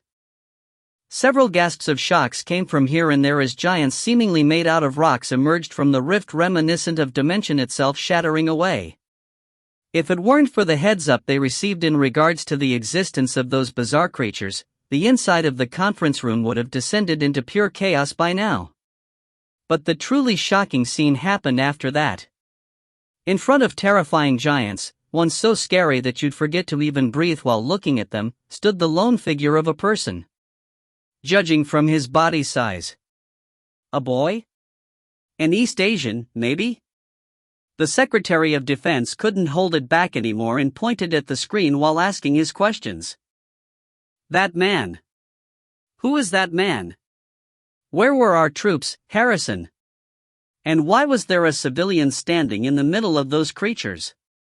It was as he said, this footage wasn't a record that everyone in this room was expecting to see, in which the mightiest army on earth, the American military, smashed apart and drove back the creatures of another world. No, this video was all about a lone, nameless man whose face they couldn't even see. With excellent timing, the screen now showed pitch-black soldiers suddenly rising up from the ground behind that lone man. General Chester Harrison, his gaze fixed to the screen until then, spoke as if he was letting out a pained moan. I'd like to know that myself as well. Does it look like I'm alone to you? When those words came to an end, nearly 10 million shadow soldiers simultaneously lined up right behind Jin-Woo. The number of titans that emerged from the rift in the sky was around several hundred. So, it was 10 million versus a few hundred. In any other normal circumstances, the 10 million should have easily overwhelmed the opposition with this number. The problem today, however, was the fact that each titan possessed powers equal to that of higher existences. Ba-thump, ba-thump. Facing a battle for the first time in a long while, Jin-Woo's heart began pounding away quite loudly. He sent a mental communication to Fangs, currently in charge of commanding all the magic soldiers. How are your preparations going so far? There is no problem on this side, my liege. Not just Fangs, but all of the magic soldiers were entrusted with performing and maintaining magic spells to minimize the shockwaves that no doubt would be generated by this battle. He had no choice but to do this, since this world had no mana, and it was simply far too fragile as it currently was. Also, the uninvited guests came here with the purpose of literally devouring this planet, so they wouldn't go about flinging around unnecessarily powerful magic spells, either. Inevitably, the battle about to take place would be a confrontation involving physical powers between allies and enemy forces. A contest of pure raw strength, in other words. Good. Thankfully, he didn't dislike such a type of fighting, to begin with. A smirk formed on Jin-Woo's lips. One of the titans completely misinterpreted the meaning behind that smirk and in the blink of an eye, smashed its fist down in pure rage. Boom dash. Too bad, the target, Jin-Woo, had already risen up in the air. He had lightly jumped up like a pole vaulter and settled down gently on top of the titan's fist like a falling feather. This titan's expression hardened and a sense of ominous foreboding crept up along its backside after seeing that smile etched on the human's face as he stood upright on top of its fist. Sure enough, the human began dashing forward on top of the arm next. Pa Bababat. His legs were moving so fast that even the titans, possessing as much power as higher beings, couldn't react in time. And when they did, Jin-Woo was already well past this particular titan's shoulder, heading straight to the back of its neck. Soon, the short sword held in his hand penetrated straight into the titan's rocky neck. Kawak! It was almost like scratching the paint of a car with a coin. While gripping tight the short sword still buried in the neck of the gigantic creature, Jin-Woo ran towards the other shoulder, leaving behind a long line on the poor thing's skin. Quagagagagagak. The black aura loaded on the blade cleanly separated the head of the titan from the rest of its body. Ryup! Jin-Woo stood tall on the shoulder as the huge head rolled off its body, and he provocatively glared at the other titans. He could sense rage, fluster, and fear creeping up on their expressions. One at a time. Memories, as well as the feelings he had while hunting down the army of the Chaos World in the gap between dimensions, floated back up in his head one by one. He knew he had succeeded in breaking the fighting spirit of these creatures. His original goal was the complete annihilation of the race of titans. And so, he finally had his shadow army break out of its standby mode and enter the fray. All personnel, advance. The will to fight from the enormous army beginning to make its move could be felt from below. Wah dash. It's no good that their leader stops moving here, right? At least, that was not his style, the style of the current Shadow Sovereign. Jin-Woo's sharp glare began searching for his next prey. Flinch. One of the titans that met Jin-Woo's glare flinched its shoulders. The enemy that lost itself to fear would be the first one to be devoured. He pounced in that direction while swinging his short sword, packed full of black aura. This blade might not have been the Kamish Wrath, but Jin-Woo had been roaming the battlefield for 27 years already, and the control he could exert on the black aura was no longer dependent on the weapons he wielded. The black aura spreading out from the end of the short sword stretched out towards his front and completely sliced up the face of the frozen titan. Quagagak. The giant that got terrified by the overwhelming power of this small lifeform lost its life so easily like that. However, as it turned out, not all titans were cowards like this guy. Jin-Woo's brows shot up in surprise. Right behind the falling body of the dead titan with its torn-off head, he could now see other titans throwing everything they had in order to kill him. He used his ability to fly to dodge beneath the huge fist approaching him from the front, while another one sharply digging in from his back was avoided by him flying up. The skill, ruler's authority, had now been fully ingrained within his body and he could manipulate it without any restriction whatsoever. The thing was, though, the enemies and their abilities also surpassed his expectations, as well. The fist of a titan slammed down like a hammer, and Jin-Woo kicked it away, only to be greeted by the back of a hand flying in from the side. He quickly gathered his arms and got ready for the impact while crouching, to minimize the surface area of his body. Boom dash. In order to ensure that he wasn't flung away, Jin-Woo yanked at the back of the titan's hand that smacked him with mana. In an instant, that huge hand was pulled towards him and his short sword, swung without mercy, sliced off the creature's wrist in one go. Slice dash. The titan grabbed its now severed wrist and roared loudly to the sky. Kawa dash. Jin-Woo rapidly approached its neck and stabbed his weapon deep into where the creature's Adam's apple should be. Quajik, dot. One razor-sharp killing move later, and another massive physique came crashing on its backside. Jin-Woo kicked the chest of the toppling titan and jumped up high, before slicing and dicing the hands of the titans relentlessly reaching out towards him. To his side.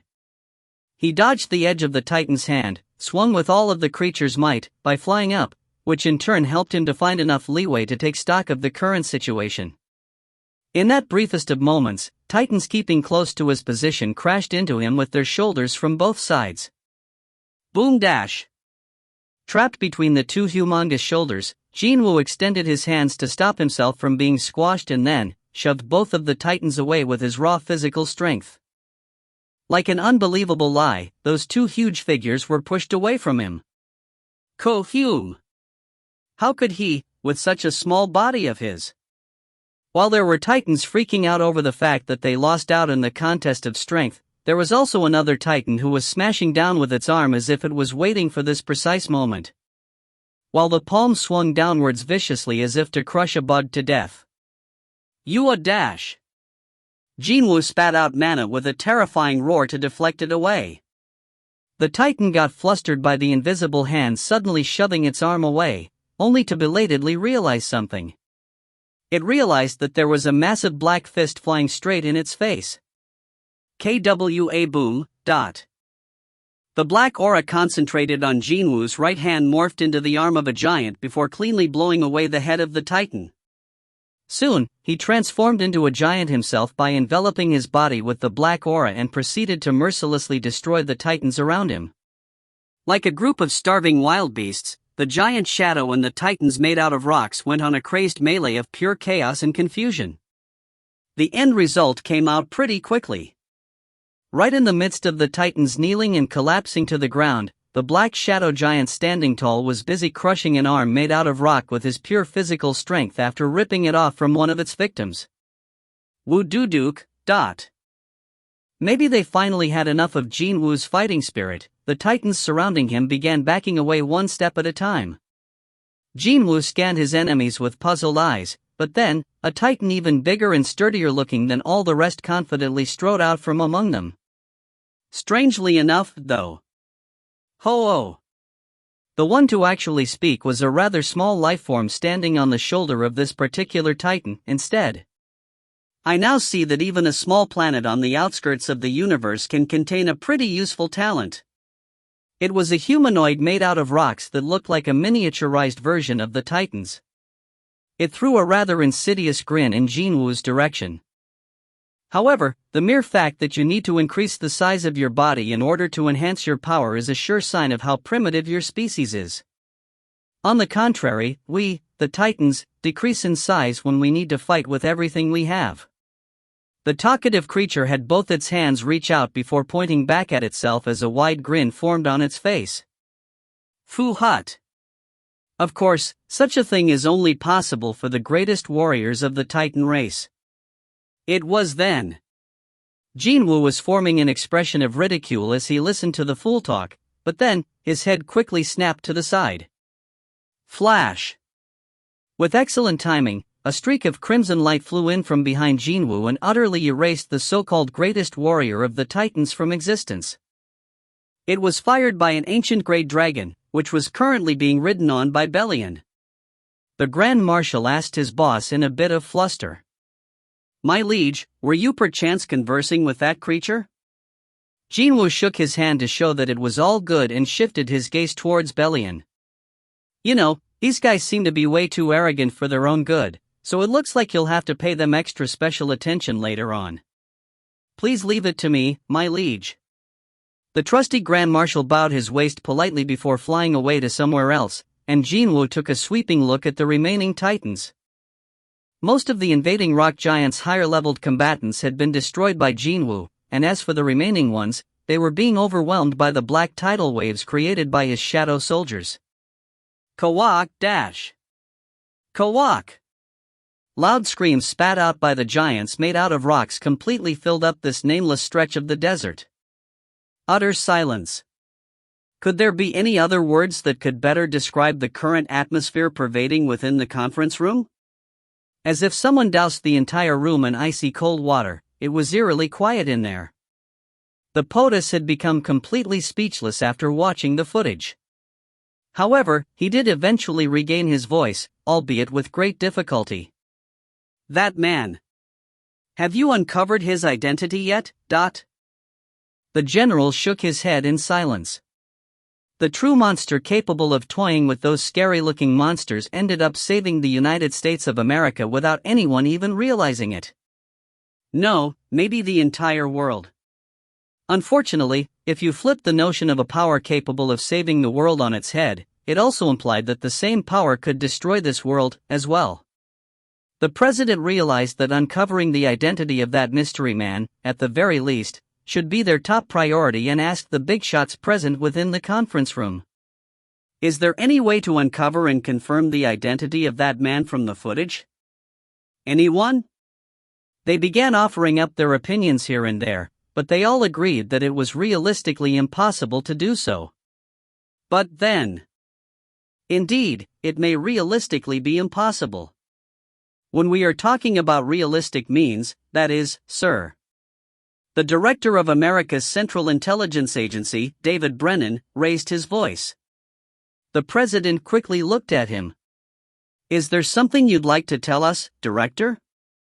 Director Brennan cautiously spoke up. If a realistic approach is impossible, how about we employ unrealistic means, instead? The big shots around him tilted their heads, but Director Brennan simply formed a grin. We do have a way. A certain person who can inform us of the truths that no one would have known, through fantastical means. Could he be talking about? Pretty much everyone living in the United States of America would have heard of her name by now.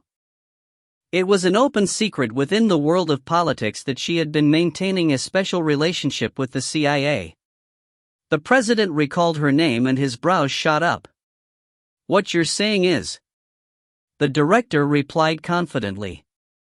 That's right, sir. It's Madame Norma Selner. Just like before, she will help us with the right answer this time as well. Chapter 258 Fin. If you find any errors, ads pop up, ads redirect, broken links, non-standard content, etc., please let us know. Report chapter so we can fix it as soon as possible. Chapter 259. Chapter 259, Chapter 259. Side Story 16. 9. I'm going there to meet you right now, too. Once more in the United States of America, somewhere in the quiet suburbs on the outskirts of a city. A black saloon car gliding smoothly on a certain road finally arrived at its destination, a small, but cozy and inviting house, with a red roof. Tap, tap, tap. The ones climbing out of the vehicle was the director of the CIA, David Brennan, and his two bodyguards. The director studied the red-roofed residence for a little while before issuing a new order to his underlings. You two, wait for me here. But, sir. Since these two agents were charged with protecting him, that order was a rather difficult one to accept, but the director's attitude remained unchanging. It's fine, it's fine. He waved his hand dismissively towards his underlings, trying to dissuade him. Madam doesn't enjoy noisy visits like this, anyway, but... Leaving behind his entourage by the car, the director walked alone towards the front door and began fixing his attire. Once he felt satisfied by his grooming attempt, he cautiously knocked on the door. Madam? It's me, DAV. Even before he could finish introducing himself, the door opened up and a young African-American child peeked his head out. The director recognized Madame Selner's grandson and crouched lower to match the boy's eye level before patting the kid on the head. Is your grandma home? She's been waiting for you, bearded uncle, for a while now. David Brennan looked at the child pointing at him and couldn't help but chuckle gently. But, of course. Just who was the woman he came here to speak to? The psychic, the prophet, the real Esper. Didn't matter which title was used, none of them would sound ill-fitting to Madame Selner, the world's preeminent soothsayer. That's who he came here to see today. Of course, it wasn't as if he trusted her words in the beginning. But then, she began solving serious problems that even the CIA, an organization at the peak of the cutthroat intelligence world, had given up on with preternatural abilities, and the director had no choice but to stop suspecting her gift there and then. She was the real deal. A true superhuman. So, predicting his unannounced arrival for someone like her would be easier than, say, changing the channel on TV with a remote. Guided by the grandchild, the director was led into the sitting room where the madam was waiting for him with a cup of warm tea on top of a coffee table. He politely greeted her. "It's been a while, madam." "Good to see you, Dave." The director raised his head. The last time he stepped in here was about a year ago. He took a look around at the interior decoration of the sitting room that hadn't changed since his last visit before carefully parking his butt on one of the couches. "Madam, you probably can't imagine how difficult our work has become ever since you announced your retirement. One could say that the information on the past was of no value compared to the information on the future. The CIA reaped a great deal of harvest by cooperating with Madame Sellner, so the sense of loss the agency felt after she retired was indeed well above one's imagination." The director might have spoken with a smile as if he was cracking a joke, but his genuine belief, hidden beneath the surface, could be heard if one paid closer attention. "Too bad," the madam spoke composedly as if she was tiding a young child throwing a tantrum for more cookies. "Dave, I've already told you this, haven't I? I can no longer see the future after that person arrived." "Ah. Was she talking about that story of the god of death again?"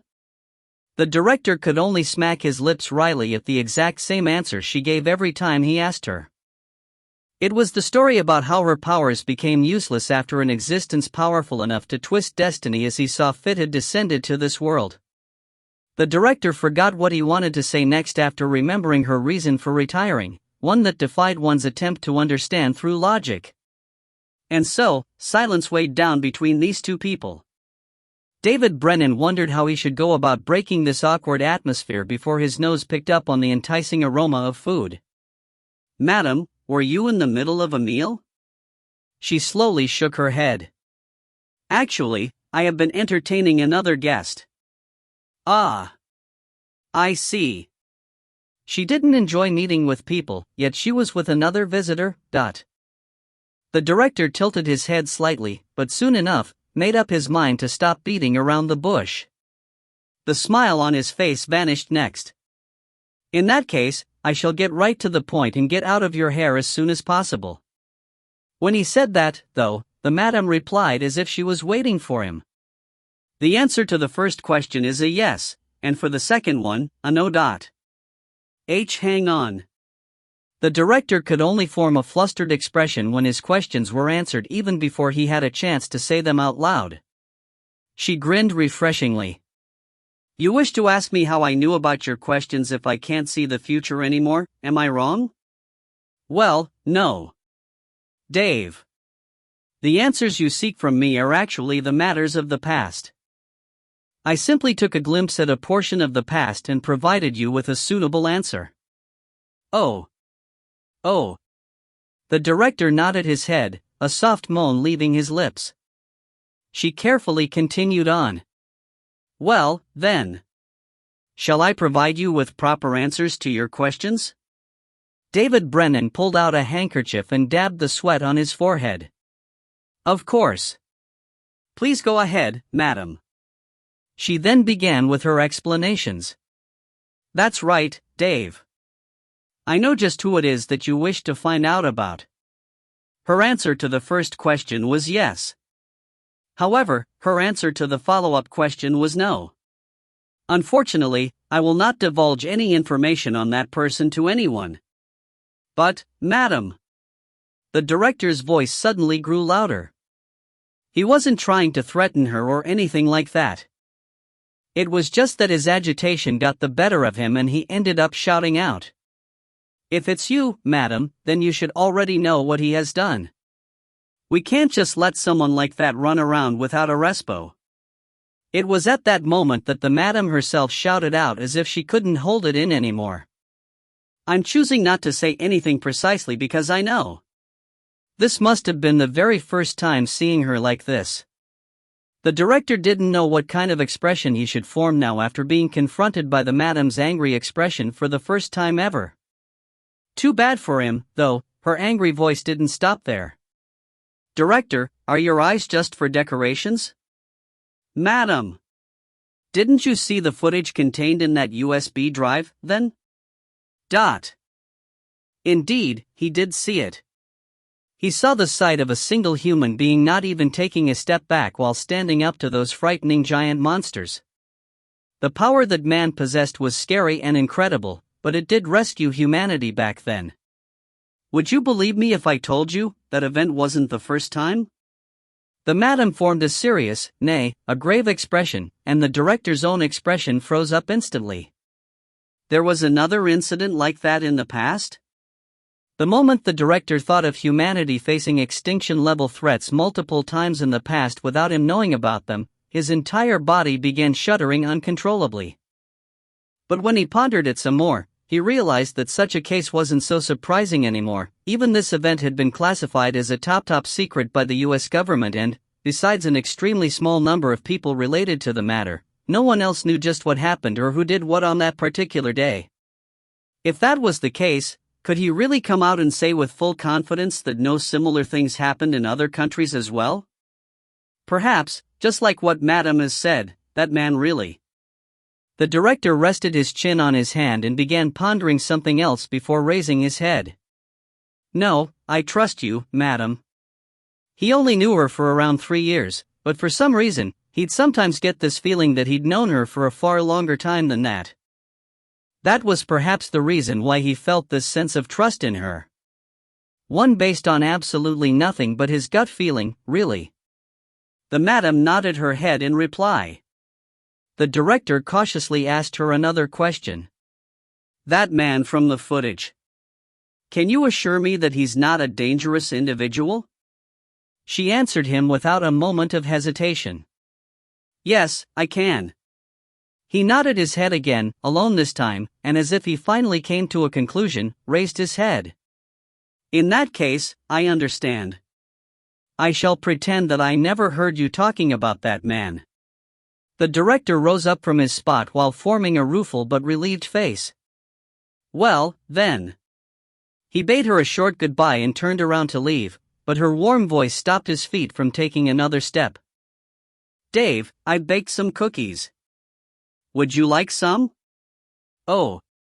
He spotted a bag of cookies in her hand, but could only decline the offer with a smile of his own. No, I'm fine. Thank you for your offer. Now that his official visit was over, his expression reverted to that of a regular, normal uncle. The madam bade him goodbye with a gentle smile and called for her grandson to guide him to the car. The child really liked this bearded uncle for some reason, so he quickly rushed to the bearded David Brennan and hung on to the older man's hand.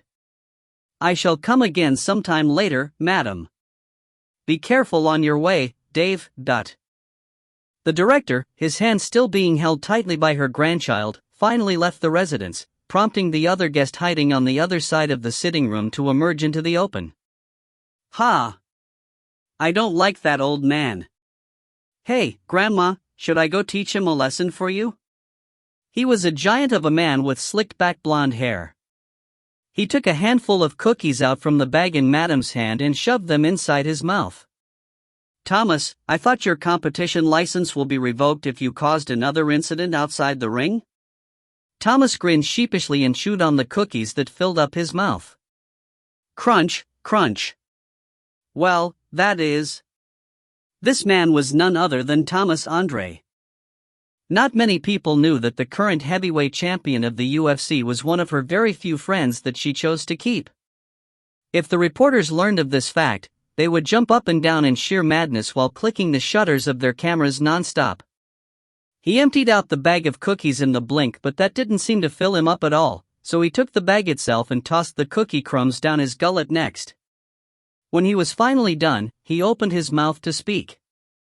Hey, Grandma. Can I ask you a question? She grinned refreshingly and nodded her head. Thomas rolled the empty bag into a ball as he spoke. I'm sure lots of people die through accidents, not just someone like me. Especially with car crashes, where innumerable people would die almost every single day. However, almost none of them would receive a phone call from the madam before that happened. On that much-awaited off day, Thomas was climbing inside his treasured sports car so he could go for a crazy fast drive through the back roads. And then, he became one of the very lucky few that did get that fateful phone call. After answering her call, he hurriedly checked out the tires of his beloved ride only to find a small nail stuck in one. Thankfully, he avoided getting into an accident, but if he started the car and drove away, then he'd have lost his life, just as how Madame had warned him. Which meant that Madame Norma Sellner was the savior of his life. Afterwards, Thomas grew close enough to her to share meals like this, yet what happened on that day still remained a mystery to him. "Why did you save me on that day?" Well, she couldn't possibly have been a fan of the UFC, and that prompted her to quickly pick up the phone, so Thomas André always felt curious about why she went out of her way to help him. Madame Sellner looked at him without saying anything after hearing his rather sudden question, before providing a belated answer to her friend, one of the top sports stars in the country. "Because you did many good things in your past life." "I did?" Thomas André, known as the bad boy of the UFC, no, devil of the octagon, did what now? He briefly wondered if this grandma ate something she shouldn't have, but then, he decided not to say what popped up in his head after remembering that he owed her big time. "Ho ho, dot." Madame chuckled softly and shifted her gaze outside the sitting room window to stare at the black saloon driving away with the CIA's director inside. Her grandson was waving his hand at the bearded uncle until the car couldn't be seen anymore. The relationships. Seeing that relationships of the past were being formed anew either consciously or subconsciously by the parties involved, perhaps this fate was a real thing after all.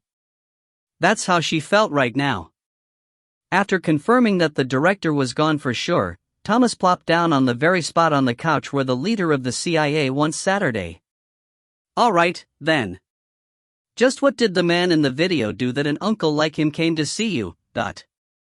Madame replied in a tone of voice belonging to someone busy putting up still wet clothes on the washing line. "He saved the world." Sometimes, it was hard to tell whether this old lady was joking or was being dead serious. Well, that's why it's so fun being around her, anyway. Thomas put on the pair of sunglasses he liked to wear all the time, and shifted his now darkened gaze towards Madame Sellner. "In that case, what would Mr. Hero who saved the world be doing right about now?" Madame kept her gaze on her grandchild walking back inside the house, a quiet smile forming on her lips. I wonder. Maybe he's enjoying his youth to the fullest somewhere? In the location of the qualifying rounds of the track and field competition filled with the heated cheerings of the spectators, featuring schools from all over South Korea. When the captains of the two rival high school track teams came together on the field, perhaps unsurprisingly, proverbial flames began erupting from the eyes of both men.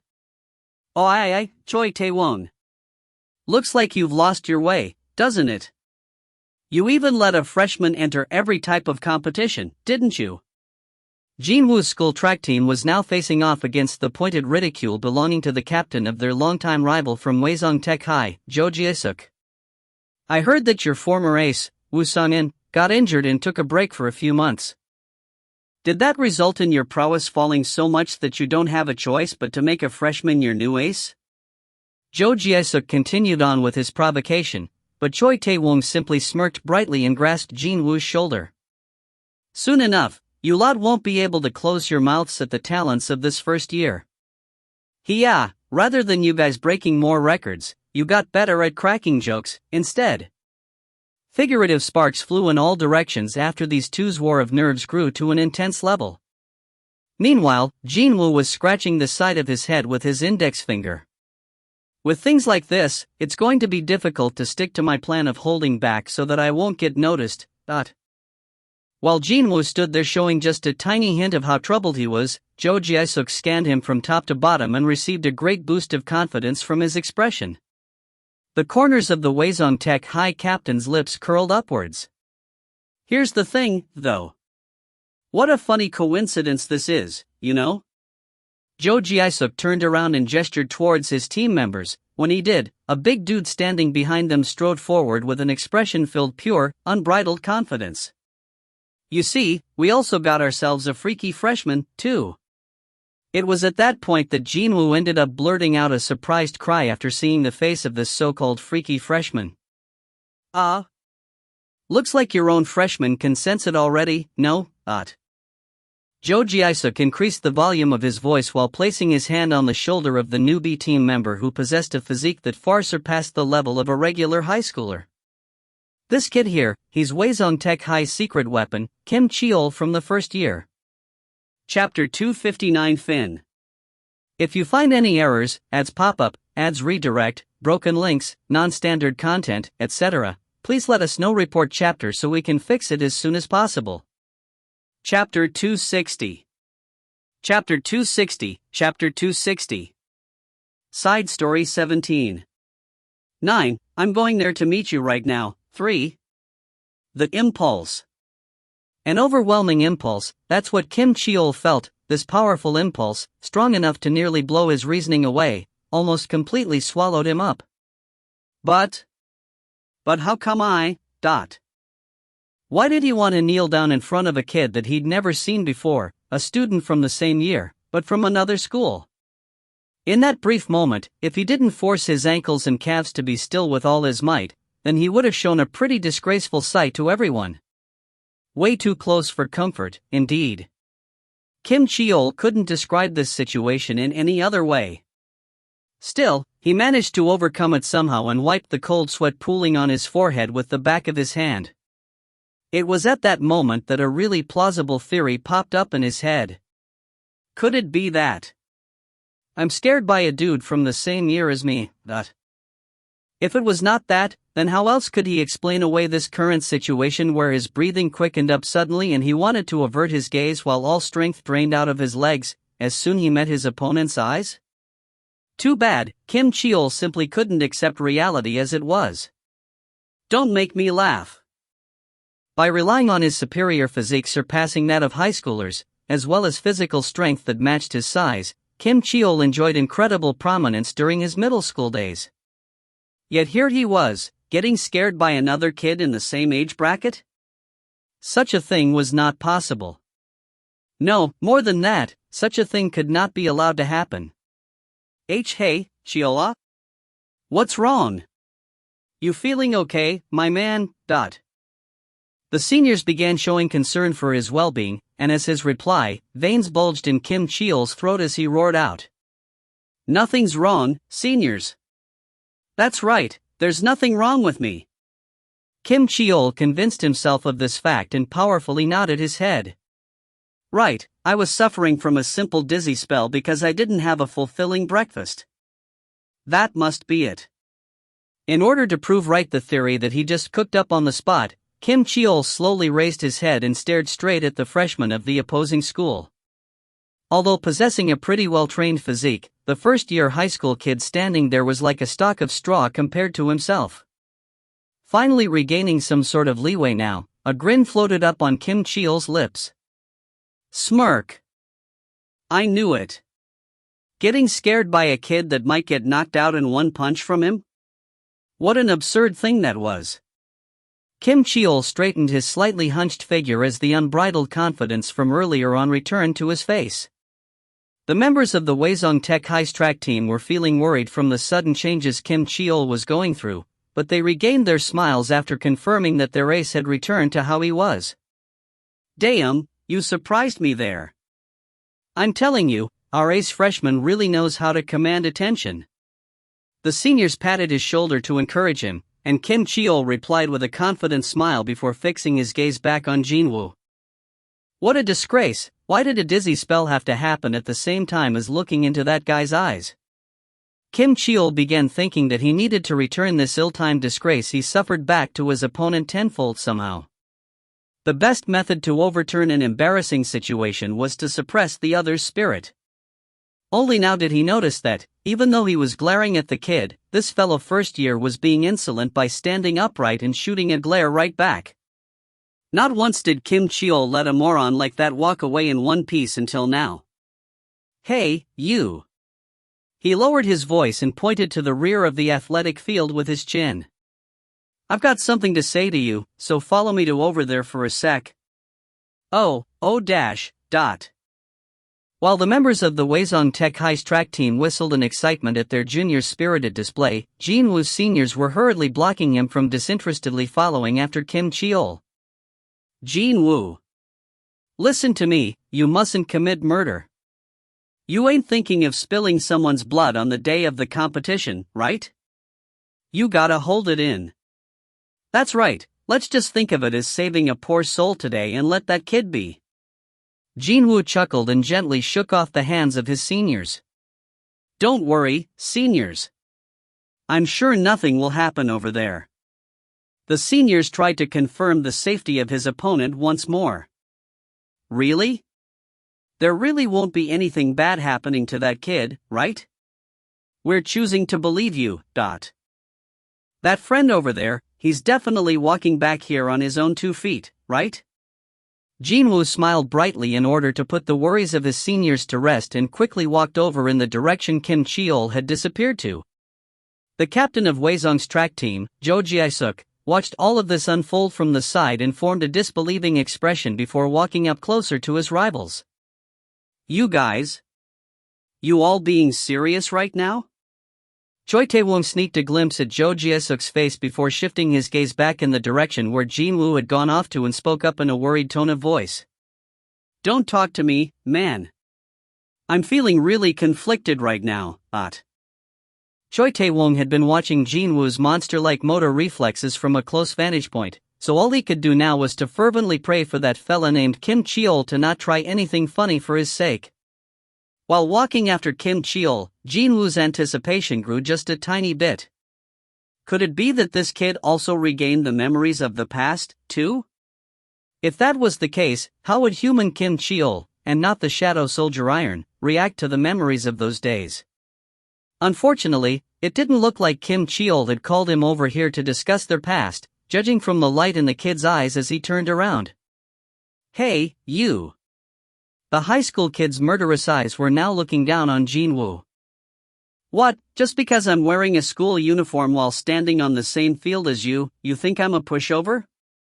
Kim Cheol was getting riled up here, but well, the sight of him being agitated like this reminded Jin-Woo of him losing his crap back inside the red gate, which caused an unplanned smirk to break out in response. Sure, he did get annoyed back then, but now, weren't they all his cherished memories? Too bad, though, Kim Cheol didn't remember a single thing from those days, and Jin-Woo's smile didn't go down all that well with him. You son of a b***tch.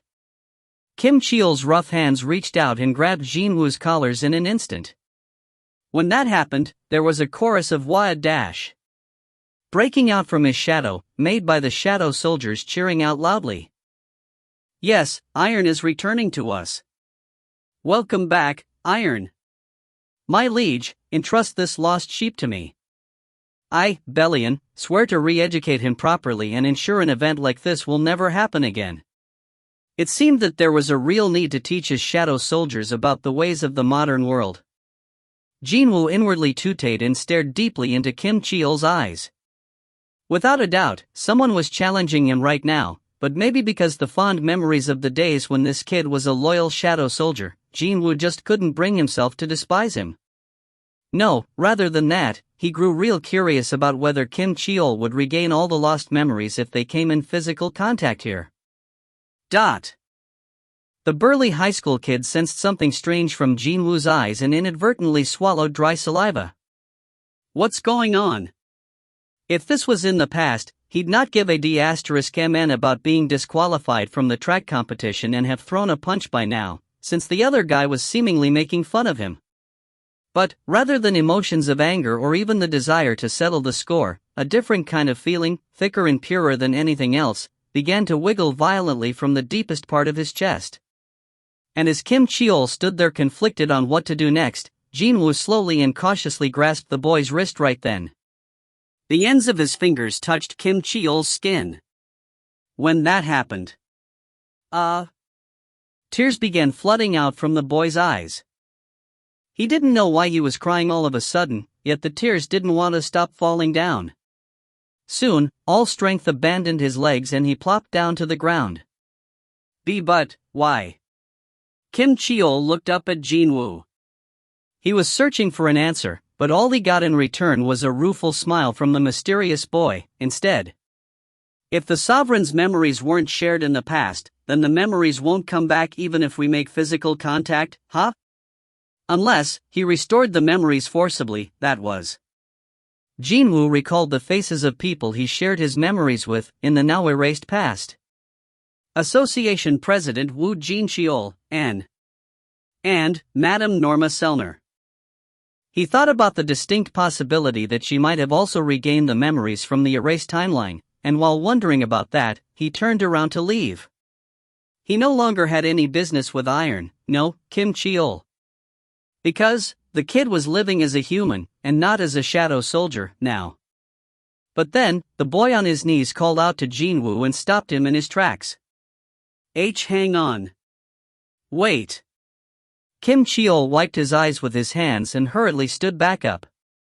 His tears might have stopped, but his nose was still beet red, but not caring about that, he squarely met Jin-Woo's gaze shifting back at him so he could speak, his voice choked up with thick emotion. This is what they call love, . He was being swept up by the sudden torrent of powerful emotions that he had never experienced before. Although he was deeply mistaken about what his feelings were, he was dead serious right now as he had ever been in his life. Jin-Woo stared at the boy for a long while in an utter daze, feeling like he's been struck hard in the back of his head. Eventually, a lengthy groan escaped from his mouth. This won't do. Indeed, he couldn't let some poor kid live the rest of his life confused about his sexual orientation like this, now could he? When Jin-Woo walked closer, Kim Cheol's cheeks blushed beet red like a maiden in love. Unfortunately. Snap. All signs of cognition and emotion were wiped from the boy's face along with the sound of fingers snapping. Kim Cheol's eyes lost focus and became blurry. Jin-Woo stood in front of him and began inserting new memories to replace the old one. Okay, so? You tried to provoke me, but then found out, coincidentally, that I was the son of your father's friend's friend's friend and that's how we got to resolve our differences. Kim Cheol dazedly nodded his head. Oh, and also. For a brief moment there, Jin-Woo recalled back to when the kid was still Iron and was crying his eyes out as they were about to say goodbye, right before the chalice of rebirth was to be used. A thin smile floated up on his lips and he continued on.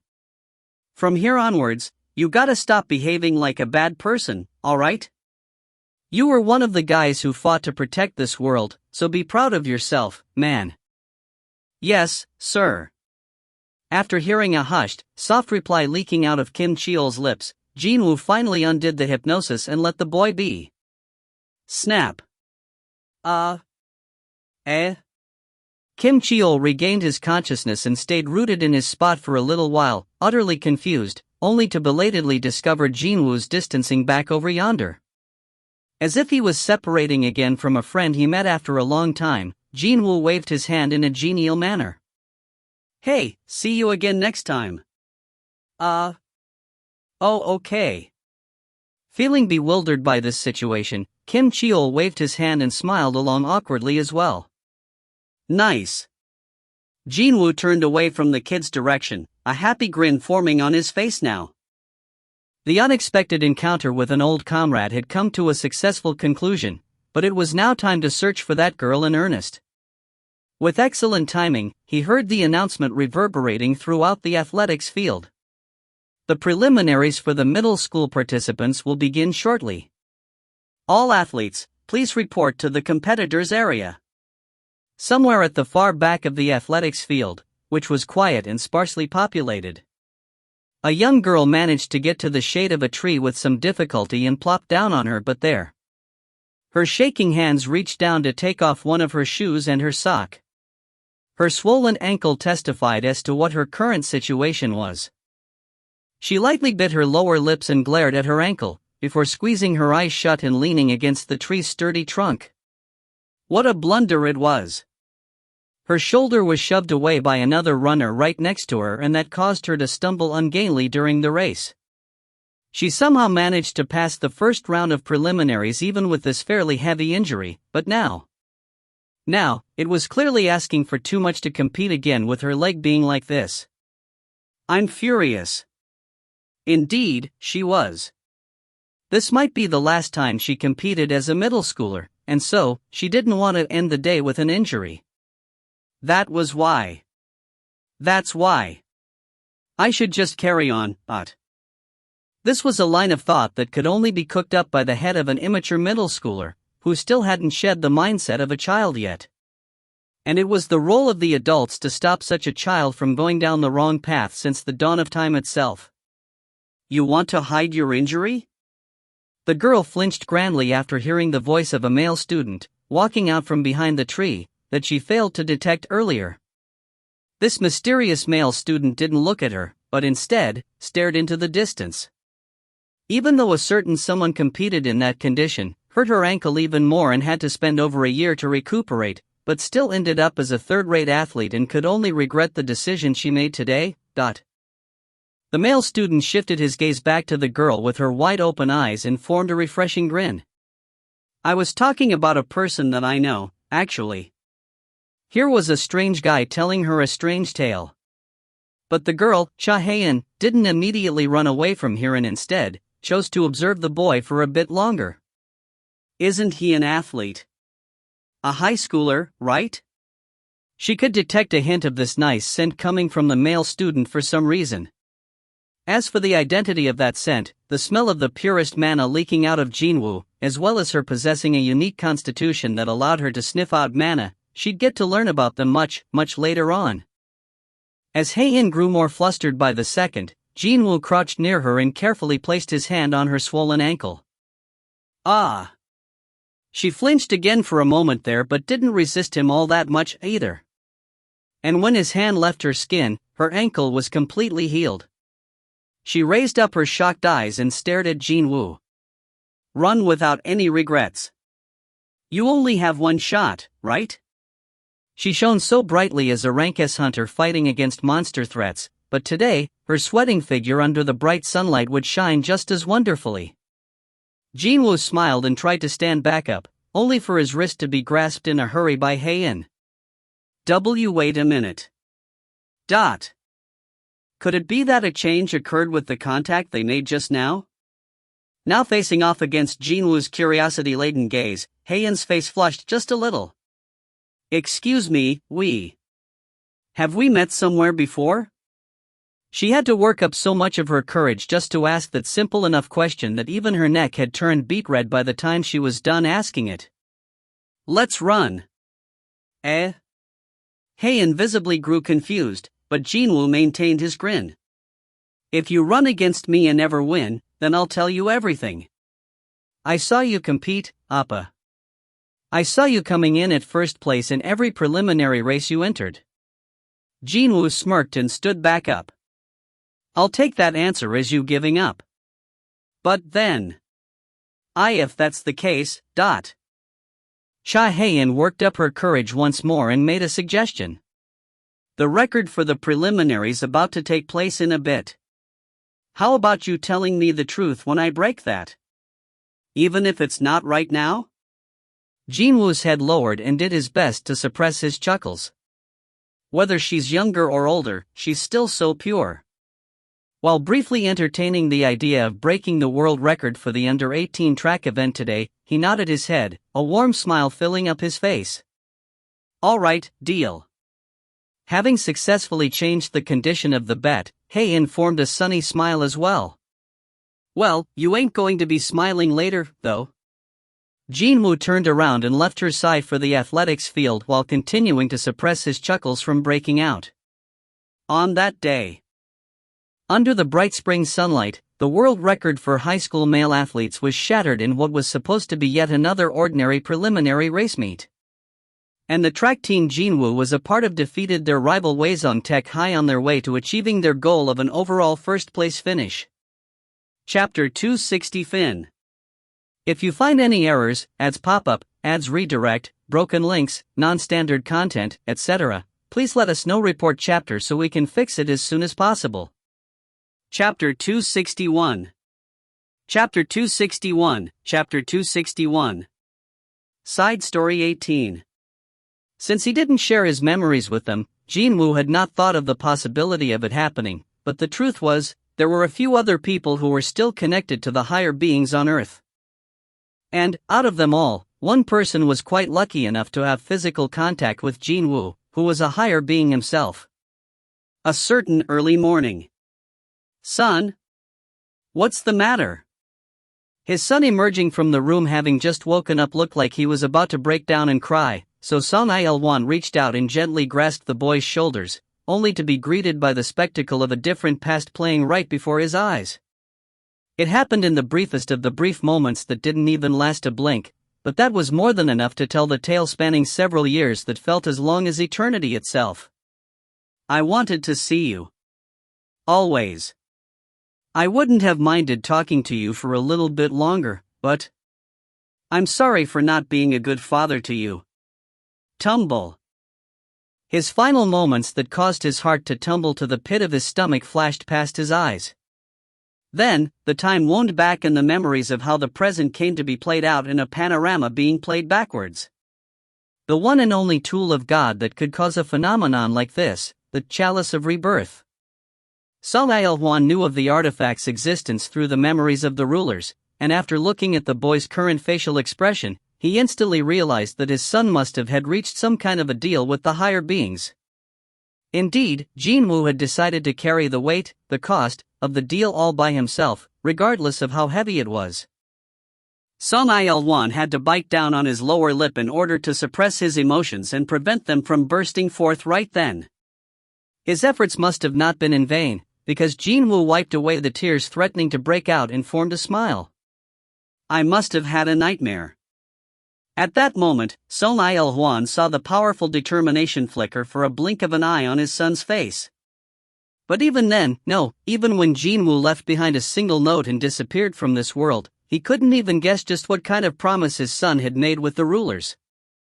"I'd never imagined that promise was to defeat the entirety of the army of the Chaos World all by himself." Seong Jin-Woo recalled that very day and let out a helpless chuckle. What if he got to find out about his son's deal before the boy jumped into the gap between dimensions and disappeared? Would he have stopped Jin-Woo, or for the sake of the world, let the kid leave?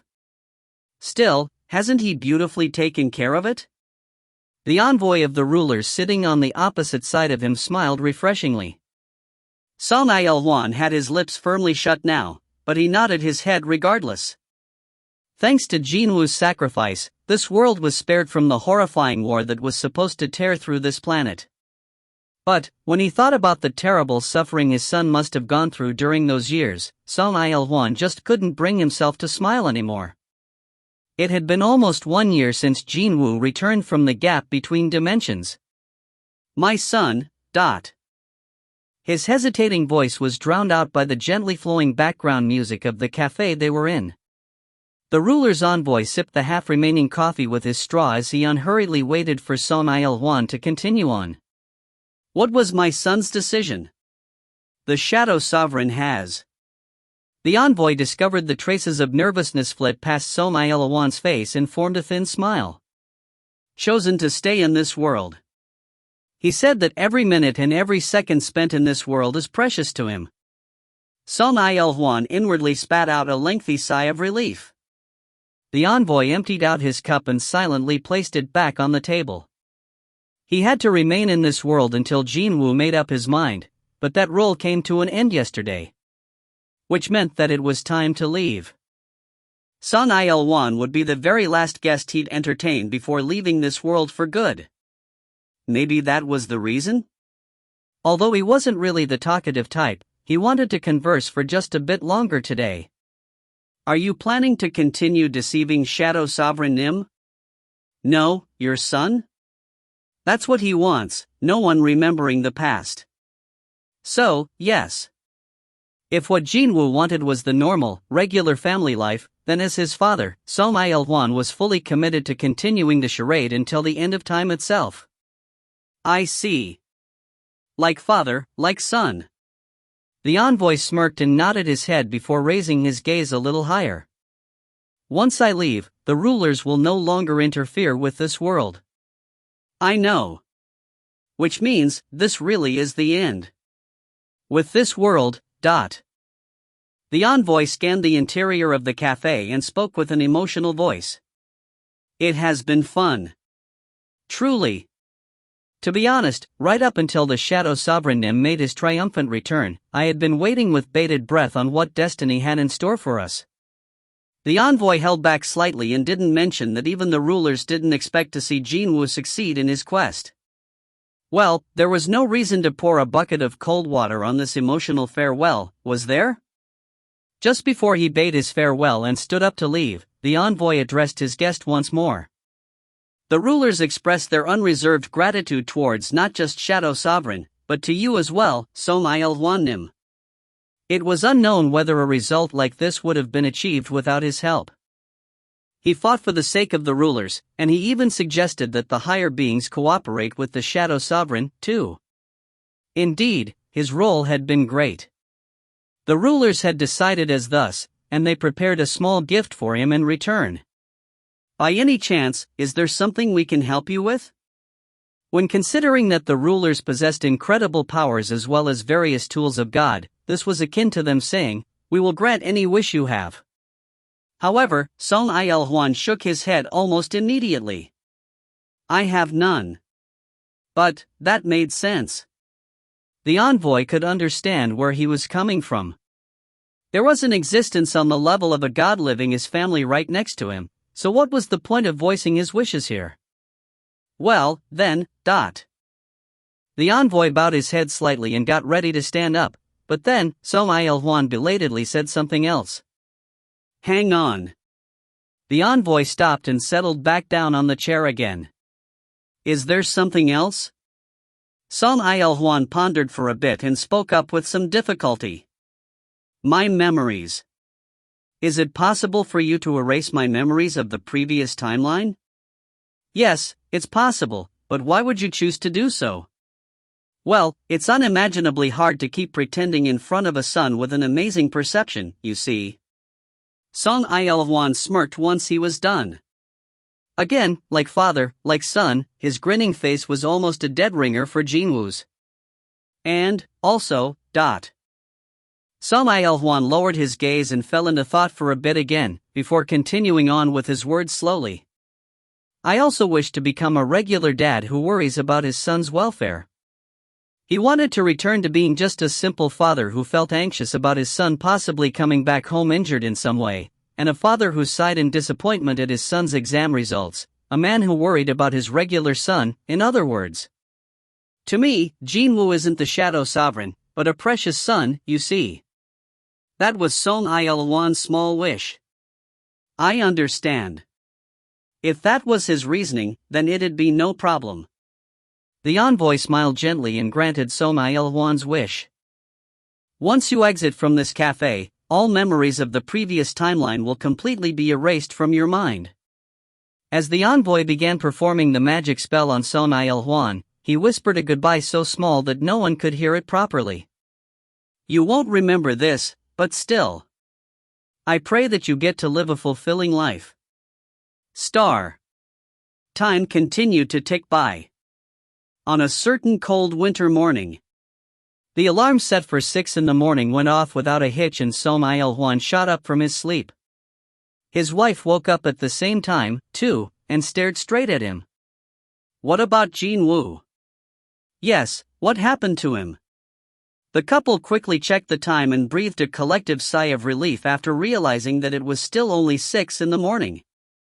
Dear, what should we do? Should we go and wake Jin-Woo up? No, there's still some time left until the beginning of the CSAT, so I think it should be fine to let him rest for a little while longer. You're right. I can always drive him to the exam location with my car, anyway. At 7. Let's wake him up around 7, dear. Seong Jin-Woo nodded his head at his wife's suggestion. The couple anxiously waited for the needles of the clock to hit 7, and when the fated time came, they rushed out of their bedroom to slam the door to Jin-Woo's room wide open. Son, you know that today is the CSAT day, right? Son, as your father, I can take you there, you know? Their son seemed to have woken up not too long ago. He replied with a chuckle. I'll get ready to leave now. After confirming that Jin-Woo left his room, Seong Il-won hurriedly threw on his clothes and reached out to grab the car keys, only for his gaze to be stolen by the key ring, a gift from his son. When he looked at this seemingly handmade keyring shaped like a white-colored castle with a black flag on top, a wide grin formed on his lips. The weather was beautifully clear and crisp. It was a refreshing morning as the early rays of the sun gently seeped into the world. The evening of the 24th of December. Jin-Woo was walking on a street filled with the festive atmosphere of Christmas.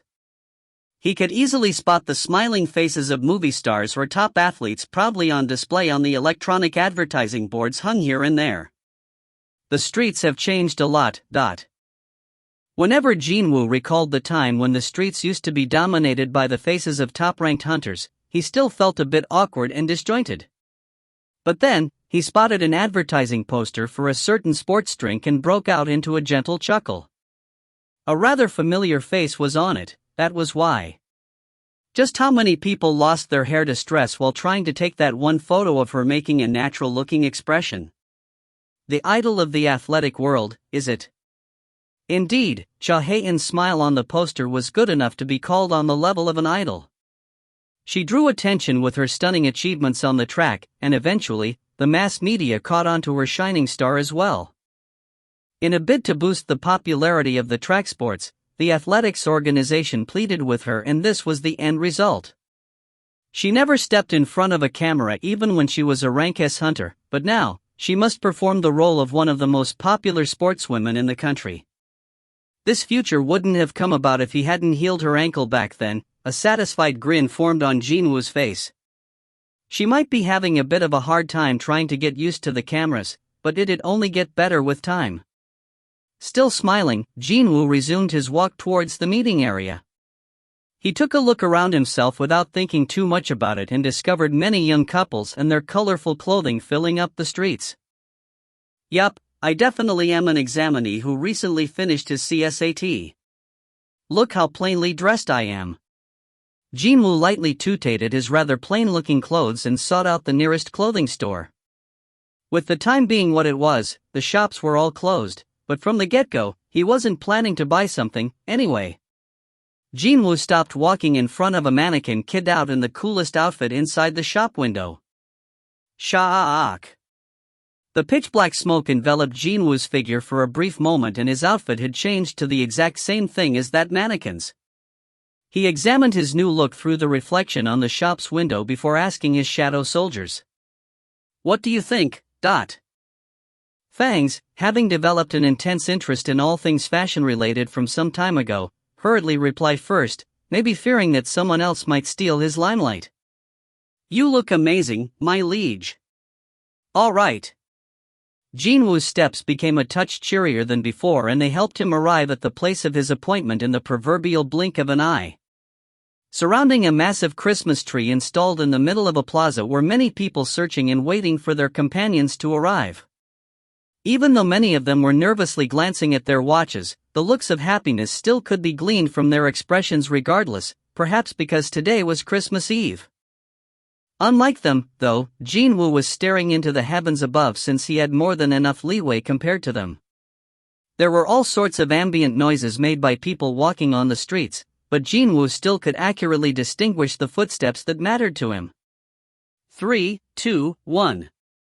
Just as that kid arrived near his back, he turned around to greet her. Hey! You came! Hae-in was planning to take Jin-Woo by surprise, but could only sneakily lower her arms, looking a bit disappointed. Appa, it's like you've got eyes behind your back, you know? She seemed just a bit despondent, which was rather adorable as well, so he broke out into a soft grin. Hae-in pulled up the hood on her top to avoid the attention of the passers-by, like how Jin-Woo used to do. Should we take a walk for a while? Jin-Woo's suggestion was met by Hae-in's brightly smiling face. She even nodded her head to emphasize her agreement, too. As the two of them walked, they chose the less populated path whenever they came across a crossroad. Meanwhile, Hae-in's eyes were growing really large after listening to Jin-Woo's CSAT result.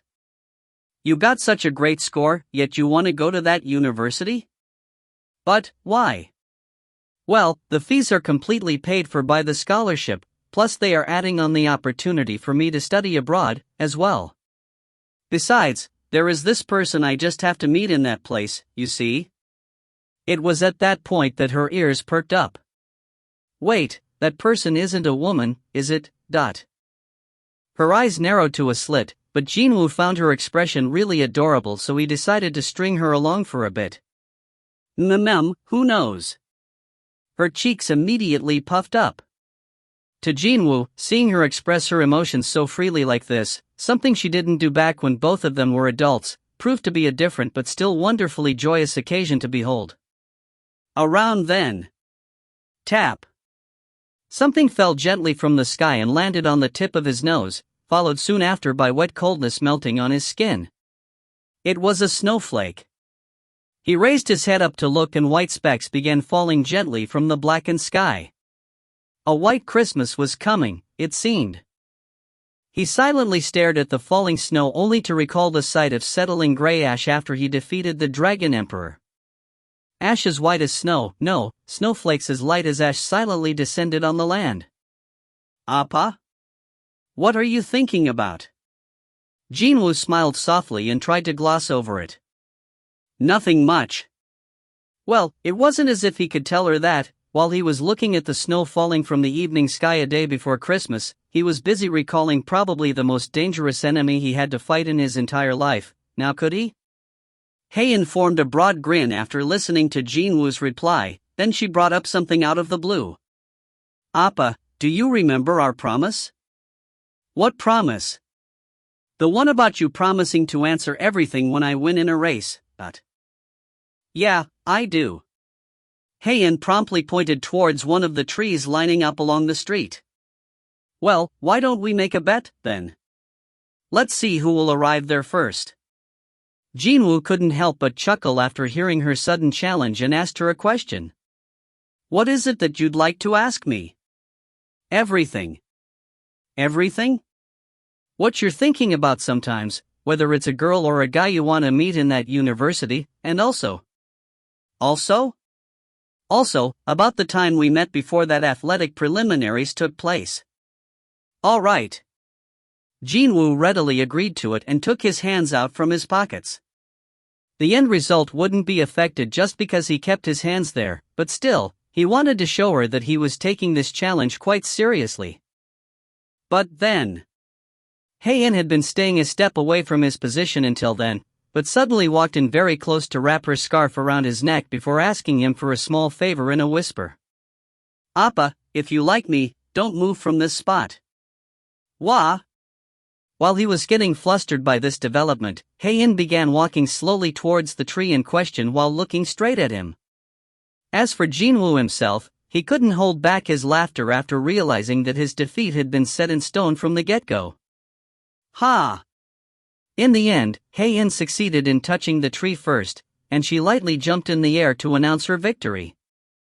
Meanwhile, his shadow soldiers watching the two lovers' competition with a great deal of anticipation and excitement began jumping up and down themselves in happiness as well. Hiya, our liege has lost. Wow, there are times when our liege will lose a challenge with so much at stake, too. My liege, you did it wrong. Kichi hack dash. Oh, my king. It's not too late, so please get going now. Jin-Woo was left stupefied and chuckled again while scratching the side of his head. He took a glance around the street and approached the tree as well. Thankfully, he couldn't spot a single soul on this particular stretch of road, all due to the fact that they sought out only those paths with little foot traffic. Well, I won, right?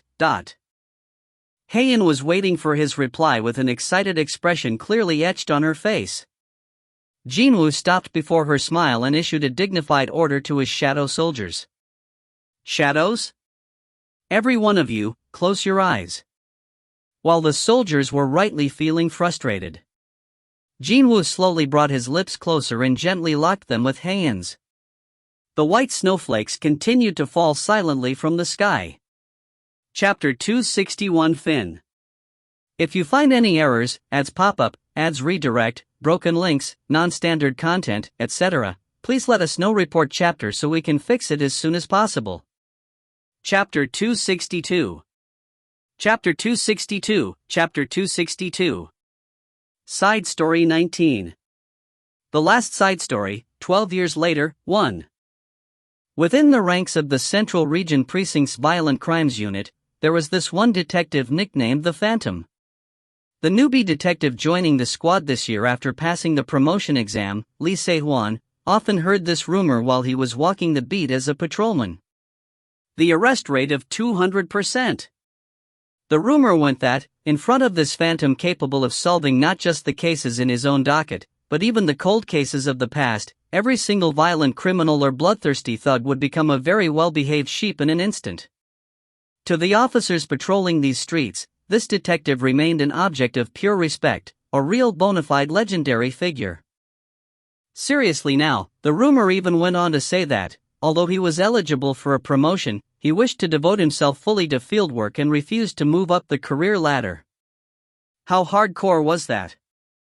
Anyone with some sense in them would definitely never refuse a promotion, obviously. In any case, even if only half of the rumors making the rounds turned out to be true, then the mystery cop was sure to be one hell of an investigator. His fellow patrol officers were deeply envious of Lee Se-hwan joining the Violent Crimes Unit. Little did they know, he was currently swallowing back his nervous saliva while scanning the squad's office, wondering who this legendary detective from the rumors could be. As befitting a group of detectives that clashed against seasoned criminals every day, they all carried manly, no-nonsense countenances. They began shooting sharp, probing glares in the direction of an unknown visitor to their ranks.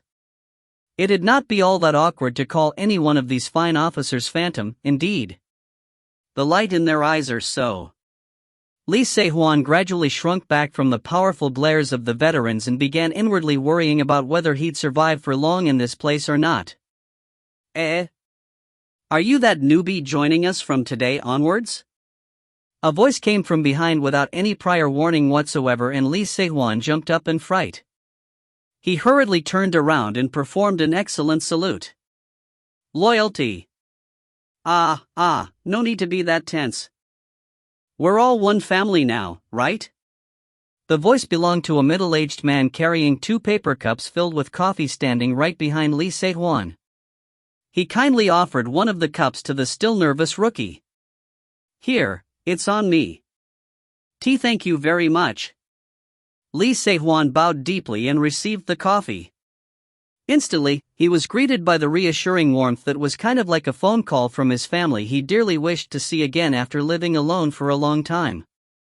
Maybe that small first mouthful of the hot coffee helped him to relax? Lee Se-hwan continued to sip on the hot beverage while cautiously studying the overall atmosphere of the surroundings, before asking the senior who gifted him the drink. Excuse me. I went to speak to the squad captain, and he informed me that I'd be working together with Seong Detective Nim from here on. I was wondering. That Phantom is your partner? Fuuheup. It took almost everything Lee Se-hwan had to stop the coffee from spraying out of his mouth and nostrils. Well, we came up with that nickname for the guy because he's supernaturally quick, you see? Dunno when it happened, but that name got stuck somehow and even the folks in other units began calling him that. I'm sure you've heard of him too, right? Why yes, I have. Lee Se-hwan hurriedly nodded his head several times. A meaningful smirk suddenly crept up on the senior's face. The thing is, that coffee I gave you? It's meant for him, . The senior detective turned around to escape to the corridor, but then he stopped and pointed to the far end with his chin, a grin now firmly etched on his face. Speak of the devil. There he comes. Unable to suppress his curiosity, Lee Se-hwan also quickly came out to the corridor himself and shifted his gaze in the direction where the senior was staring at. That was when he discovered a certain man unhurriedly strolling towards his direction from the end of the corridor. That man is the legendary. Without a doubt, that man didn't seem to be in a hurry, yet he was already standing before Lee Se-hwan even before the rookie could fully regain his wits. What an overwhelmingly intense pressure he emitted. Lee Se-hwan was about average in height for a Korean male, but he had to physically look up at his new partner, the senior detective nicknamed Phantom, who was at least a head taller than himself. Almost instantly, the poor newbie felt stifled and it became hard to breathe from this inexplicable pressure emitted by the man in front of him. The Phantom of the Central Region. The reason why this detective was saddled with such a nickname wasn't simply because of his preternatural swiftness, oh no. Lee Se-hwan was sure of this fact after finally encountering the person in question. Senior. Oh, hey man. Going out on a call? Nah, it's nothing much, really. By the way, is he our new recruit? That's right, he is. His name is Lee Se-hwan.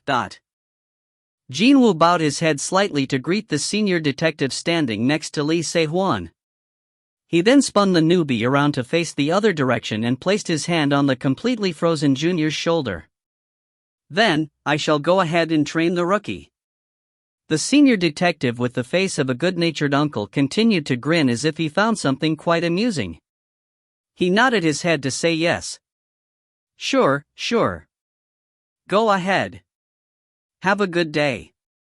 Almost as soon as the greeting with the senior was over, Jin-Woo dragged the rookie cop he was now entrusted with to outside of the building. He can't be P** set off about me having drunk his coffee, right? When that line of thought popped up in his head, Lee Se-hwan ended up hurriedly asking a question. Senior Nim? Where are we going? Rather than an answer, though, he got a question as a reply, instead. Why did you become a police officer? Oh, that. Lee Se-hwan hesitated for a bit before remembering his original dream, the goal that he had forgotten about while working as a beat cop wrestling with drunkards and other idiots for the past few years. I wanted to catch the bad guys. That's right. Even though they were exchanging questions and answers, Jin-Woo didn't slow down his steps that continued to lead the rookie to their unknown destination. And he finally let go of the flustered newbie once they reached the end goal. We are going to a place where we can do exactly that. Lee Se-hwan raised his head, and Jin-Woo formed his now trademark smile. Grin. It was a smile that eased the minds of all those who saw it. Jin-Woo looked at the shorter rookie with such a smile on his face before continuing on. That's why I became a cop too, you see. Just those words alone, and Lee Se-hwan's heart began pounding quite violently. Ba-dump. How could one's heart not throb in moments like this as long as one was a police officer worth his or her salt? You coming? Lee Se-hwan heard the question with only one possible answer and replied with an excited face. Of course, Senior Nim. Completely pooped out from chasing after criminals the whole day, Lee Se-hwan collapsed on top of his new desk and fell asleep. Jin-Woo was planning to dump the write-up of the testimonies of all the suspects they apprehended today to the rookie, but now. Tap. He stopped jotting down on the report paper and quietly studied Lee Se-hwan, utterly lost to the distant lands of sweet slumber. He said he had the experience of catching an armed robber barehanded, didn't he? Yup, it is fun training a rookie like this guy. A smile naturally crept up on his face now that a rather excellent seedling had joined his unit. He. After seeing a smile blooming on Jin-Woo's face, the suspect sitting on the opposite side of the desk mistakenly believed that the atmosphere had become rather friendly and formed a sly smile of his own. That only elicited a hardened scowl from Jin-Woo, though. And why the hell are you smiling? I'm sorry. Okay, then. Next up is. Just as Jin-Woo's fingers touched the keyboard once more. My liege, may I suggest that such miscellaneous tasks be left to us, your loyal soldiers? He heard the voice of Ygritte coming from his shadow. Indeed, it'd be convenient to utilize his soldiers. Forget about training the rookies to arrest the suspects, he could just unleash his near 10 million soldiers and have them catch the bad guys. That would clean up the entirety of the Republic of Korea in no time at all. However, what was he supposed to do about the extreme unrest and the fear from the public at large that would no doubt follow soon afterwards? A suitable balance needed to be kept, regardless of what the job was. That was why Jin-Woo did his best to control his powers, so as to minimize the impact against the society at large. And so, as the administrative work on these petty criminals was coming to an end. Although, the rookie still hadn't been able to extricate himself from the land of dreams yet. Jin-Woo heard the voices coming from the corner of the office and ended up paying attention to the contents of the conversation. "Detective Nim, please listen to me. Jeannie isn't a girl who'd willingly take her own life. Look, miss. I understand how you feel. But, I already explained to you in detail, didn't I? All the evidence points to. Please take a look at these text messages. Do they look like something sent by a person planning to commit suicide 3 hours later? Ha! Maybe it was because of the fact that the deceased's name sounded similar to his own sister's? For a while now, Jin-Woo's mind kept wandering towards the conversation between those two people that didn't seem to be going anywhere fast. The detective, now fed up by this heckling, ended up responding in an ill-tempered manner. "Look here, miss. From the get-go, most suicides aren't planned out in advance but are done in the spur of the moment. Do you mind if I take a look at the case?" The detective flinched nastily when Jin-Woo approached him without any presence whatsoever. Detectives were supposed to be able to suss out whether a person was guilty of a crime or not just by locking gazes with a suspect in the blink of an eye. Such detectives couldn't detect his approach, so it was a small wonder that Jin-Woo was saddled with the nickname of Phantom. Detective Seong. The detective formed a troubled expression while looking at Jin-Woo, before shifting his gaze forward, only to spot the expression on the deceased's friend now gaining a ray of hope. Ah! The detective instantly realized that things might get a bit complicated for himself, so he quietly asked Jin-Woo to step outside the office for a moment. He handed over the related case files and pulled out a cigarette after they got there. "Detective Seong. I hope you aren't going to put me under the spot here." Jin-Woo didn't pay any attention to the plea of his senior and scanned through the files, only for his expression to harden to a scary degree. The detective was about to light his cigarette up, but after sensing the aura oozing out from Jin-Woo, ended up taking a step back in surprise. He's like a different person when he's concentrating like this. The senior detective deeply sucked in the smoke puffed out from the lit cigarette as if to calm his trembling nerves.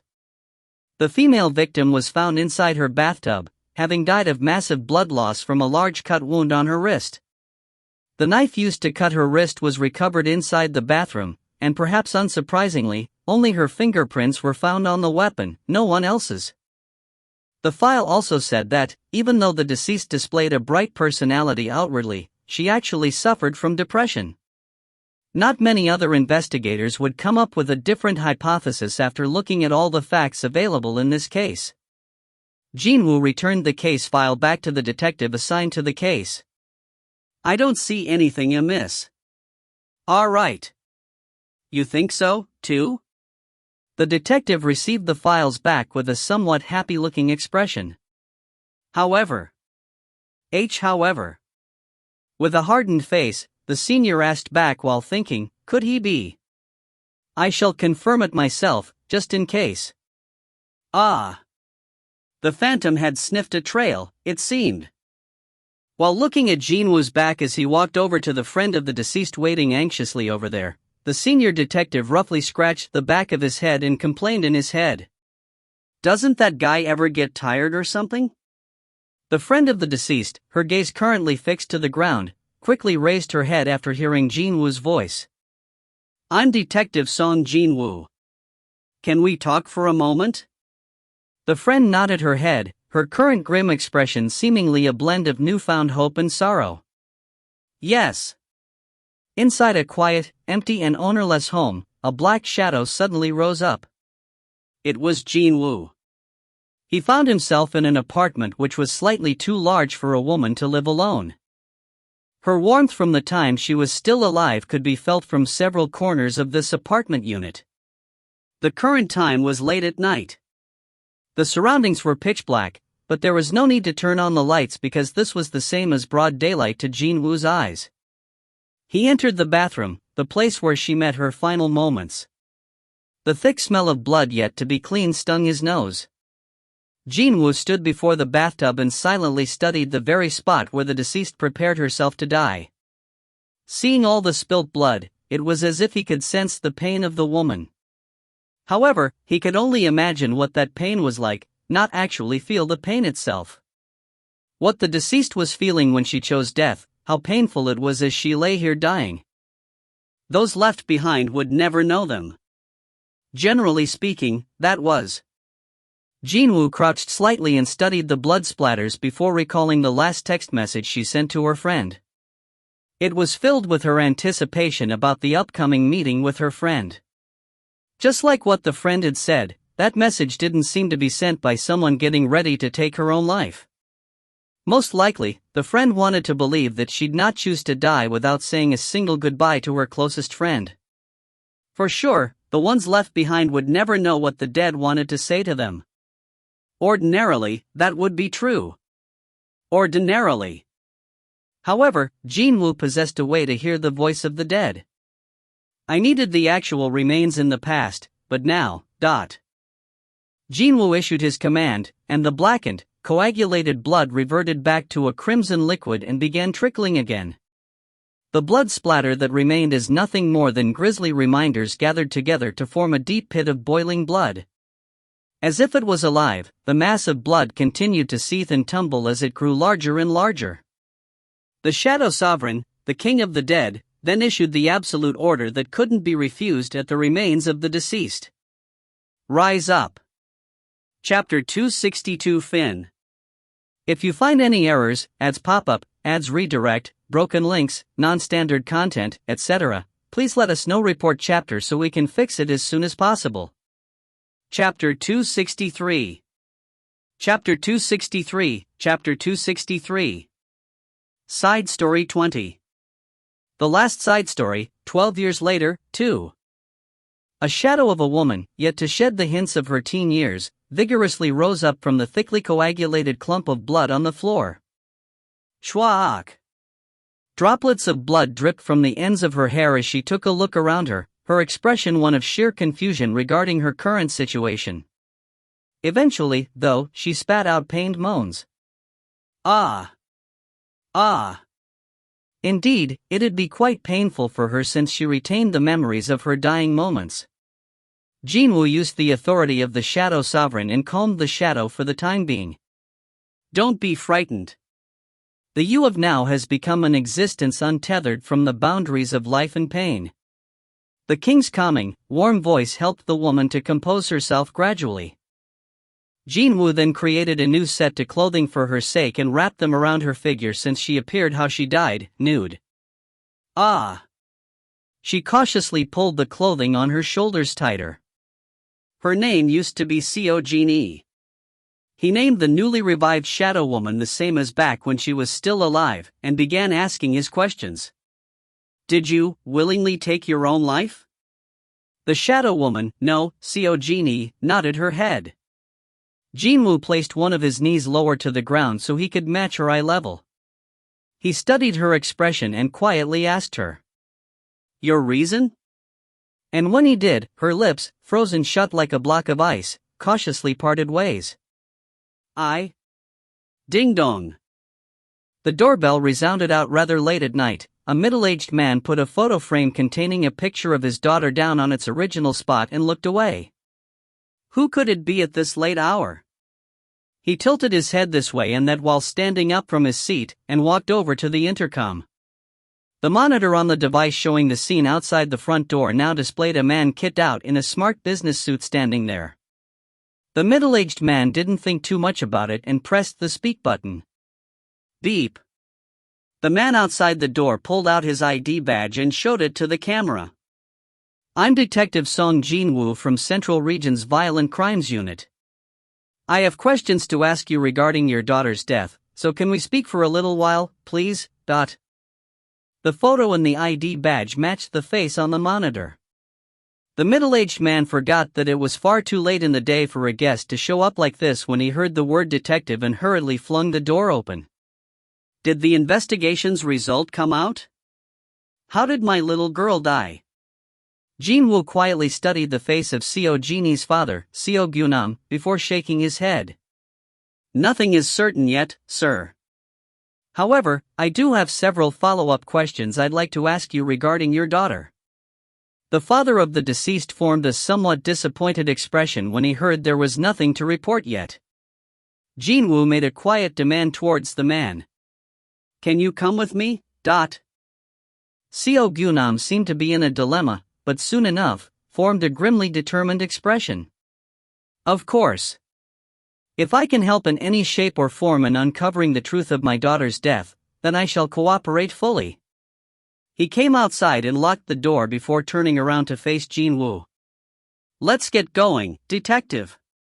Jin-Woo nodded his head once and turned towards a certain direction. This way.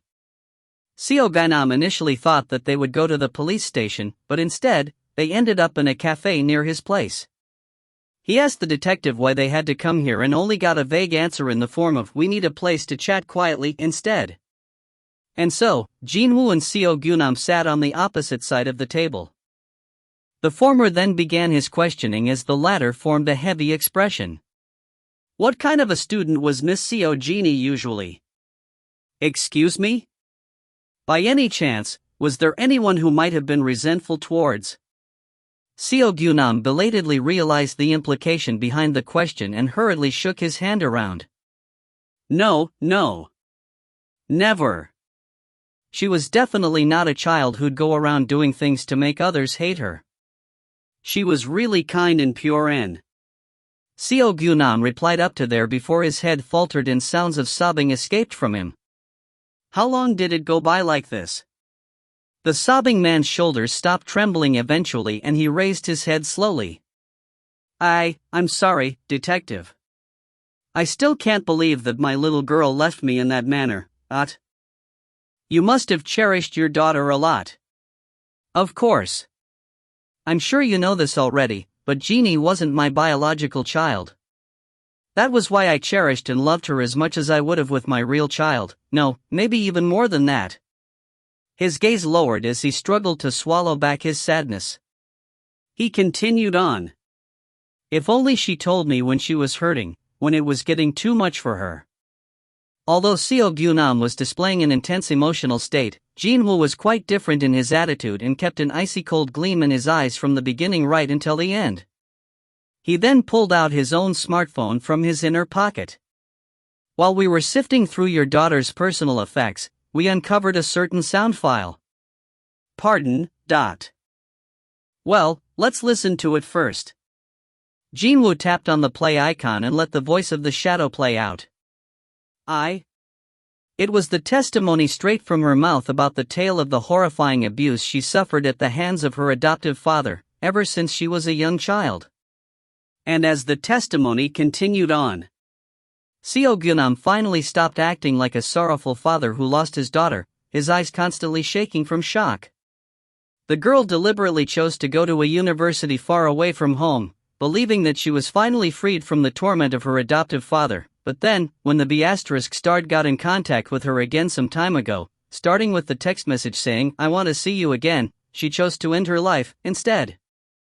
She might have taken her own life, but the culprit that drove her to that decision was someone else. Tap. Once the sound file ended its playback, Seo Gyunam raised his head, his expression frozen stiff now. Why did you play that in front of me? This middle-aged man could legitimately claim that he possessed quicker wits than most other people. If the real goal of this meeting was to arrest him, then this detective would have shown up with a couple of other officers, slapped the cuffs on him and be done with the whole thing just like that. However, this cop didn't take him to the police station, but to a local cafe, saying that they needed to have a quiet chat. That was why Seo Gyunam had a hunch that the detective in front of his eyes had a somewhat different purpose in coming to see him. As if to reply positively to that hunch, the expressionless detective finally revealed a toothy grin. You now have two options available to you. Options were available. Seo Gyunam clenched his fists tightly after hearing those words that sounded like the heavens extending a lifeline, just as a precariously dangerous situation was about to befall on him. Yes. Meanwhile, the detective carried on. First, you admit to your wrongdoing, go to the station with me, and confess everything. And the other option is? Rather than admit to your crime, you pay an appropriate price, instead, but Seo Gyunam had to grit his teeth in order to suppress this powerful wave of jovial laughter gushing out from somewhere deep inside his chest. Oh my goodness me. And the wise old they said that, even if the heavens collapsed, there would always be a way out, didn't they? Who would have thought that the detective who uncovered his ugly sins just so happened to be such an individual? Seo Gyunam had lived a pretty great life as a medical doctor. So, regardless of how much this pathetic policeman wanted, he knew he had the financial wherewithal to satisfy that demand. Seo Gyunam did his utmost best to stop the ends of his lips from curling up and asked back, "How much are you asking for?" "That is already enough." Jin-Woo formed a hollow chuckle and securely pocketed the phone. He knew better than anyone just how many people regretted with their whole being the choice they'd made just now. This middle-aged man trying his best to hide his laughter came across as utterly disgusting and ridiculous. In an instant, Jin-Woo's expression changed. Now, listen well. With the smile gone from his face, an aura so ominous and bleak oozed out from him, instead. In reality, this place you're in isn't the world you were living in. No, it's a different world I simply mocked up to resemble the outside scenery. The land of the dead that no living soul could enter without the express permission of its master, the territory of the eternal rest. Jin-Woo calmly added that that was the name of the prison about to seal Seo Gyunam away. Of course, the middle-aged man became flustered at the suddenly changed Jin-Woo's attitude as well as at this strange, hard-to-understand explanation. Excuse me, Detective Nim. I don't understand. Think about it carefully. Seo Gyunam felt his breathing choke up from Jin-Woo's murderous glare. Can you remember how you got here? Now that he thought about it. As the chill ran down on his spine, Seo Gyunam finally realized the oddness of his situation. But, how? Within this brightly lit cafe, how was it possible that there was not a single soul around other than himself and this mysterious detective? Even if you forget about other patrons, no, maybe even the actual owner of the place, shouldn't there at least be one waiter or a clerk somewhere? However, whether it was inside the building or outside of the glass wall, there was not a single trace of other people at all.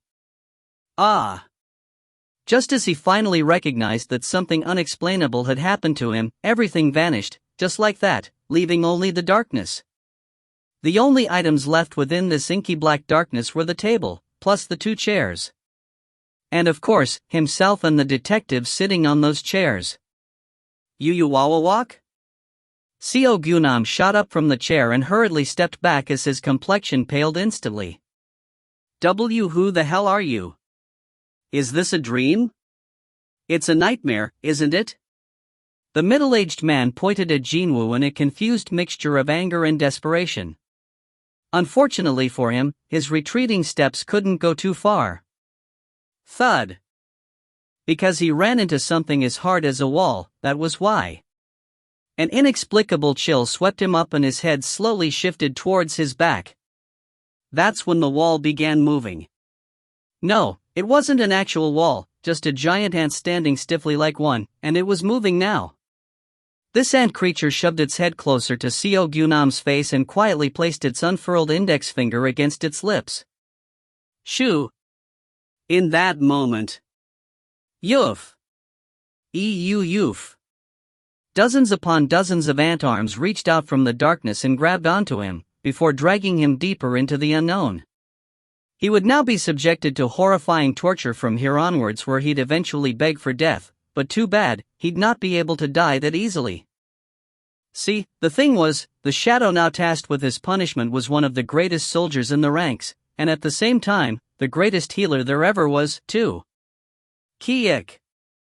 Baru bowed his waist to perform a smart greeting towards his liege, before melting back into the darkness. Jin-Woo wordlessly stared in the direction where Seo Gyunam had disappeared to, and slowly stood up from his chair. This time, not from his front but from behind, another figure watching the proceedings unfold while hiding stepped out of the darkness. It was Jin-Woo. Jin-Woo was well aware that, no matter how badly the guilty suffered, the victim's pain would never fully disappear. However, if such a thing could console the heart of the deceased just a tiny bit. He walked over to her and placed his fingertip on her forehead to erase all memories of her adoptive father. "Thank you. Thank you so much, Sovereign Nim." The shadow bowed her head many times to Jin-Woo afterwards. Now that she was reborn as a shadow, she instinctively understood what kind of a special existence he was, but well, Jin-Woo never planned to convert her into his shadow soldier, to begin with. So, it was now time to return her to the void. Just before their goodbyes, Jin-Woo asked her in a gentle voice. "Is there anything else you'd like to say?" The shadow lightly shook her head, before going, "By any chance?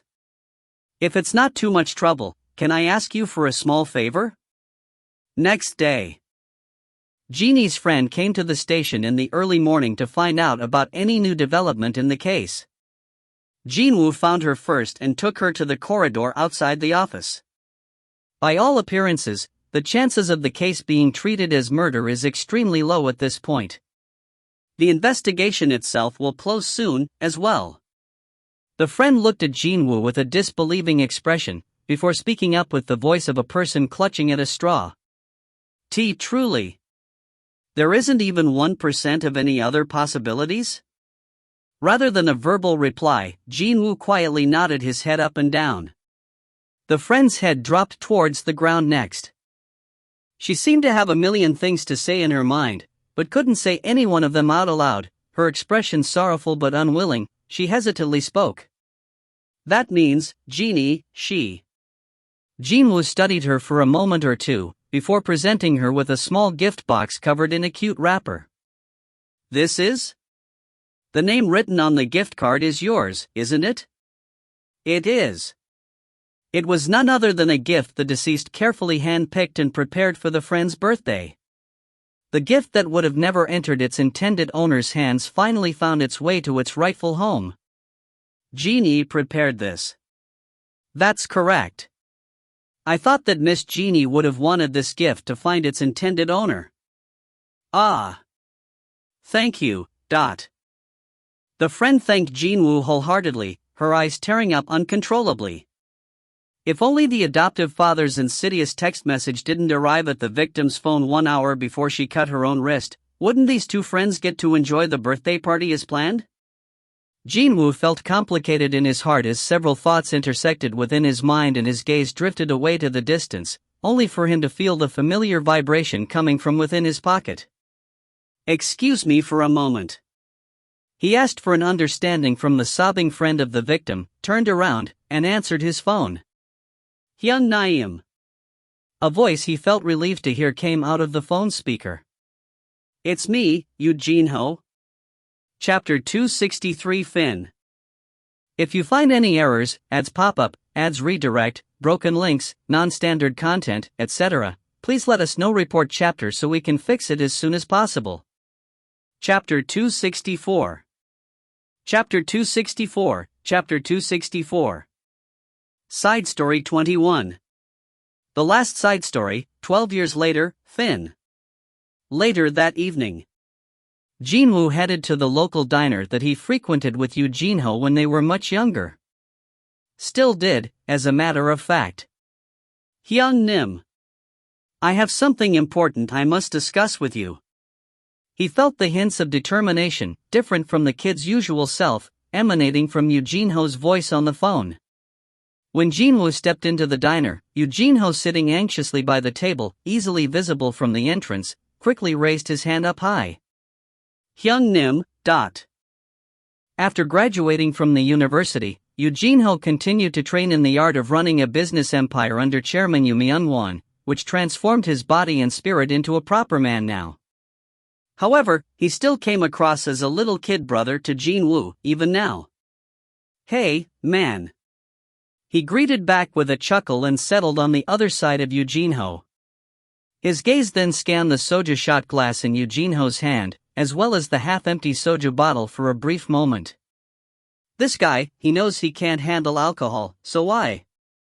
It was unknown just what he was psyching himself up for like this, but without a doubt, Yoo Jin-ho needed a massive boost to his courage to do it, it seemed. So, Jin-Woo asked.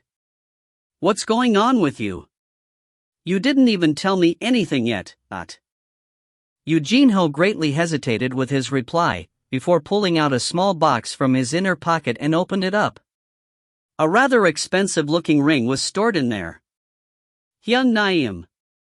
What now? This time, I'm gonna propose to Miss Gina for sure." Ah. That's what this was all about. Jin-Woo was guessing that the kid got scolded by his little sister or some such and wanted to complain to someone trustworthy, but now that he knew the score, a smile automatically floated up on his face. Yoo Jin-ho completely misinterpreted that smile, though, and a fierce glare of determination lit up within his eyes. "Hyung Nim. I'm really serious this time. I'll confess to her tonight. But, the thing is, you think she's going to like this ring?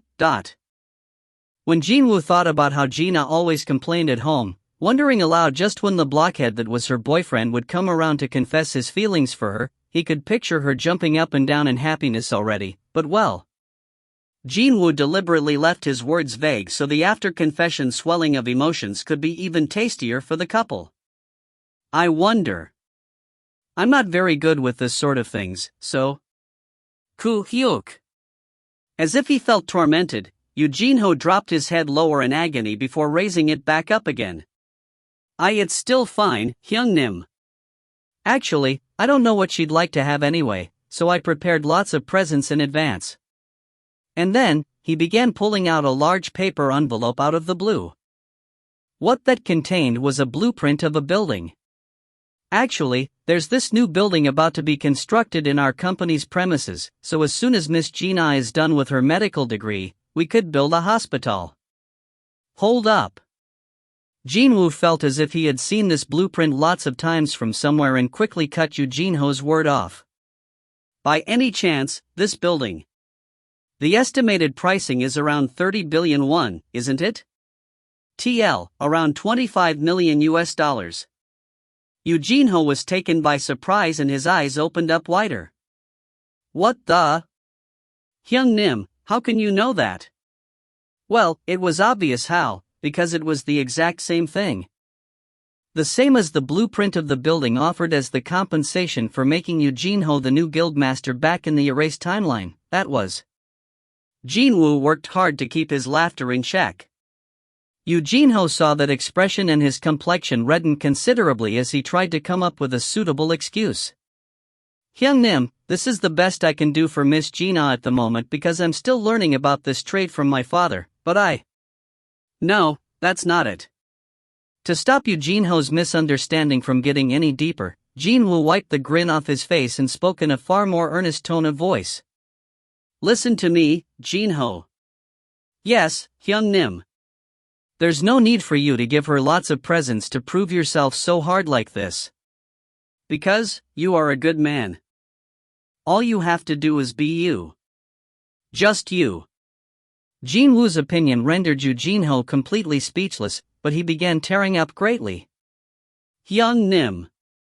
It was at this point that Jin-Woo belatedly remembered how this kid behaved when drunk and felt this ominous foreboding creep up on him. And like clockwork, Yoo Jin-ho spoke in a tearful voice. "Can I hug you just this one time, Hyung Nim?" "Nope. Hyung Naeum." Yoo Jin-ho failed to rein his emotions in the end, and pounced on Jin-Woo to embrace him, but the latter extended his hand and rather deftly stopped the former from getting too close. Yoo Jin-ho struggled for a long time before finally regaining control over his emotions and settled back down on his spot. Sob, sob, sob.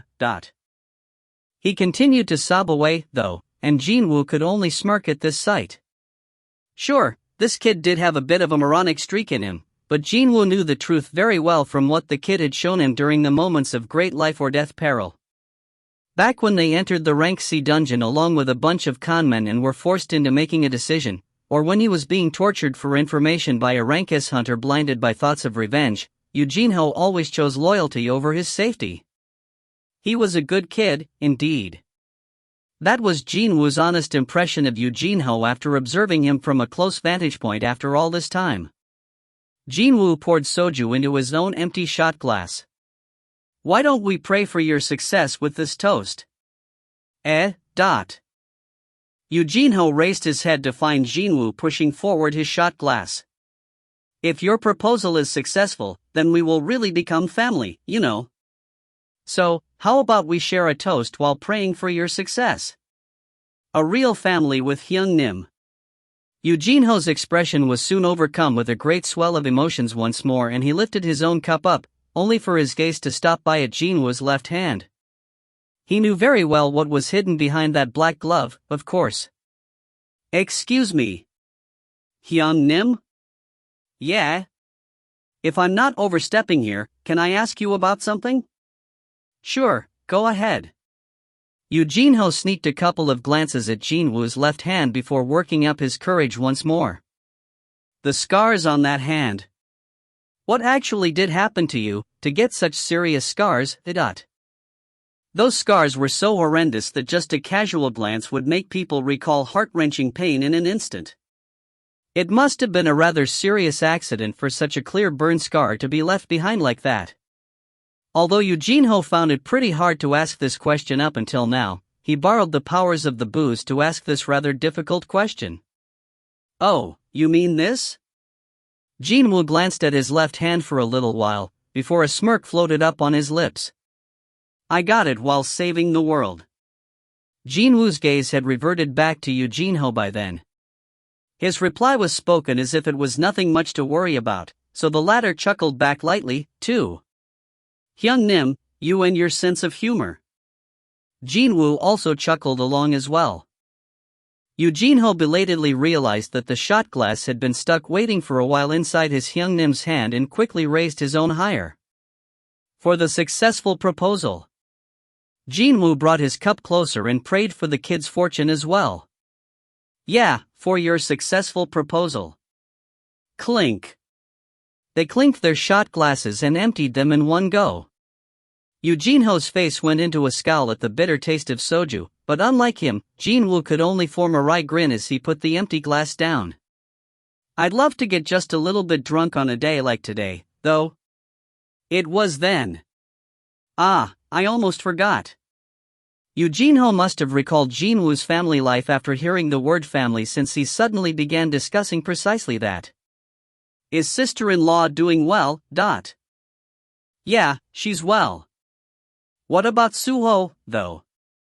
I should really stop by soon to see how the boy's doing nowadays." "Has he started walking yet?" Jin-Woo chuckled and shook his head. "No, not yet. He's only 6 months old, so crawling is all he can do for now." "That's weird. I thought that a kid sharing your and your wife's genes would start running around the moment he was born, you know?" "What the hell? Is that how you think of me and her?" "Ah ha ha." Eugene-ho scratched the back of his head in a playful manner, and Jin-Woo also chuckled as well. But then, Eugene-ho went oops, and hurriedly spoke in a worried voice as he heard that the postnatal care was rather arduous for the newborn's parents. "Well, in that case, shouldn't you go home as soon as possible, ? Maybe I should?"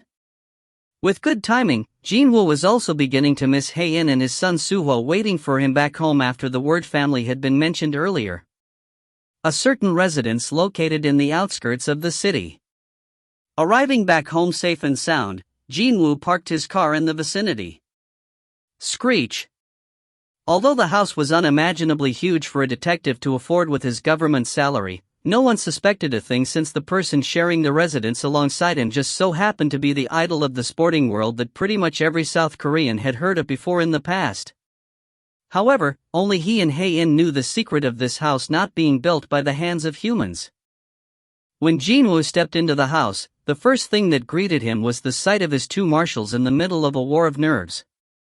Bellion and Ygritte were glaring at each other without backing down an inch, apparently not ready to give up on their ground. Soon, Hae-in came out to the living room while carrying their son, Suho. "Dear." With a smile, Jin-Woo took over Suho from Hae-in and gently held him up. When he did, Suho broke out into boisterous laughter and extended his small hands towards him. The boy wanted to be hugged by his father, so Jin-Woo helped with that by embracing the baby against his chest, and then pointed to his two marshals with his chin. "What's up with those two?" "Well, the thing is, Hae-in was fighting back to keep her own laughter from breaking out while hesitating with her answer, but Jin-Woo didn't need long to figure out what was up with this situation. Bellion shot back at Ygritte with a harsh glare. "What do you mean by we mustn't teach our Lord Suho the ways of the sword? Do you really think your suggestion makes any sense whatsoever, Ygritte?" However, Ygritte's own fighting spirit didn't lose out an inch either. High academic success is the barometer of one's capability in this world, Bellion. No one knew when or who ordered them online, but well, Ygritte was holding homeschooling material for toddlers as he argued his case. Jin-Woo watched the tightly contested war of nerves between these two proud soldiers and became utterly speechless. He stared at them with a dumbfounded face for a while, before he took a step closer to address them. "You guys." The marshals finally realized that their liege was right in front of their noses, hurriedly turned around to face him, and knelt down on the floor. "My liege! My liege!" Jin-Woo tooted audibly at the two marshals far too obsessed in the matters of the postnatal care and spoke to them. "It's fine whether you want to teach my son swords or maths, but let's worry about that only after the boy learns to walk first, shall we?" Bellion and Ygritte stared at each other for a little while before bowing their heads down to Jin-Woo. "That is a reasonable approach, my liege." "You are correct, my liege."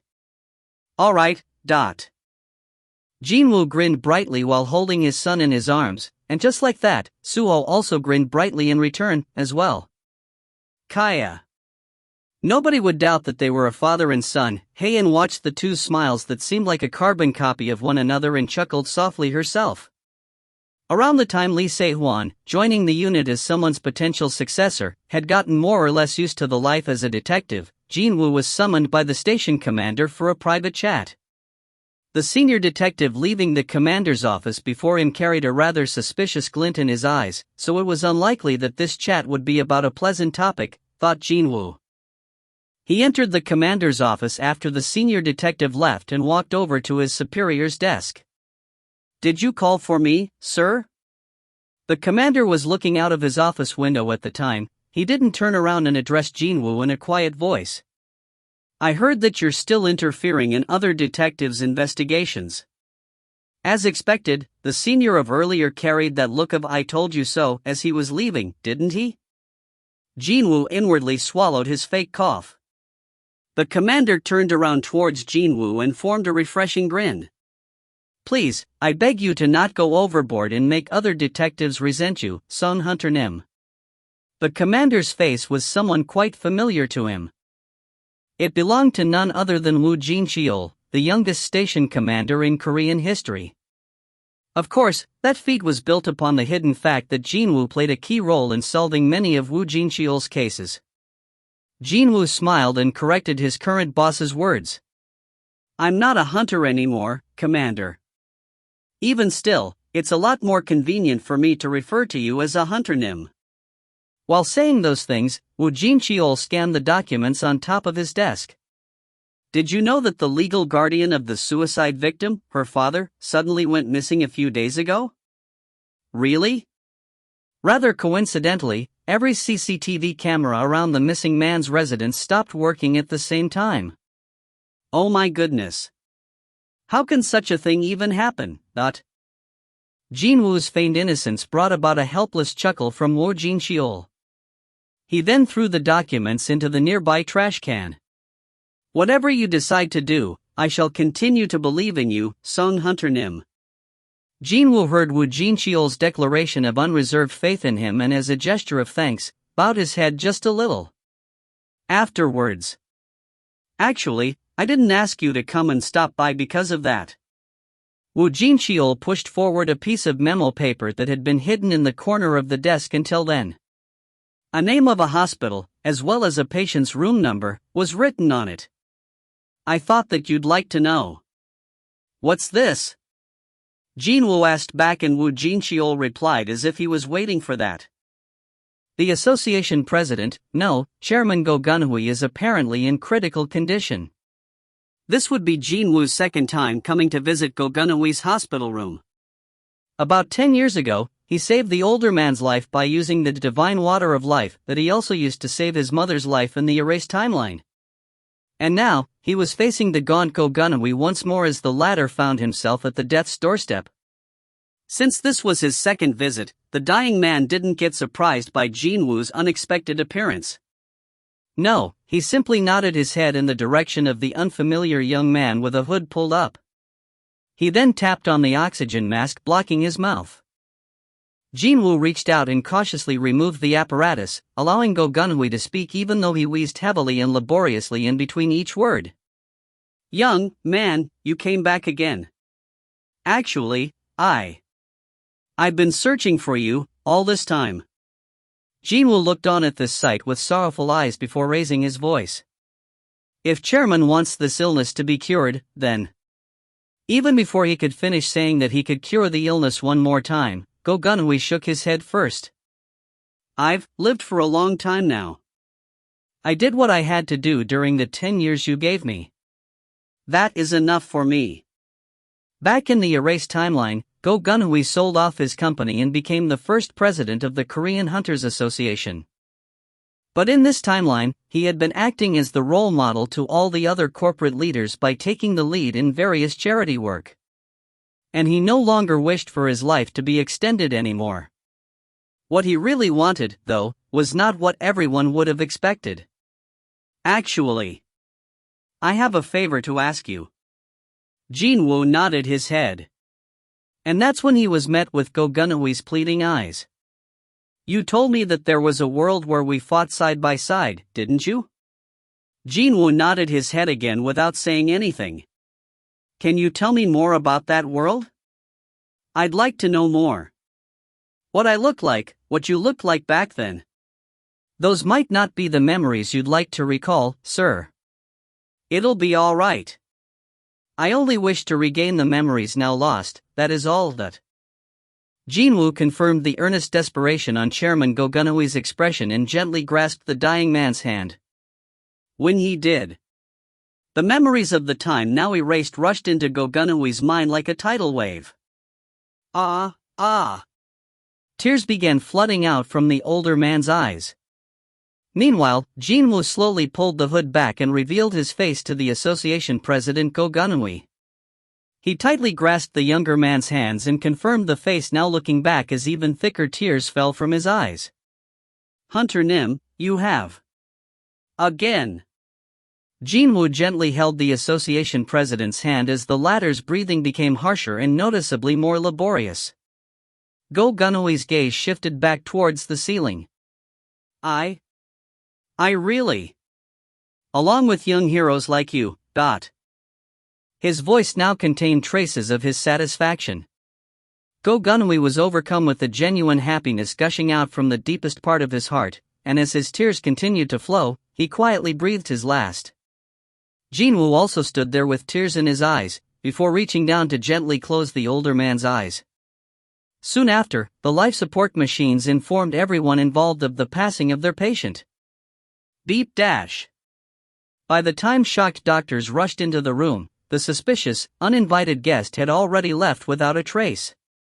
Star.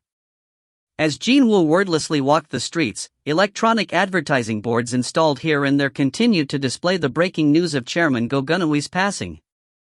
Emotions of sadness could be spied on the expressions of many watching the breaking news. Back then, or even now, Chairman Go Gun-hui was loved by many, and even more paid their respects after his death. Be well. You were also a hero who sacrificed so much of yourself for the sake of the others. Jin-Woo stepped away from the populated streets and made his way towards those avenues with little to no foot traffic.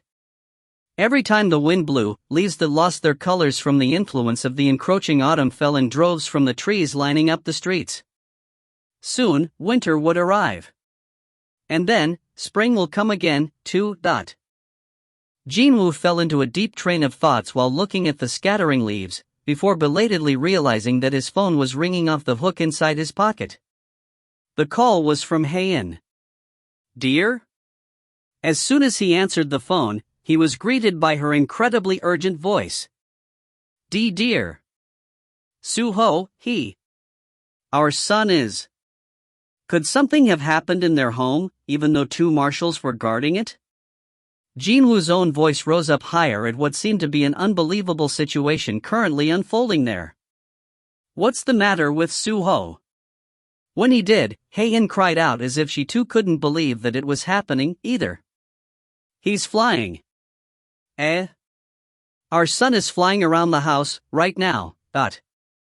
It was right at that moment that Jin-Woo recalled what Eugene said a few days ago. That's weird. I thought that a kid sharing your and your wife's genes would start running around the moment he was born, you know? He became completely speechless after recalling those words and stood dead still on the spot. What should I do? For some reason, laughter tried to break out of his mouth after hearing his wife's panicky voice over the phone. For the time being, he decided that calming his wife down would be his first priority. It'll be fine. Don't worry too much about it. What do you mean? I'll teach Suho how to fly step by step, soon. Babe, you know how to fly? Oops. Didn't I tell her that before? When he was dating Hae-in back in the Noware's timeline, he wasn't all that adept at flying around, so they used his Sky Dragon Kaisel to travel, instead. Jin-Woo finally couldn't hold back and guffawed out. The autumn leaves shook around in the wind and fell to earth once more. After autumn, winter would come, and afterwards, spring would greet the world. Everything had a beginning and an end, and a new beginning would follow after the end. However, oh, no! Suho, you mustn't. Clank, smash. It seemed that the winter of his household was still a long way away. Only I level up, side stories fin. If you find any errors, ads pop up, ads redirect, broken links, non-standard content, etc., please let us know. Report chapter so we can fix it as soon as possible. Chapter 265. Chapter 265, Chapter 265. Only I level up recollections / after stories. Part 1, Baru's memories.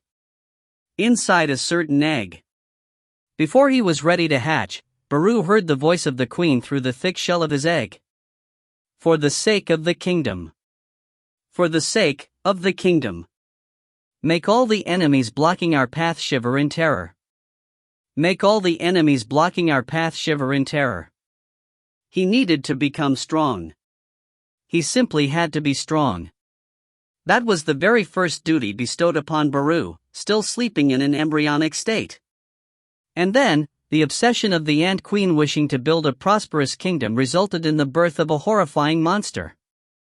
The young soldier ant shattered the eggshell, emerged from the confines, and screeched out loudly. The ominous and terrifying murderous intent oozing out from its 2 eyes didn't permit any comparison to other ant monsters in existence. The queen shuddered. It felt a powerful surge of emotions by this creature born from its efforts. If it's this child, then certainly, those humans wielding strange powers will be. The queen's eyes sparkled in anticipation, but even before it could issue a new order to the greatest ant soldier that triumphantly emerged from the egg, Baru felt hungry, so he did what he wanted to do. Grab. The wrist of one of the worker ants aiding with the hatching process got grabbed by Baru. Even before the worker ant could understand what was going on, Baru simply began swallowing and chewing on the hapless monster from its head. Crunch, crunch. The queen was greatly taken by surprise at Baru's unexpected behavior, but it was suppressed by the powerful aura of the future king of the ants and couldn't even dare to stop him. Baru managed to erase all traces of its kin from this world in the blink of an eye and stood proudly before his queen. The bodily fluid dripping from his mouth looked rather grotesque.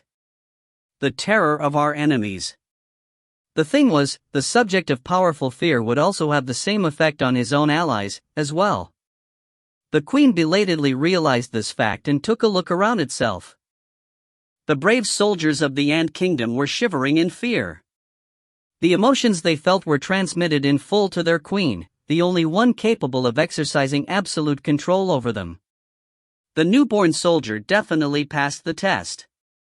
As expected of the greatest soldier the queen had produced, he was truly a masterpiece.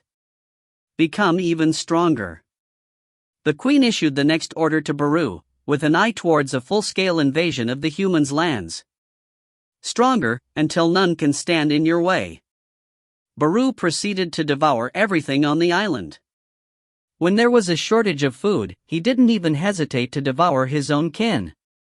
From tiny lifeforms on the ground like worms and larvae, all the way to large fish and aquatic mammals of the nearby ocean. As Baru voraciously devoured every single life in front of his eyes, a new realization dawned on him.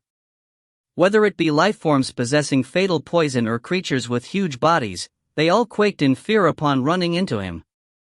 Survival was the most basic, as well as the ultimate, goal of all living creatures. But, in front of an absolute being that could easily rip apart that goal into millions of pieces, the looks carried in the eyes of other lifeforms were all roughly the same. Baru got to confirm over and over again that he was indeed at the top of the food chain, and soon arrived at a certain conclusion. I am created to be the greatest predator from the very beginning. In that case, Baru, submerged deep within the seawater, pushed his head out of the surface. He could see the land at the far end of the undulating ocean waves.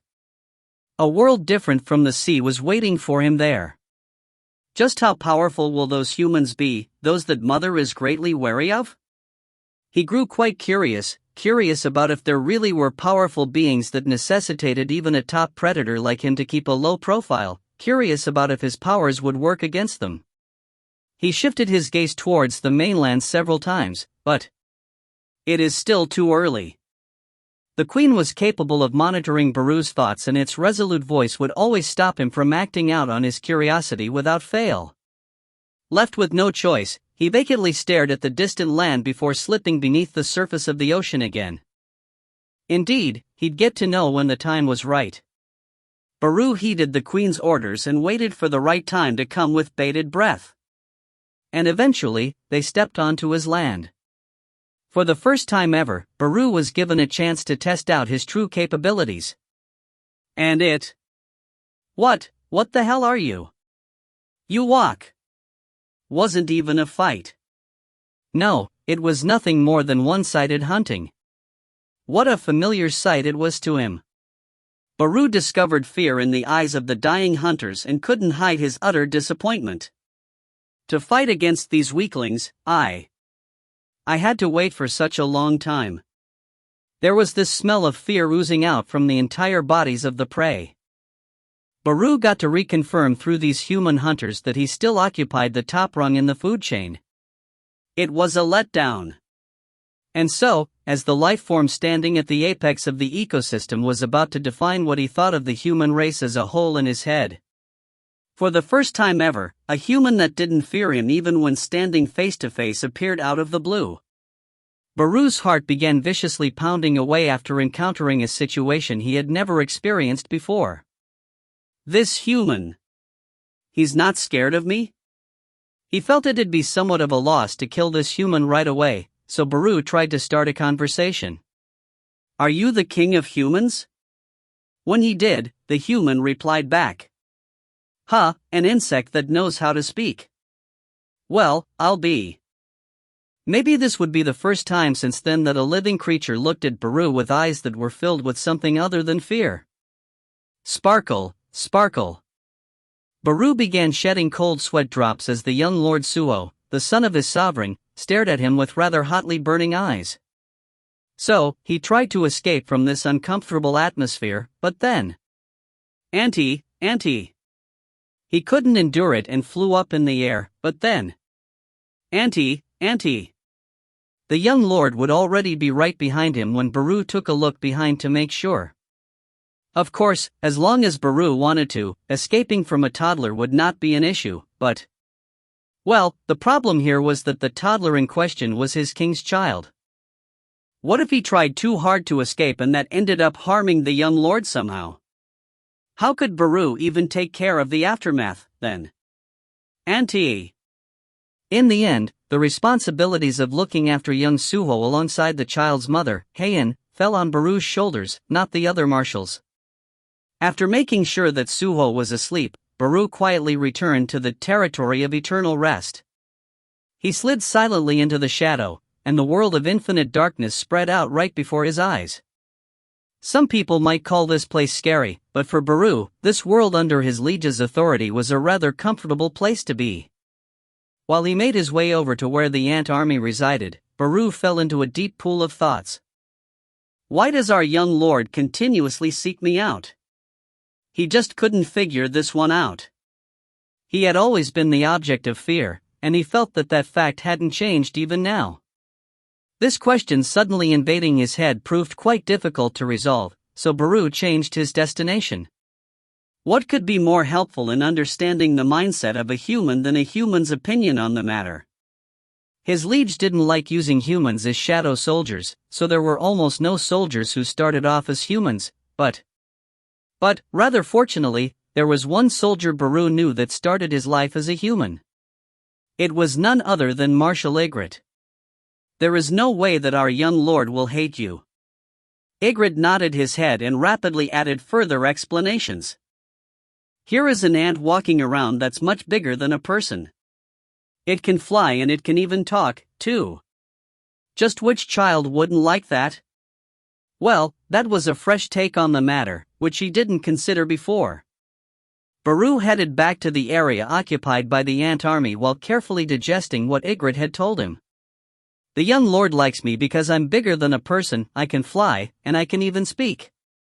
If a person could like something with such simplistic reasons, then wouldn't that person also easily fall out of love with something with equally simplistic reasons, too? Well, he certainly hadn't heard of humans liking bugs after entering their adulthood. When his thoughts reached that far, his mood seemed to sink just a little bit. He was familiar with others looking at him with gazes of revulsion, but when thinking about how the young lord would also one day carry such a gaze, Baru grew just a little bit sad. Baru flying silently changed his heading once more. His new destination this time was the location of a certain construction project. The bearded dwarves and ant soldiers were ordered by Baru to construct a gigantic stone statue of their liege within this place, the territory of eternal rest. When they saw the former ant king land near their vicinity, they all bowed their heads in unison.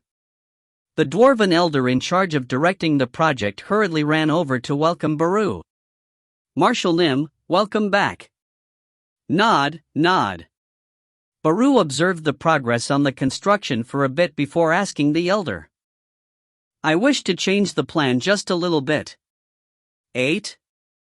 Maybe he felt all the hard work his men had put in would go to waste. The elder hurriedly tried to dissuade Baru despite feeling rather scared of the former ant king.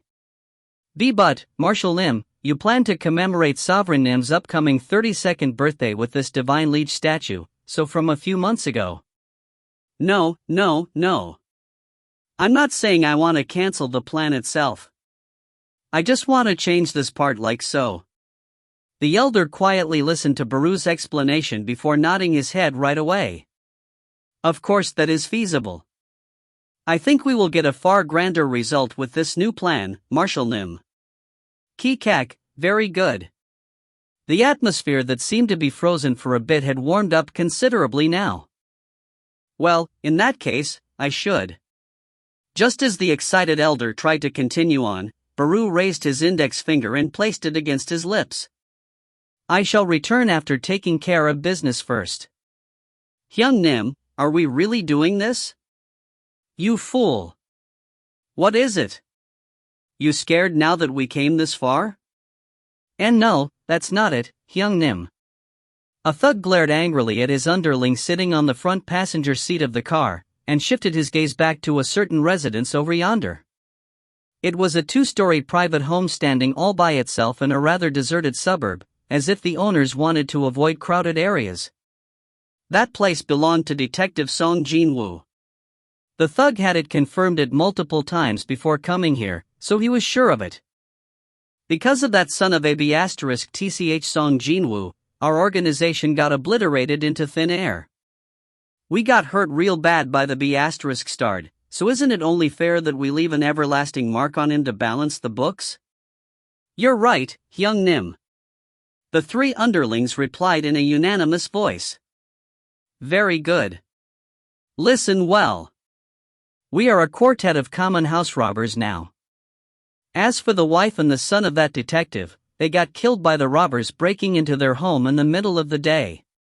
Do you get my drift? Yes, Hyung Nim. A sinister grin formed on the lips of the man they all referred to as Hyung Nim. To think, such a massive house didn't have a single security system, wasn't that exactly like declaring to the world, come and swallow us up while washing their necks? Indeed, it was a miracle that the house hadn't been burgled yet. Stop shaking in your boots and don't make any mistakes. The thug scanned his underlings and they nodded their heads. Let's go. Tap, tap, tap, tap. The four males exited the car and cautiously closed the doors. They scanned their vicinity and approached the residence before hurriedly clambering over the walls. They had rehearsed what they had to several times before, so such a wall didn't pose any problems for these folks. But then... Step! Only 4 legs landed back on the ground. Where are the other 2? The thug hurriedly looked at the only remaining underling next to him. The latter shook his head. For jumped over the wall, yet only 2 landed back on the ground? What a bizarrely weird thing this was. The thug quickly studied all around his surroundings, but when he looked to his side again, the remaining underling was gone without a trace, too. These sons of B** cheese, seriously now. The enraged thug briefly forgot where he was right now, and was about to roar out at the top of his lungs. But right before that, a hand approached him without being noticed and covered his mouth, hard. Shoo! Right now was the young lord's nap time. It must not be disrupted by a bunch of uninvited guests, no matter what. Thankfully, Baru's hearing could pick up on the calm, rhythmic breathing of the young lord in the nursery. With a pair of satisfied eyes, he looked diagonally down to his side. The thug caught in his arms was trembling like a lone leaf in the wind. Yoof! Yoof! Yoof! There it was, that familiar light in the eyes. The familiar emotion. Baru certainly enjoyed the unreserved faith his liege had in him, or the young lord's favorable feelings towards him, but this, as expected, felt just as good to him. The expressions of the weak prey caught before the glare of a predator would always be like this. Kiik, kiik. Baru didn't hold back and reveled in the intense fear displayed in the thug's eyes, before dragging the hapless victim away and disappearing from view. The screaming vanished very soon after from this world. What do you think, Dot? The elder proudly presented the divine liege statue. This stone statue with their liege's countenance boasted such a humongous scale that, in order to look at its top, one's neck might develop a sprain if one carelessly tilted their head back. Just to complete this masterpiece before the deadline, not only had every single bearded dwarf pitched in, but all the ant soldiers also lent their aid. Kiik. Baru studied the statue of his liege with a very satisfied expression before confirming the last-minute change that had been added to it. Just as you commanded, Marshal Nim. There it is, on the left shoulder. Just like the elder's explanation, the left shoulder of the liege's statue now played home to the figure of their young lord, sitting there with a bright expression. The father and his son. There was no doubt in Baru's heart that his liege would be greatly pleased after seeing this grand and beautiful statue. And also, this statue would prove to be a deeply meaningful present to the young lord if he ever gets to enter this world in the distant future. Such certainty prompted Baru to roar out in laughter. Kai-I-he-he-he-he-hit. Following after the rejoicing Baru, the bearded dwarves and ant soldiers also burst out into loud peals of laughter. Wah-ha-ha-ha-ha-ha! Kaya-ha! He suddenly heard a cheerful cry of a toddler mixed among the raucous laughter. Baru got stunned out of his shell and hurriedly looked back, only to discover a certain baby sticking close to his back. Auntie! Ah. Should he say, like father, like son, ... Seeing the baby Suho, who could now freely enter the territory of eternal rest before anyone had the chance to notice it, the marshal in charge of childcare, Baru, could only hold his head in agony. Kai Hak. Chapter 265 Fin. If you find any errors, ads pop up, ads redirect, broken links, non-standard content, etc., please let us know. Report chapter so we can fix it as soon as possible. Chapter 266. Chapter 266. Only I level up recollections / after stories. Part 2, until we meet again. Thank you for coming in, Miss Cha. Ah, yes. Hello. Hei-in stepped across the doorway of the kindergarten headmistress's office with a tense expression on her face. Suho hadn't had any contact with kids of his own age until he turned 5 years old. And today was exactly a week after the worried parents decided to send their son to the nearest kindergarten. The preschool educational institution suddenly called her up, asking her to come for a meeting today. Hei-in was really worried that maybe something happened to Suho, or her son did something wrong. The headmistress guided her to the couch on the opposite side, and Hei-in settled down on the cushion as her complexion became even gloomier than before. The middle-aged headmistress could fully understand what Hei-in was going through right now. That was why she worked hard to find the gentlest voice she could come up with in order to not worsen the other party's anxiety. It's not something to be that anxious over, Miss Cha. It's just that we have a few questions we'd like to ask you. Ah, yes. Please. Hei-in nodded her head repeatedly with a hardened expression. The headmistress cautiously pushed forward a sketchbook. Here. Would you take a look at this, please? Hei-in picked the book up as the headmistress continued on. It contains drawings by your son, Suho. The white paper within said book featured a rather cute-looking ant as drawn by a little child's hands. But why was she being shown this? Hei-in couldn't immediately understand where this conversation was going and asked back with a puzzled expression. What's the matter with this drawing? The headmistress hesitated slightly before letting a soft sigh escape from her lips. She then began explaining herself. The class teacher Nim asked the children to draw their close friends, you see. Ah. Now that she looked at the drawing again, the ant was standing on 2 feet. Only then did Hei-in realize that this was not a drawing of an ordinary ant, but Marshal Baru, instead. There are others after that page. When the class teacher Nim asked Suho if he had any other friends, he drew those next. Hei-in flipped one more page. There was a drawing of a humanoid figure with a strip of red plumage attached to his head while holding what was clearly a sword, no matter who saw it. Egret. Hei-in instantly recognized the protagonist of the drawing and slowly held her forehead with one hand.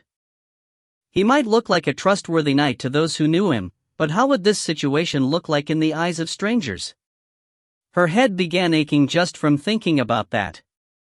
After that page came the drawings of Belian and his extending magic sword, as well as Fangs, busily putting on a magic show. Inevitably, Hei-in's head began developing a stronger migraine. The headmistress interpreted Hei-in's speechless expression the wrong way and spoke in a worried voice. The next drawing is what Suho drew as his family portrait. Flip. The page of the sketchbook flipped again. What greeted her next was a drawing of herself, a man that seemed to be her husband, Jin-Woo, and innumerable black figures standing behind them. Suho grew up from his toddler days surrounded by the shadow soldiers, and he must have thought of them as his extended family now. This is how we look like in Suho's eyes. Hei-in thought that this drawing contained her son's innocent but warm gaze, and her nose stung with emotions. The class teachers couldn't understand the meaning behind these drawings and fell into a rather considerable amount of panic and came to the conclusion that there must have been some sort of a problem with Suho. And of course, that included the headmistress herself, the person responsible for asking Haein to stop by at the kindergarten today. The middle-aged lady formed a pretty grave expression as she spoke. The final page contains Suho's drawing of his home. And the reason why I requested you for today's meeting, as well. What kind of a drawing would it be this time? With a pair of nervous eyes, Cha Haein flipped to the last page. There was a cozy little house. A normal-looking house was standing erect in the middle of some land. The problem with this depiction was that the ground below was completely painted black. Over 70% of the sketchbook's real estate was dominated by the black color. We've been caring for many children over the years, but never have we encountered such depictions of friends and family by a child until now. The headmistress pointed to the black portion of the drawing and spoke in a calm voice. The homeroom teacher Nim asked Suho why he drew the lower half of the house like this, and the boy replied that that's where his friends, his family, as well as his giant father, are staying. Giant father? That explanation was puzzling enough to make Haein tilt her head this way and that, but still, she could more or less guess how this drawing came about. However, by any chance, do you know why Suho was drawing these sorts of images? It was really unfortunate that Haein couldn't reveal what she knew to other people. She could only shake her head. As I feared. The headmistress nodded her head as if she understood the situation. Initially, the kindergarten was fearful that Suho was being mistreated at home, but they couldn't find any evidence of abuse from the boy's jovial, good-natured behavior he displayed every day. Although rare, things like this did happen occasionally, young kids drawing the world as they see it through their eyes. Maybe. It's possible that Suho possesses a great talent for art. The headmistress convinced herself with this and smiled gently. Haein stopped forming a gloomy expression, now that she knew the source of today's trouble, and smiled awkwardly, as well. Ah, yes. Yes. What a relief that it was not a huge matter. She could finally relax a bit. However, these drawings weren't the end of the headmistress's business today. She again deliberated on whether she should speak of this or not, before coming to a difficult decision and raised her head. The look in her eyes was far graver than when she presented those drawings. Miss Cha, actually, there is something else I'd like to speak to you about. In the Central Region's Violent Crimes Unit. After the results of the promotion examination had been announced, excited voices began resounding out and filled up the unit's office. Senior Nim, congratulations on your promotion. Congratulations. You should buy us all around, don't you agree, Senior Nim? No, hang on, sung Superintendent Nim. Jin-Woo had to spend quite some time being surrounded by the rest of the unit's detectives, and was only able to extricate himself after his partner, Lee Se-hwan, finally showed up. Hyung Nim, shall we get going? Yeah. Leaving behind the congratulatory words coming from here and there, Jin-Woo and his beaming smile escaped from the office. Enough time had passed and Lee Se-hwan himself was a veteran detective now. He quickly congratulated his much-respected senior. Hyung Nim, congrats. Jin-Woo used a wordless smile to sub for his reply. He and Lee Se-hwan shared jovial banter as they walked side by side, but then, the younger detective cautiously scanned his surroundings before sticking real close to his senior. By the way, Hyung Nim, why did you accept the promotion this time? I mean, whenever the brass pleaded with you to move up the career ladder, you always refused them, so why now? Jin-Woo looked at Se-hwan from the corners of his eyes with a look that said, what's so important about that? Before breaking out into a smirk as he replied. I ran out of excuses for my refusal, you see. Se-hwan laughed out loud at that rather remarkable answer. You're truly amazing, Hyung Nim. I'm telling you. Although what he said sounded like a joke, Jin-Woo wasn't joking here. Of course, Se-hwan knew that, too. As it was the case with pretty much every profession out there, a detective would grow further and further away from field work the higher his rank became. Jin-Woo wished to remain close to where the action was, and the higher-ups, especially Commander Woo Jin-cheol, respected that. Unfortunately, that couldn't go on forever.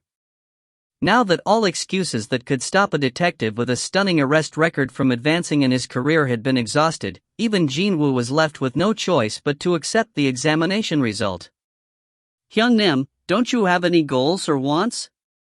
I mean, like, better position or making lots of money, that sort of things." Money, was it? If Jin-Woo said that once upon a time, he made more than enough moolah to be *tch slap a huge law firm and their deep pockets in the face all by himself at a younger age than his junior partner, would the kid even believe him? Too bad, Jin-Woo could only recall the days when he operated the Ajin Guild alongside Eugene-ho and swallow back the words dancing on the tip of his tongue. Well, they've really become distant memories now, haven't they? He could swim in the reminiscence of the past for only a short while, though. As he was about to climb into the car with Se-hwan, his phone began ringing loudly, so he pulled it out to take a look. The call was from Hae-in. After talking on the phone, Jin-Woo returned home earlier than usual, and after checking out Suho's drawings, could only chuckle softly. "I had no idea that our son had such a wonderful talent in art." Amongst them, the drawing of Baru especially caught his eyes. There should be no other 5-year-old child that can draw an ant this wonderfully in the world. Jin-Woo looked at the drawing in happiness, only to be pricked harshly by Hae-in's sharp glare and quickly withdrew his smile.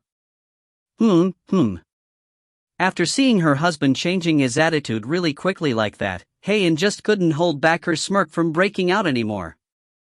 She then spoke to Jin-Woo as if she was trying to convince herself. "It's not a laughing matter, you know? Take a look at the very last page." The last page? The last page in question contains Suho's final piece, named My Home. Suho said that the black ground is where his giant father is, so can you think of? Why are you smiling? And no, well, it's just that I remembered something funny. That's all. Jin-Woo recalled the divine liege statue standing in the middle of the territory of eternal rest and couldn't hold back his laughter anymore. Tears even began sneaking out of his eyes, so he quickly wiped them off and closed the sketchbook. Wouldn't it be fine to let this slide with a simple chuckle? Expressions containing such thoughts flitted in and out of Jin-Woo's face. Hae-in let a soft sigh out and relayed what the headmistress had told her earlier in the day. Other kids are apparently scared of Suho. A little bit of the smile on Jin-Woo's face went away, then. Other kids? Hae-in nodded her head with a worried expression before continuing on with her explanation. Their complexions change badly whenever Suho tries to get close to them. Even when he has never bullied or shouted at them, but still. Now that was not something he could gloss over. Jin-Woo's expression hardened. The previous smile was long gone now. The thing he was worried about had really happened. Young children were incomparably purer than adults. And he wasn't simply talking about their immature way of looking at things. No, it was about the purity of their senses. Unlike with adults who, through logical reasoning and studying, got to overcome the primal instincts they were born with, children could feel the fear of death far more vividly. The reason why other kids avoided Suho was because they must have felt the shadow of death hovering above him. The power of the Shadow Sovereign. It became Jin-Woo's, and that fact prevented it from becoming a full-blown calamity, but that was about it. In reality, this power was a horrifying weapon that the god of another realm hid inside its most loyal soldier in order to destroy everything it had created. If the powers of the Shadow Sovereign he didn't mean to give to his son continued to grow within Suho, then it'll be impossible to carry on with a normal life. At the very least, there was a need to seal that power away until Suho reached an age where he could exert perfect control over it. Jin-Woo's gaze shifted over to all the photos hanging on the living room's wall. The biggest one was the marriage of Jin-Woo and Hae-in, surrounding it were many images of their son. And most of those photos were shot alongside shadow soldiers. Suho and his bright smile, as he rode on Baru's shoulders and energetically yanking on the Ant King's two antennae. Suho busy escaping from Ygritte, who volunteered to become the boy's homeschool tutor, and then, Suho busy performing a mock duel with Belian using his toy sword. There were so many others. Jin-Woo quietly began storing them away in the subspace, one by one. Dear. Until Suho can live among other people without any issues, I'm planning to temporarily seal away Suho's powers and his memories of the Shadow Soldiers. Suho had to learn it. He needed to learn how to coexist among regular people like a normal person, rather than with Shadow Soldiers. Until then. Just as the final remaining photo entered the storage within the subspace, Baru emerged from the ground after learning of Jin-Woo's decision. Oh, my king. The heart of the Shadow Soldier, the one who looked after and loved Suho like his own child, was transmitted in full to Jin-Woo. However, the sovereign's decision was resolute. Realizing that there was no way to change his liege's mind, Baru's head drooped to the ground. As the former Ant King's gaze fell, a drawing suddenly entered his view. It was Suho's sketchbook pushed forward by Jin-Woo.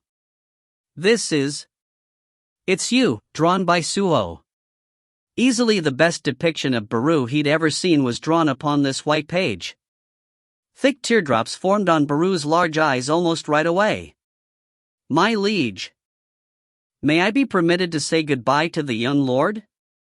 Nod.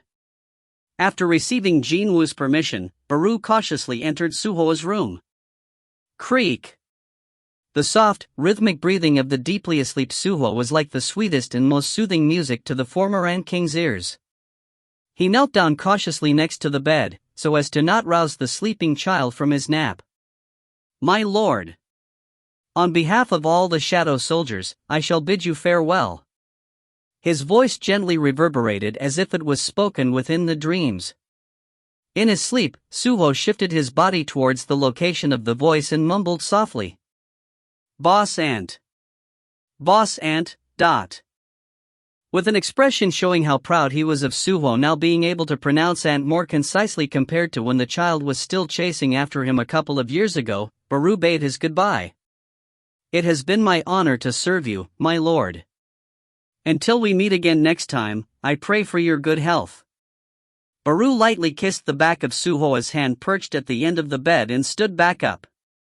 All the soldiers hidden within the former Ant King's shadow also said their goodbyes. My lord, even without me, I pray that you strictly adhere to your study schedules. Please be healthy, my lord. Sob, sniff, wail, wah. With the goodbyes now over, Baru looked behind him. Jin-Woo was there, nodding his head. He wordlessly walked over to his son and carefully pulled the blanket up to the boy's chest, tucking him in. Then, he placed his palm on the sleeping child's forehead. Powerful magical energy very briefly hovered near his fingertips before leaving him behind. When Suho opens his eyes again, all of his extraordinary power and memories would be gone. Have a good dream, son. Jin-Woo lightly kissed his son slumbering away like a baby angel and left the room, quietly closing the door behind him. That night, Suho dreamed of ants and knights and orcs dancing happily together with him. Chapter 266 Fin. If you find any errors, ads pop up, ads redirect, broken links, non-standard content, etc., please let us know. Report chapter so we can fix it as soon as possible. Chapter 267. Chapter 267, Chapter 267. Only I Level Up Recollections / After Stories. Part 3, Approach. Spin, spin. The radar of a boy named Lee Eun-cheol, a recent addition to the ranks of high school students, began spinning around. A brand new school, a new classroom, and new classmates. The eyes of Lee Eun-cheol, sitting right at the back of the class, as he scanned the atmosphere of the place remained harsh, predatory. With just one glance, he quickly judged who was beneath him, and who was qualified to be his friend. The laws of the jungle reigned supreme in this world called the classroom. Even back in his middle school days, Lee Eun-cheol ruled the roost with his fists. To his eyes, the majority of his classmates looked like a bunch of easy prey. Almost without exception, those that met his glare all quickly averted their gazes. How lame. However, there was a dude that walked closer to him with a grin on his face, instead. That's Jo Song-ho. He was one of those friends who did his thing in the neighboring district. Also, they ran into each other every now and then while sharing casual booze with his other friends, too. You were also here? Yeah. They greeted each other and shared news on their particular circle of acquaintances while measuring each other up, but that only lasted for a short while. Jo Song-ho had heard the infamy of Lee Yoon-cheol plenty of times before, so he lowered his head first and got under the latter's wings. Take care of me from now on, alright? Lee Yoon-cheol smirked deeply and grasped Jo Song-ho's extended hand. They might be in the process of establishing their hierarchical positioning at the moment, but a guy like this would be classified as a friend. And so, as he was about halfway done with establishing the hierarchical relationship with the rest of the class, there was this one guy who kept getting on Lee Yoon-cheol's nerves for some reason. He wasn't some model student who sat right in front of the class, nor was he a punk trying to show off while sitting at the back, either. It was a strange kid who sat in the middle and didn't even bother to avert his gaze away when their gazes collided. There would always be one like this guy in every class, a dimwit who didn't know his place and needed an incident to figure who was on top and who was at the bottom. That punk was looking behind him, right at Lee Yoon-cheol, before sighing out, as if he found this whole thing ridiculous, and reverted his gaze back to his front. Obviously, the high school thug couldn't take that lying down anymore and stood up from his seat. Durorak. The noise of the chair dragging against the ground loudly rang around the classroom. Of course, the gazes of the whole class were instantly focused on Lee Yoon-cheol. The boy enjoyed all the attention and, while feeling pretty good about himself, strode right over to the dimwit who didn't know his place. Just as Lee Yoon-cheol reached out to grab the punk's shoulder and turn him around, a tackle came in from a rather unexpected quarter. Hold up. After confirming that it was Jo Song-ho that grabbed hold of his wrist, Lee Yoon-cheol opened his mouth. What now? There were distinct signs of displeasure thickly melted into the voice, and that caused Jo Song-ho to nervously swallow his dry saliva. We went to the same middle school. If you can help it, you shouldn't bother him. Same school? Just because they went to the same school, he was trying to protect the punk? There could be two potential reasons for that. One, a reason that couldn't be brought up but still forbade anyone from touching this punk. Or, they were looking down on Lee Yoon-cheol. The high school thug's expression hardened instantly and he began lightly kicking the chair of the punk that didn't even bother to turn around in the middle of this commotion. Hey! Who the hell are you? Why don't you say something? Don't you have a mouth? Jo Song-ho's complexion paled really quickly and tried to jump in front to stop this. Lee Yoon-cheol's patience ran out then and he slapped the latter's hand away while shooting a fierce glare. You, come with me. As Lee Yoon-cheol left the classroom, two of his underlings that graduated from the same middle school followed after him, too. He stopped right at the doorway and looked back. His eyes caught Jo Song-ho's sweating buckets, while the punk didn't seem to care one jot either way. Grit. A chilling murderous aura filled up Lee Yoon-cheol's eyes. Ki-oh-heek. Jo Song-ho and his messed-up face were tottering unsteadily on his feet. Maybe that didn't satisfy him yet, Lee Yoon-cheol's glare remained frigid and murderous. He shoved Jo Song-ho against the wall before asking his question. Who the hell is that punk? Just who is he that you're trying to protect him? The wounded boy breathed heavily and painfully before spitting out saliva mixed with traces of blood to the ground. He then raised his head, his expression one of fatigue. He was the strongest in our middle school. Lee Yoon-cheol's head tilted to the side. This kid, did he lose his mind after getting smacked around for a bit? It was a well-known story that Jo Song-ho and his gang had completely conquered his middle school. However, he shook his head and emphasized his point. We couldn't even lay a hand on that guy. I stepped forward today, 'Cause I was scared that something might go wrong here, too. Initially, Lee Yun-cheol wondered what kind of horse crap this was, but Jo Sung-ho's eyes were far too serious for something like that. This son of a B***TCH. He's being serious? But that couldn't be.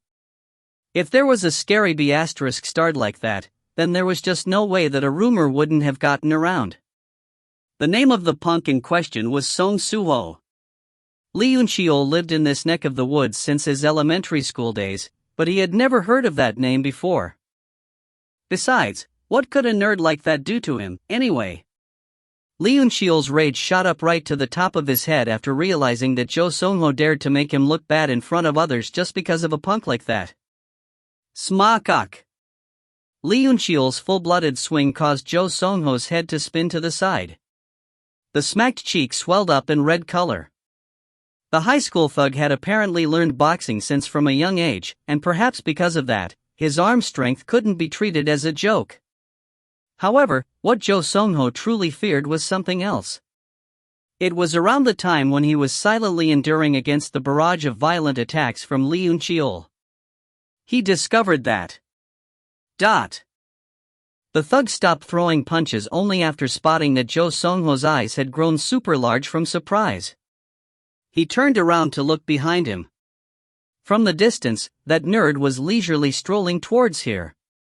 Jo Sung-ho dropped his head lower as if he didn't want to meet the gaze of the one walking closer and spoke in a quiet murmur. Just apologize to him. That's my serious advice to you. This stupid son of a B***TCH. Lee Yun-cheol grabbed the back of Jo Sung-ho's hair to shake the boy's head around, but the latter simply kept his mouth shut. Just as the former was about to spit out another round of abusive words. The source of the problem itself, Suho, finally stood before them. Maybe it was because of Jo Sung-ho's prior warning? Even Lee Yun-cheol, who would attack first and ask questions later, quickly took a couple of steps back and warily glared at Suho. Although not short, when compared to either himself or Jo Sung-ho, this nerd wasn't all that tall. His physique also seemed exceedingly ordinary. His neck and wrists revealed outside of the school uniform looked a bit firm, but it didn't seem like the boy had trained professionally or something. The more he looked, the less Lee Yun-cheol believed Jo Sung-ho's words. Utterly ignoring the bullies, Suho stepped closer to Jo Sung-ho and studied the latter's messed-up face. Tisk, tisk.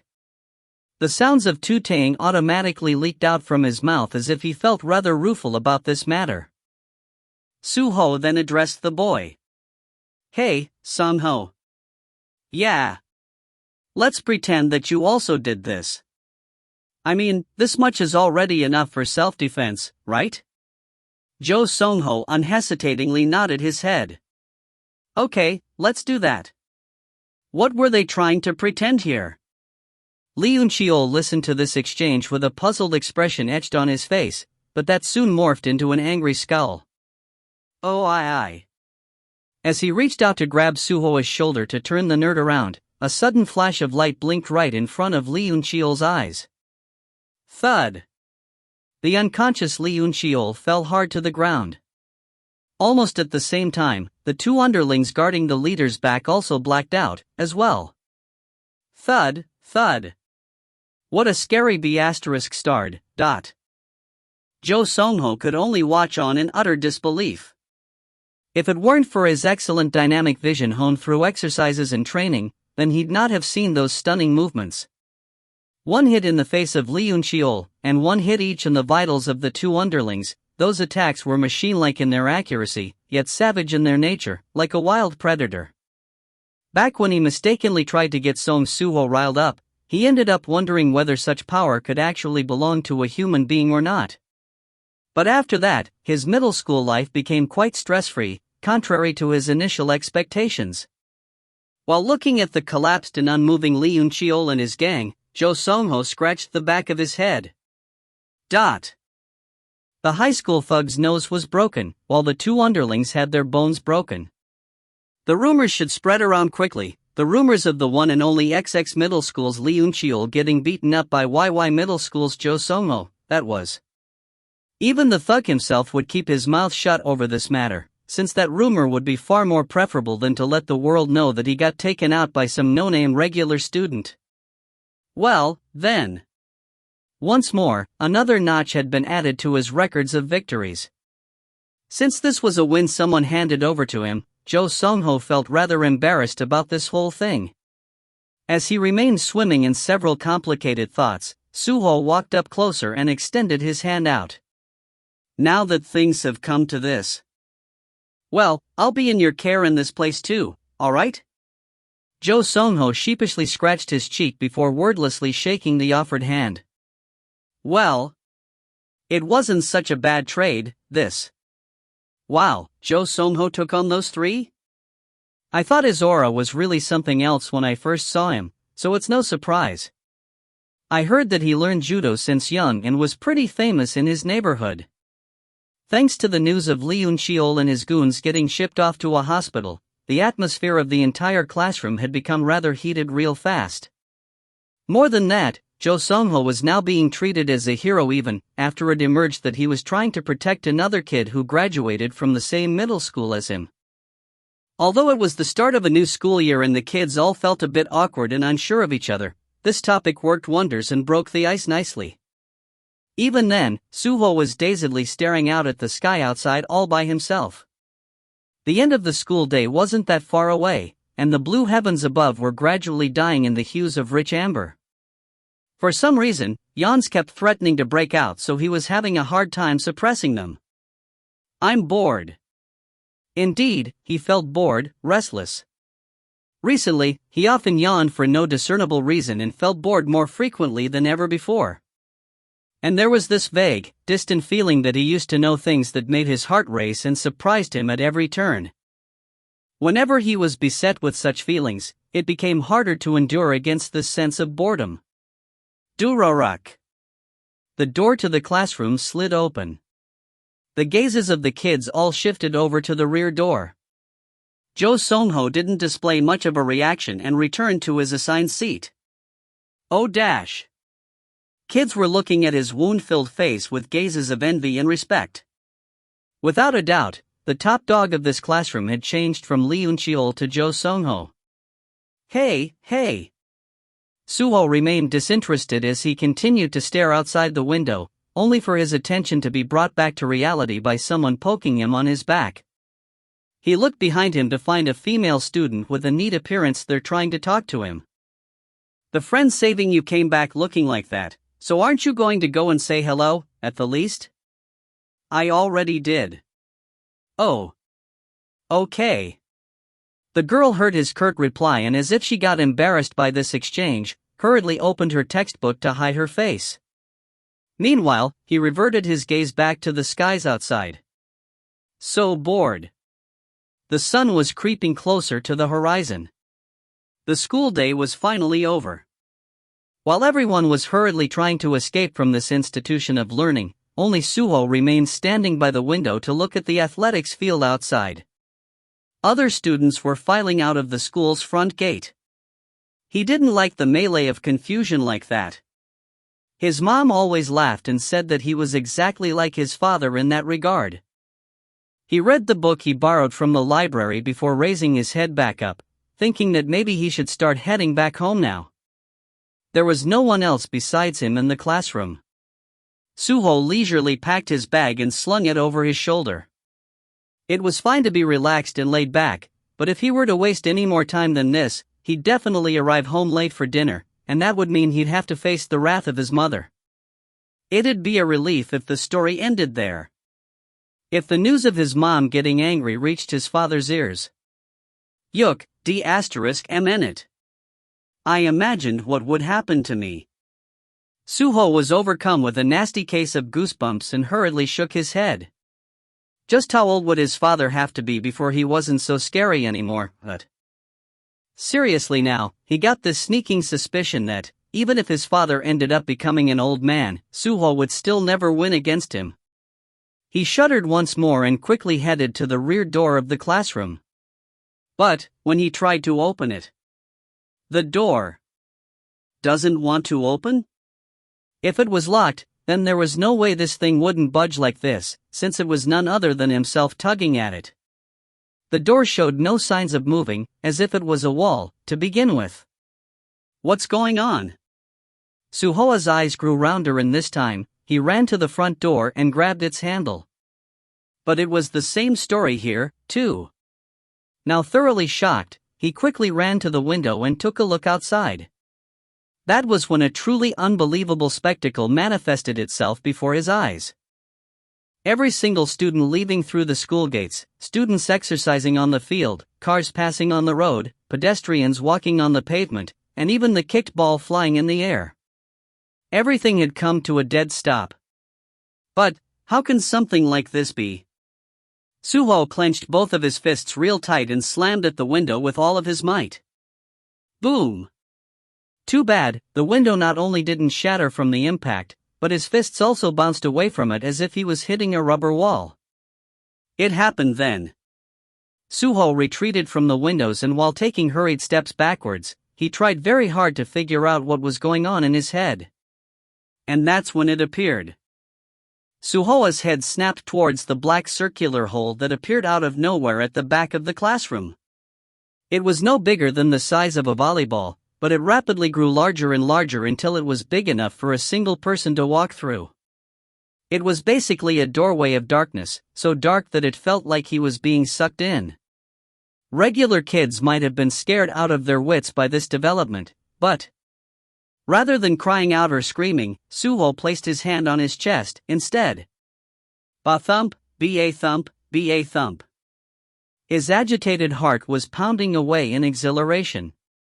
Maybe, just maybe, it was possible that he was waiting for something like this for a long, long time. Mom said that I resemble my dad all the time, doesn't she? If it was his father, then what would he have done? The answer was pretty obvious, though. Ba-thump, ba-thump, ba-thump. Because his pounding heart was already making his legs move. Suho stood before the gate and touched its surface. Bzzz. Bzz. Although there were some sparks of electricity, he didn't feel any pain. No, he felt so much better instead, as if he was returning to his hometown that he had to leave behind a long time ago. There was this strange, vague sense of déjà vu, as if he had already entered a place like this one before. Suho slowly but carefully regulated his breathing. His wildly beating heart finally regained some calmness, and the inside of his head seemed to clear up. Good. A brief flash of a grin formed on his face. And then, he jumped inside the gate without a moment's hesitation. Chapter 267 Fin. If you find any errors, ads pop up, ads redirect, broken links, non-standard content, etc., please let us know. Report chapter so we can fix it as soon as possible. Chapter 268. Chapter 268, Chapter 268. Only I Level Up Recollections / After Stories. Part 4, Forward. Forward. Suho walked through the tunnel-like darkness, and after emerging from it, took a look around himself. He was now in a passageway of an ancient-looking structure. The only source of light illuminating this place was a lit torch on one of the walls. What is this place? Because of the low lighting conditions, his eyes narrowed to a slit so that he could get a better look at his vicinity. The way back was blocked off. Suho felt around the solid wall blocking his rear and shook his head eventually. He couldn't sense any sort of empty spaces behind this wall. So, there is no other way besides forward, huh? The flames of the torch wavered around. He took it off the wall and illuminated his front. When he did, wow! He was greeted by the sight of weapons arranged neatly on display on either side of the passageway. A long sword, short swords, a bow, a spear, a mace, etc. A truly vast array of weapons were endlessly stacked against the walls in this still darkness, as if to wait for their rightful owner to come and pick them up. Suho dazedly looked at them before swallowing back his saliva. What could possibly be the reason for these weapons to be here? Well, it was rather obvious, wasn't it? I need to choose. His gaze became far more circumspect than ever before. He didn't know why he was transferred to this place, but if his guess was right and the exit was at the end of this passage, then the weapon he chose right now would serve as a trustworthy companion on his journey. But something felt weird. Why did it feel like his senses were being enhanced? His heart that didn't beat too fast while hanging out with his friends or checking out a game they suggested he should play, was now pounding away like crazy. As he observed each weapon on display, Suho's eyes shone from the light of excitement. All right. He took a close look at all the weapons lined up right till the end, and then returned to the beginning to study them for a bit more. A few interesting hopefuls caught his eye, but in the end, there was nothing better than it, or so he decided. After putting the torch back up on the wall behind him, he cautiously put them on both of his hands. Clank, clank. They were a pair of steel gauntlets that fit him snugly as if they had been crafted with him in mind. Unlike other weapons that required some amount of familiarity in order to effectively use them, his two fists were without a doubt the most familiar and most powerful weapon he possessed. This is it. As if he found the gauntlets greatly to his liking, he began folding his outstretched fingers one by one again and again. When he was done fooling around, rumble dash. Torches lining up the walls in front of him and all around him lit up all at once. A long, long passageway now greeted him. A corridor resembling a secret pathway of an ancient castle seemed to stretch on forever and ever towards the other end. Something was about to begin here. Suho did his best to calm his wildly pounding heart, before his eyes spotted a pair of short swords resting next to where he found his gauntlets. But his gaze lingered on only for a brief moment. Who'd use weapons that look so weak? For some reason, that pair of short swords looked saddened somehow as Suho's cautious steps left them behind in the darkness. Suho carefully tread through the corridor. Is anyone here? He raised his voice and called out, but there was no reply whatsoever. No, he couldn't even sense any presence of living people at all. And so, just how long did he walk like this? It wouldn't be too surprising to get worn out by being continuously vigilant like this, but Suho still kept his senses ultra-sharp and didn't let up his wary observation of the surroundings. He could see the lit torches and sparks of flames dancing on top of them hanging on the walls. He could also see the old-fashioned architecture of this place, as well as metallic suits of armor lining up on the side of the wall with nary a gap between them. Am I in some kind of a basement of a medieval castle or something? His curiosity on where he was and why he was summoned here grew greater and greater the longer he advanced forward. But then... Hold up. Suho felt this ominous chill creep down his spine and he quickly went back the way he came to stand before a certain suit of armor. For some reason, the positioning of this armor seemed a wee bit different from when he walked past it a few seconds ago. Wait, did it really have its sword raised up in the air like this before? He was pretty sure that its weapon was pointing down to the ground the last time. Suho tilted his head and took a step forward, only for the sword of the armor to slice down in a straight line. Clang.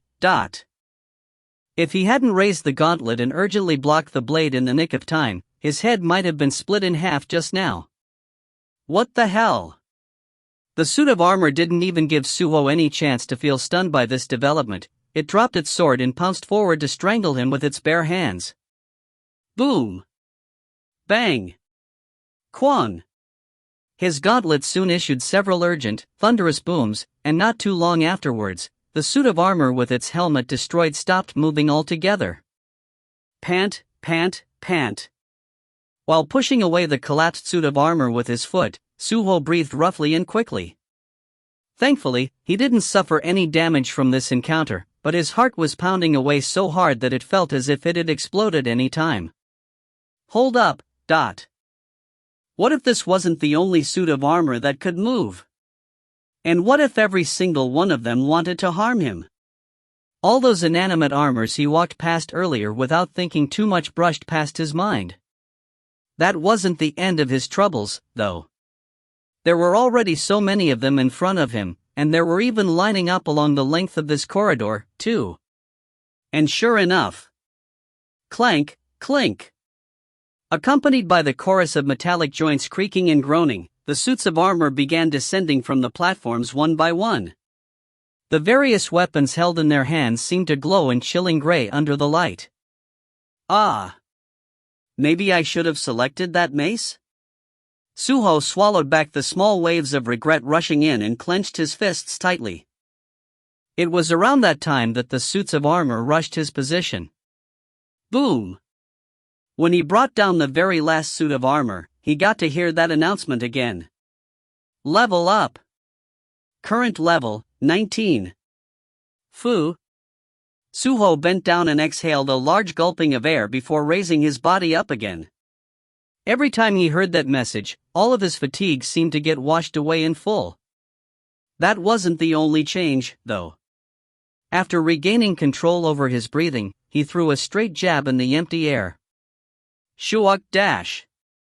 His fist flew out like a bullet.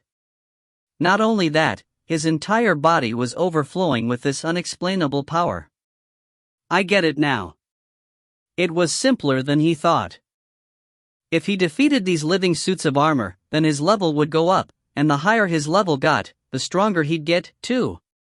And quite obviously, he'd be able to bring these monsters down much more easily as a result. Simple, yet a powerful perpetual cycle, indeed. Suho looked behind at the corridor he'd been waking until now. Large piles of armors broken beyond repair or recognition were strewn about here and there. He licked his lips a bit. This sucks. It had been so much nicer if he could raise his level just a bit higher here. He wanted to get stronger just a bit more. Unfortunately, every road had an end. Suho looked at the giant doorway now blocking his path. His senses had matured greatly as his level rose up, and they helped him to detect the presence of a powerful figure behind the door. That was why he felt rueful about leveling up even more. He closed eyes and took a deep breath, just like how his father had taught him, and reached out towards the door to push it open with both hands. Creak! The heavy-looking door opened up. The sight of a huge room resembling a castle's audience chamber greeted him next. As he followed along the rows of pillars set at a close interval on either side of him, he soon arrived at the deepest part of this chamber, where a tall throne stood proudly above a raised plinth. Suho was frozen stiff with nervousness in an instant. Because there was another monster suit of armor sitting on the throne. But he felt a strength on another dimension altogether from this B** compared to other monsters he encountered so far. That's it. The existence that emitted a goosebumps-inducing aura he felt outside the door, it was precisely this guy. The monster slowly got up and took one step at a time to descend the stairs below the throne. It was a black knight. The knight, boasting a strand of red plumage attached to its helm, finally made its way down to the ground. Just the faint aura emitted from that creature made his skin tingle and shiver from nervousness. However, Suho began smiling for some reason. An electrifying sensation thrilling enough to make all the hair on his body stand up wrapped around his entire being. Shu Rung. The knight began unsheathing his sword. I'll attack first before that sword is fully drawn out. But, just as he got ready to dash forward, the Black Knight was already standing right before his nose. A brilliant flash of light shone from the sword swung by the creature just then. Ah! That bright, blinding light filled up his view. Heek! Suho hurriedly raised his body up. Still incredibly tense, he scanned his surroundings, but he failed to see the Black Knight anywhere. No, he wasn't even in the same chamber where that monster was. Somehow, he was teleported back to the starting point. What the heck was that? He lost all strength on his legs and plopped down on the ground. I thought I was really going to die, thought. He felt deeply spooked when recalling the moments of the Black Knight unsheathing its sword. He really thought that was the end for him. Besides all that, do I need to cross this corridor again? Feeling quite unhappy now, Suho got up from his spot only to realize that something had changed from his first attempt. And that would be the lit torches on the starting point. Rumble dash.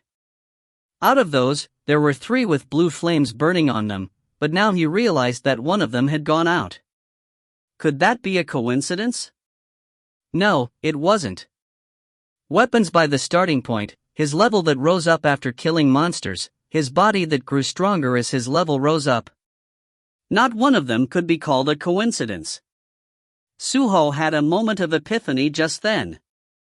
It's not that I was going to die, but there was no such concept as either pain or death inside this strange place, but those blue flames substituted for his remaining opportunities. If all three flames went out, then for now, it was hard for him to imagine what kind of a result waited for him. In that case, I gotta be more meticulous. The glare in Suho's eyes grew even more vigilant compared to the first attempt. One more time. But he'd not mess up his chance this time around. Boom! He made up his mind as he blew away the monster suit of armor busy pouncing on him. Dash! Finding himself forcibly returned to the starting point once more, Suho rolled around on the ground while clutching his head. Of course, he wasn't doing that because of an injury or crippling physical pain. He was just set off by the fact that he ended up throwing away yet another chance. He pounded on the ground as tears formed on his eyes. That's how deeply he felt hurt right now. After he somehow calmed the raging firestorm in his heart, he raised his head a bit to look, and to no one's surprise, the number of lit blue torches had decreased by 1. Now, there was only one remaining. That Black Knight, he's just too powerful. There simply was far too great a gap between him and that creature, and it was more than enough to call it a cheat, that the balance of this trial was definitely broken. With things like this, he'd never be able to defeat that B***starred. Suho rolled around on the ground once more. He did that for a while. Eventually, he grew tired of doing that, so he stopped and leaned his back against the wall before shifting his gaze over to the corridor. It was unknown just from where those suits were being summoned, but well, they had returned again and were manning their stations once more. Aren't you guys sick and tired of this already? Suho even felt happy to see those monster armors after seeing them for the third time like this. Ha! He spat out a lengthy groan one after other, but then, a light bulb went on in his head. He raised his head and looked at the armors once more. When did those things reappear again? Initially, he figured that the monsters reappeared simply because he was sent back to the starting point. However, what if that was wrong and they regenerated after a certain period of time? Ba-thump. Ba-thump, B-a-thump, B-a-thump. A new ray of hope seemed to be within his reach. Okay, let's try it out. Suho beat up the monster armors near the entrance and destroyed them before returning to the starting point. He sat down with his back leaning against the wall and observed for any potential changes to the monsters. After some time had passed by. Plop, plop. The dead monster armors suddenly turned into sand one by one and got absorbed into the ground. And then, Suho's eyes grew wide after he saw what happened next. The sand suddenly gathered above the platforms the monsters used to stand and transformed back into the suits of armor. Yeez! Suho clenched his fists real tightly. Finally, he found the right answer. The only existences that could aid him with his leveling up thankfully respawned after a fixed period of time. Didn't that mean he should crazily level up by smashing these monsters apart until he could actually follow the movements of that horrifying Black Knight? A grin floated up on Suho's face as he stood back up. Funnily enough, the monster armors flinched ever so slightly after they saw the figurative sparks of flame burning within his eyes. Level 70. No matter how many times he hunted these monsters down, his level didn't want to rise beyond that. However, this should be more than enough. Blackish aura was slowly rising up Suho's shoulders. He didn't know what these strands of black smoke might be, but he could tell one thing for sure.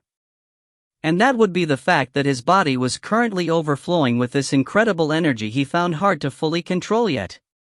He unhesitatingly pushed open the door to the chamber where the Black Knight was waiting for. Unlike the first two fights, the monster kindly came to greet him by the door's vicinity. Suho grinned deeply. "Were you waiting for long?" Rather than a verbal answer, the Black Knight unsheathed his sword, instead. For some reason, it felt as if this knight was smiling. Feeling confident after managing to push his level all the way up to 70 somehow, Suho unleashed all of the magical energy gathered within his body without holding back. The ground trembled and pieces of rubble began floating in the air. Now, it's my turn.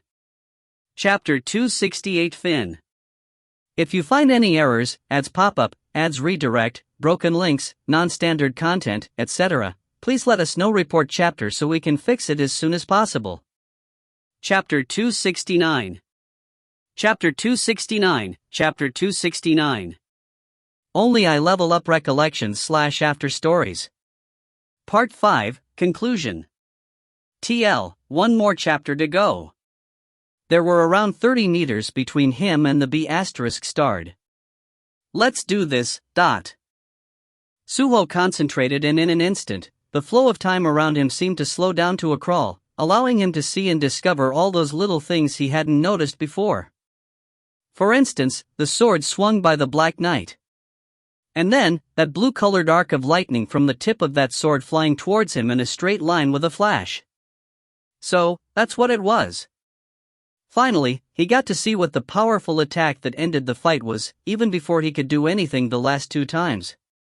His agility and perception, raised up much higher than before through leveling up, were pushed to their absolute limits. He dodged the streak of light flying right into his face and took a step forward. Just one leap, and in that one moment, the distance between him and his target decreased in half by roughly around 15 meters. Flash! The second lightning brushed past the top of his head by a hair's width. The Black Knight had quickly changed his posture after sending out the first attack to follow up with his second. Suho felt amazed at his opponent's quick reaction as he took another step forward. The distance between them disappeared in the next instance. Quadu duck. Suho clenched his gauntlet-covered fist tightly. Now you are in my range. Flinch. It looked as if the Black Knight tensed up greatly just then, and his emotions traveled through the chilly air to cling to Suho's two cheeks. While inwardly thanking the level-up system that pushed his abilities to such an incredible height, Suho punched forward, hard. Shri-ie-eek. His fist had broken past the level of a bullet and was more like a cannon shell now, as it crashed into the face of the Black Knight. Qua-boom! The knight urgently raised his sword to block the incoming gauntlet, but in the end, he was powerfully shoved away with both of his feet briefly leaving the ground. Quajijijijik. The ends of the Black Knight's boots broke the stone tiles on the floor and left behind two lengthy gouges as he got shoved back.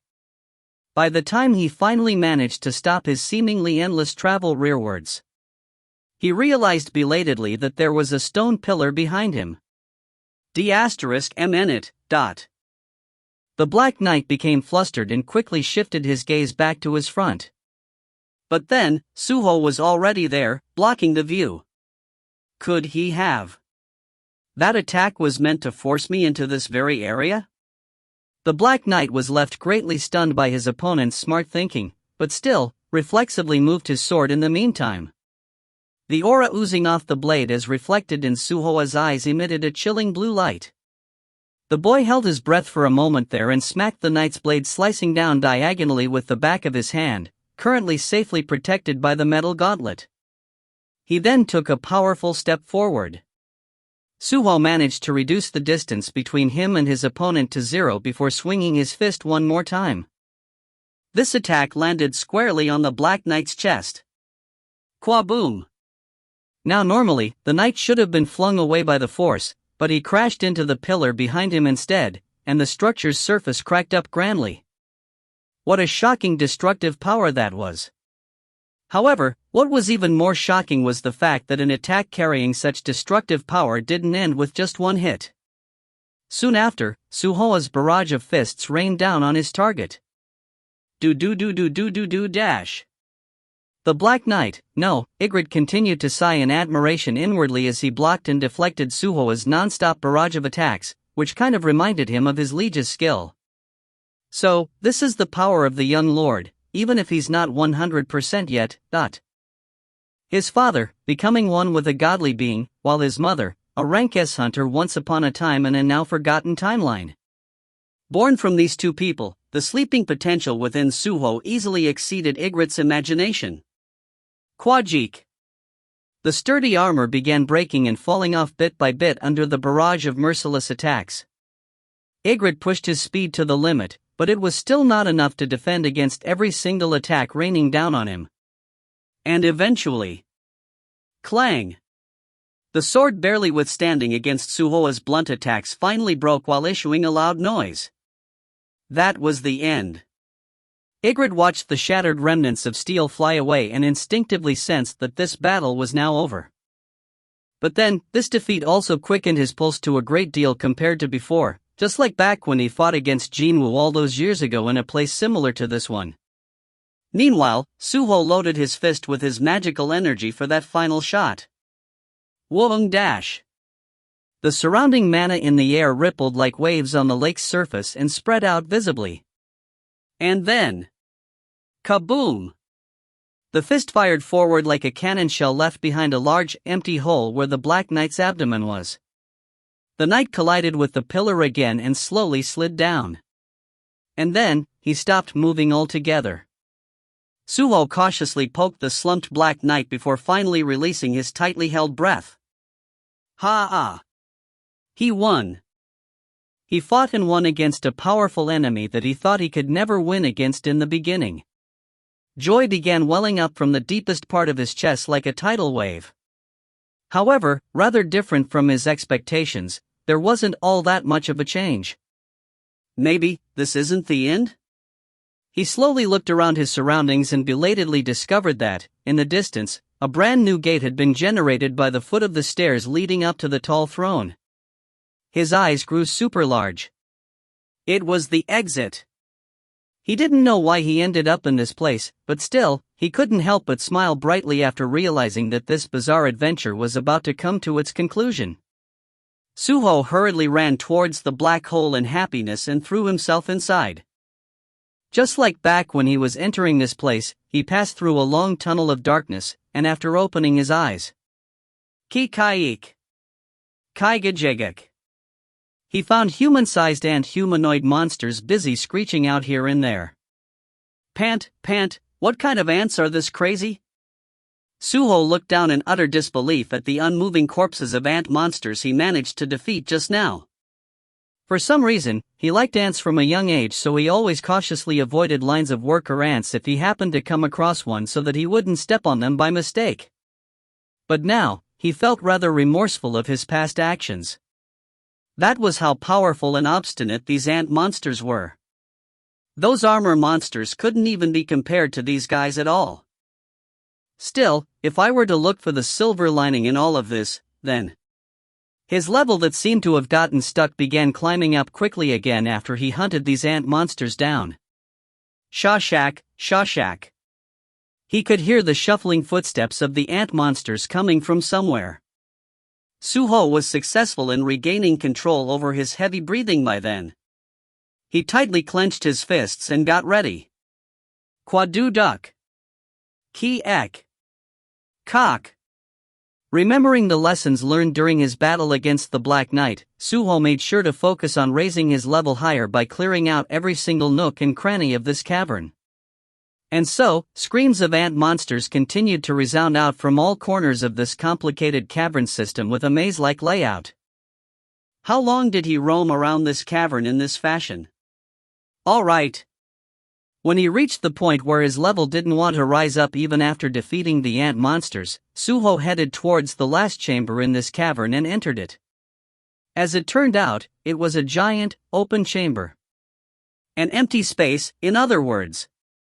There was not one strand of light inside the boss chamber, but Suho's senses had already far exceeded that of a regular human and he had no problem maintaining his vision. Just how big is the master of this place that it has to be this large? Just as he began to get worried ever so slightly, he finally discovered a humanoid ant monster with its back turned towards him. Unlike the others he fought so far, though, this particular guy sported insect-like wings. Is that guy the only thing in this chamber?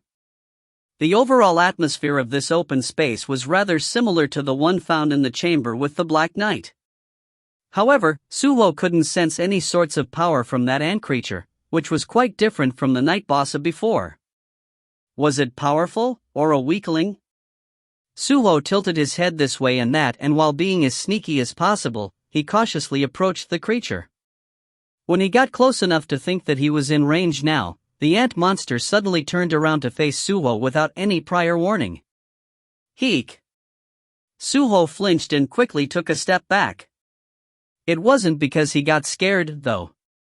No, he just got surprised by the unfolding situation, that was all. But it couldn't be helped, really. The thing was, the ant monster turning around was crying non-stop. It was sobbing so sorrowfully that, even though he knew the creature was a monster that he couldn't converse with, Suho just couldn't bring himself to attack first. But why did this happen? It'd only be normal to feel rather weirded out when looking at an insectoid creature the size of a grown man standing on 2 feet while thick teardrops fell from its eyes. But Suho wanted to console this ant monster instead, for some inexplicable reason. That's what he felt then. Too bad, such a compassionate thought could only last for a brief moment. Suho sensed an incredible aura from the creature bursting forth and hurriedly leapt a good distance away.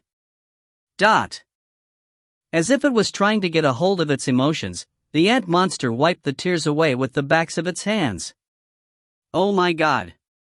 Meanwhile, Suho was stunned by the incredible power oozing out from his new opponent and inadvertently sneaked a look down at the hair on his arms standing up.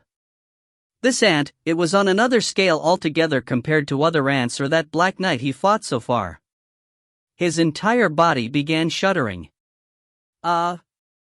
Suddenly, a huge shadow drew upon him and he raised his head up to look, only to find that the ant monster had closed the distance and was standing right in front of his nose. Its body had ballooned up to over double that of its previous size and then, it screeched out a horrifying cry next. Kai-i-e-heek. What a relief it was. Indeed, there was no other way to say it than what a relief. While lying on the ground completely exhausted, Suho continued to think that way. The winged ant monster was a truly frightening opponent, for sure. But, for some reason, the ant couldn't attack him whenever they were locked in critical moments, apparently feeling conflicted about something. But, thanks to that, he was able to bring down the ant somehow, even though the task proved to be really arduous in the end. While goading and twisting his aching body, Suho pushed himself up. As his reward for bringing down a powerful enemy, a new gate had been generated over yonder. Before leaving, he confirmed his current level. Level 99. His level stopped climbing at 99. Now, normally, most games would treat 99 foot as the max level attainable. I'm sure I can go home for real now. Suho's heart pounded away noisily as his expectations grew. He then gladly jumped into the awaiting gate. And when he opened his eyes, growl. He got to discover giants and dragons filling up his view, as far as his eyes could see. It was the case of one mountain after another. While making figurative mountains out of the corpses of giants and dragons, Suho continued down the path laid out on this seemingly endless plains. His level remained stuck in 99. Although his stats didn't rise higher, he was now able to control his powers far more smoothly and expertly after going through countless battles. His incredible strength and technique to control them gave Suho a rather healthy boost to his confidence. A short while later, he discovered yet another Black Knight guarding the end of the path. Unlike the previous Black Knight with a red plumage attached to its helm, this new guy boasted a much bigger physique, and there were traces of broken wings on its back, as well. It was incredibly powerful. So much so that, it must have been far stronger than the winged ant monster he fought earlier. However, That guy isn't my real opponent.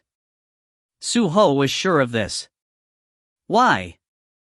Because a certain existence that made him think that it was the real deal was flying silently in the air above his head, that was why. Suho picked up on that figure's enormous presence and raised his head high. When he did, Kayahawk dash. The sky dragon flying in the air roared out loudly. The scene of a lone figure jumping off from its back happened right afterwards. The figure of a person fell for what felt like an eternity before lightly landing on the ground, causing the earth below to cave into a big crater while kicking up an almighty dust storm in the process. Boom! Suho swallowed nervously. That guy's the real deal. The unknown figure, his face hidden behind the hoodie pulled down low, emitted this intense pressure that even made breathing difficult. When he made his descent, the Black Knight stopped unsheathing his sword and took several steps back as if to say that he'd not participate in the upcoming fight anymore. I knew it, the real enemy is this guy. Suho tried to stop his legs from shaking anymore from this choking pressure. This was the first time an actual person and not a monster had appeared in here, so he simply had to say something. Excuse me. He tried to engage the mysterious figure in conversation, but the lips visible below the hoodie only maintained a simple grin, choosing not to return any verbal replies. Arg, seriously man. Suho gave up on talking to the figure, but then, his eyes went extra round after discovering something else besides. Isn't that, ... For the first time during this journey, the gate had been generated even before he defeated his enemy. Its location was behind the man wearing the hoodie. Which means this could very well be the final hurdle. As long as he could defeat that man, he'd be able to go home. When that conclusion popped up in his head, Suho's body moved instinctively. It moved under the influence of his overall stats that had reached their absolute limit, as well as the combat abilities that had evolved to allow him full control over those stats. Ba-thump, ba-thump. While feeling the explosive beatings of his heart. Tot. Tot. Tot. Suho broke past the speed of sound and rushed to the front of the man in the blink of an eye. His enemy was literally right in front of his nose. Within this distance that none could possibly dodge an attack, a fist that couldn't be withstood even if blocked flew straight into the mystery man's face. Too bad, the man only had to lean his head back slightly and easily let the attack slide by him. It happened then. Inside this world of slowed down time, Suho got to see the uncovered face of the man, revealed for a brief moment under the hood. Dad? The mystery man smirked gently. Still too early. Suho's eyes grew wider as they caught the sight of the man's palm closing in on his face faster than the speed of light. The boy squeezed his eyes shut. And soon, the light completely blinded him. Heek. Suho shot up from his chair and hurriedly took a look around him. He was back inside his classroom. The empty, still air of the after-school hours had permeated into this now familiar place. He wiped the cold sweat pooled on his forehead. What a weird **S dream that was. Did I play way too many games or something? After wandering around lost inside a strange dungeon, he ended up running into his own father as its final boss. What an embarrassing crappy dream that he wouldn't dare to tell anyone ever. He was greatly relieved that it was nothing but just a dream. He spat out a sigh of relief and turned around, only to find a female student frozen stiff like a block of ice behind him. She got surprised out of her skull after the sleeping Suho suddenly shot up from his spot, actually. He wanted to break this awkward atmosphere somehow, so he started talking to her first. Weren't you supposed to go home? Now that he took another look, it was the same girl sitting behind his spot that poked him in the back earlier in the day. I'm supposed to do the classroom duty this week, so I gotta lock the doors first before leaving. The female student stuttered and took pauses between her words, but Suho replied as if it was nothing to sweat over. Want me to help? The girl got flustered for a moment there at the unexpected offer, but eventually, shyly nodded her head. Thanks. Around the same time, Jin-Woo stood on the rooftop of the same school building alongside Baru and Ygritte. Ygritte was the first to speak. "My liege, isn't it fine to restore the young lord's powers now?" They had performed the same test a few times before, but today was the first time the young lord reached as far as the sovereign's footsteps. Ygritte wished to give Suho full passing marks after the boy displayed wonderful progress during the examination. Jin-Woo replied with a grin on his lips. "What would have happened if I tried to fight the Dragon Emperor from the get-go while believing in the powers that I possessed at that time?" Ygritte shook his head. What Jin-Woo wanted to teach Suho was precisely this. No matter how powerful one was, one should consider escaping when facing a situation where the victory wasn't a certainty. It was not a sign of bravery to jump in headlong against a powerful enemy without a plan. Indeed, it's just a reckless, foolish bravado. Even when knowing that he couldn't win, Suho still challenged Jin-Woo, regardless. His courage might be laudable, but from the perspective of his father, that was a rather worrisome result. Too early. Right, it's still too early for him. However, Suho is a smart kid, so he'll soon figure it out. He'll learn that he needs to adjust his powers according to the situation at hand. "Young lord."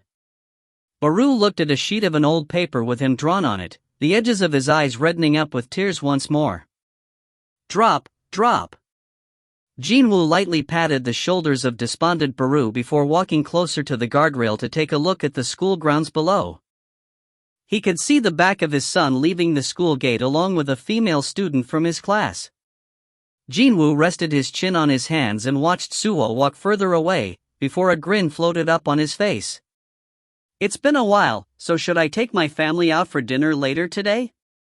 Chapter 269 Fin. If you find any errors, ads pop up, ads redirect, broken links, non-standard content, etc., please let us know. Report chapter so we can fix it as soon as possible. Chapter 270. Chapter 270, Chapter 270. Only I Level Up Recollections / After Stories. Part 6, Goodbye. TL, here it is, the very last chapter. The sibling conmen duo of Hwang Dong-suk and his younger brother Hwang Dong-soo that caused an uproar in the country have been arrested earlier today. Beep. The TV located inside the violent crimes unit that spat out the news was turned off. Jin-Woo put the remote down and picked up his coat while standing up, prompting Sehwan next to him to stop the administrative work and ask a question. Hyung-nim, you're leaving already?" "Yeah, I've got a prior arrangement to attend to, so I'll be going home early today." "Yes, sir." Jin-Woo replied with a smile towards his partner, performing a playful salute, and escaped from the office. Sehwan watched his boss's back disappear from view and chuckled slightly while crossing his arms. It's so strange. Hyung-nim always goes home early on this day every single year. Hang on a minute. He shifted his gaze over to the calendar stuck on one of the walls, and a certain thought popped up in his head. Ah, so that's what it was. Today is. Baek Yun-ho spat out a low sigh, his face a mess of black soot and dirt. Phew. Not too long ago, he and his crew managed to put out a massive wildfire raging near a residential area. This victory came about after over 50 fire engines and firefighting helicopters, as well as 800 or so brave firefighters had been mobilized. Baek Yun-ho took a look around him. He could see his fatigued colleagues lying or squatting on the ground here and there. However, not one of them carried gloomy expressions. Some of them grinned brightly or raised their thumbs up real high when their gazes met. Whenever that happened, Baek Yun-ho also raised his thumb up as his reply. No one died or got injured while they successfully reigned in the fire. That should be seen as a real miracle in the scene of such a large-scale blaze. Even though they were deeply fatigued and left with no energy whatsoever after battling the flames for the whole night, they used their expressions to cheer each other up and celebrate their success. Baek Yun-ho also felt deeply pleased about this outcome. It was then. Ouch, that's cold. He got startled by the sudden coldness touching his neck skin and took a look to his side to find Captain Som Il-hwan holding a bottle of ice-cold water. "Thank you, sir." Baek Yun-ho bowed his head slightly and took over the water bottle. Son Il-hwan settled down next to him and wetted his throat with a different bottle. The veteran of 100 battles. Or, the greatest captain in history. Didn't matter what you called him, it didn't sound ill-fitting with Captain Song. And as his nickname had alluded to, he had displayed unparalleled brilliance in today's event, too.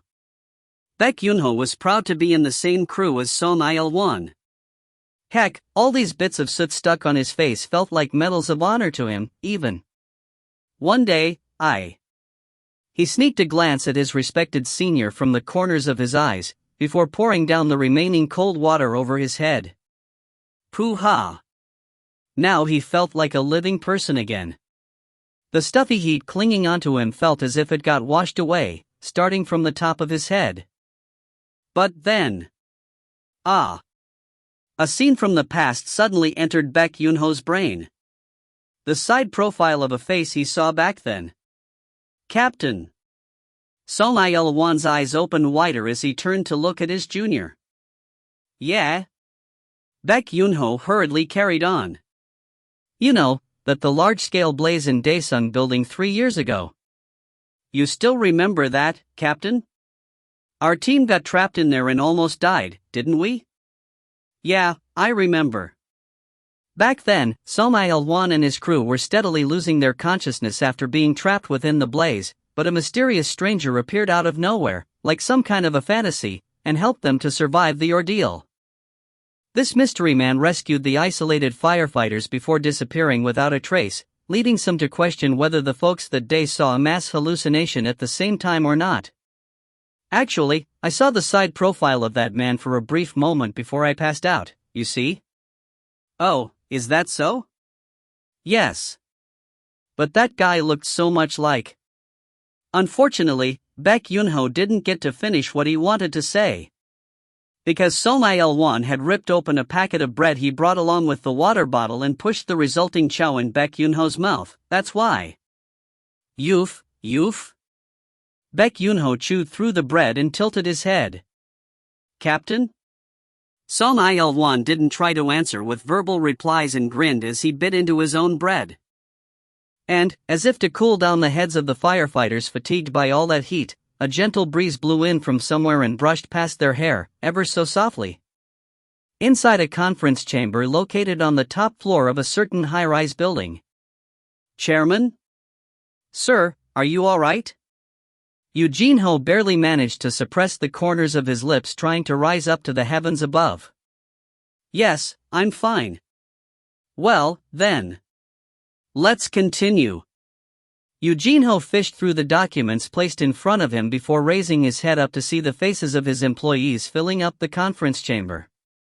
He formed an embarrassed grin and asked them a question. What were we talking about just now?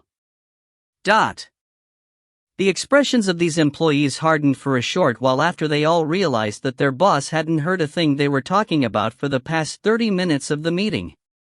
However, they calmed themselves and got the meeting going again. Sir, we were informing you that we need to come up with a new title for the virtual reality video game our company is about to publish. Ah, that's right. Right. Jin-ho nodded his head, but then couldn't hold it back anymore and shot up from his seat to loudly cry out towards his employees. Everyone, my wife is pregnant. It's already the 6th week, apparently. His face was filled with an uncontrollable amount of joy right now. The inside of the conference chamber was filled with a sudden silence. But that lasted only for a brief while. Soon, documents were flying in the air and at the same time, employees were crying out in cheer as well. Congratulations, sir. Congrats, sir. Finally, our chairman has become a father.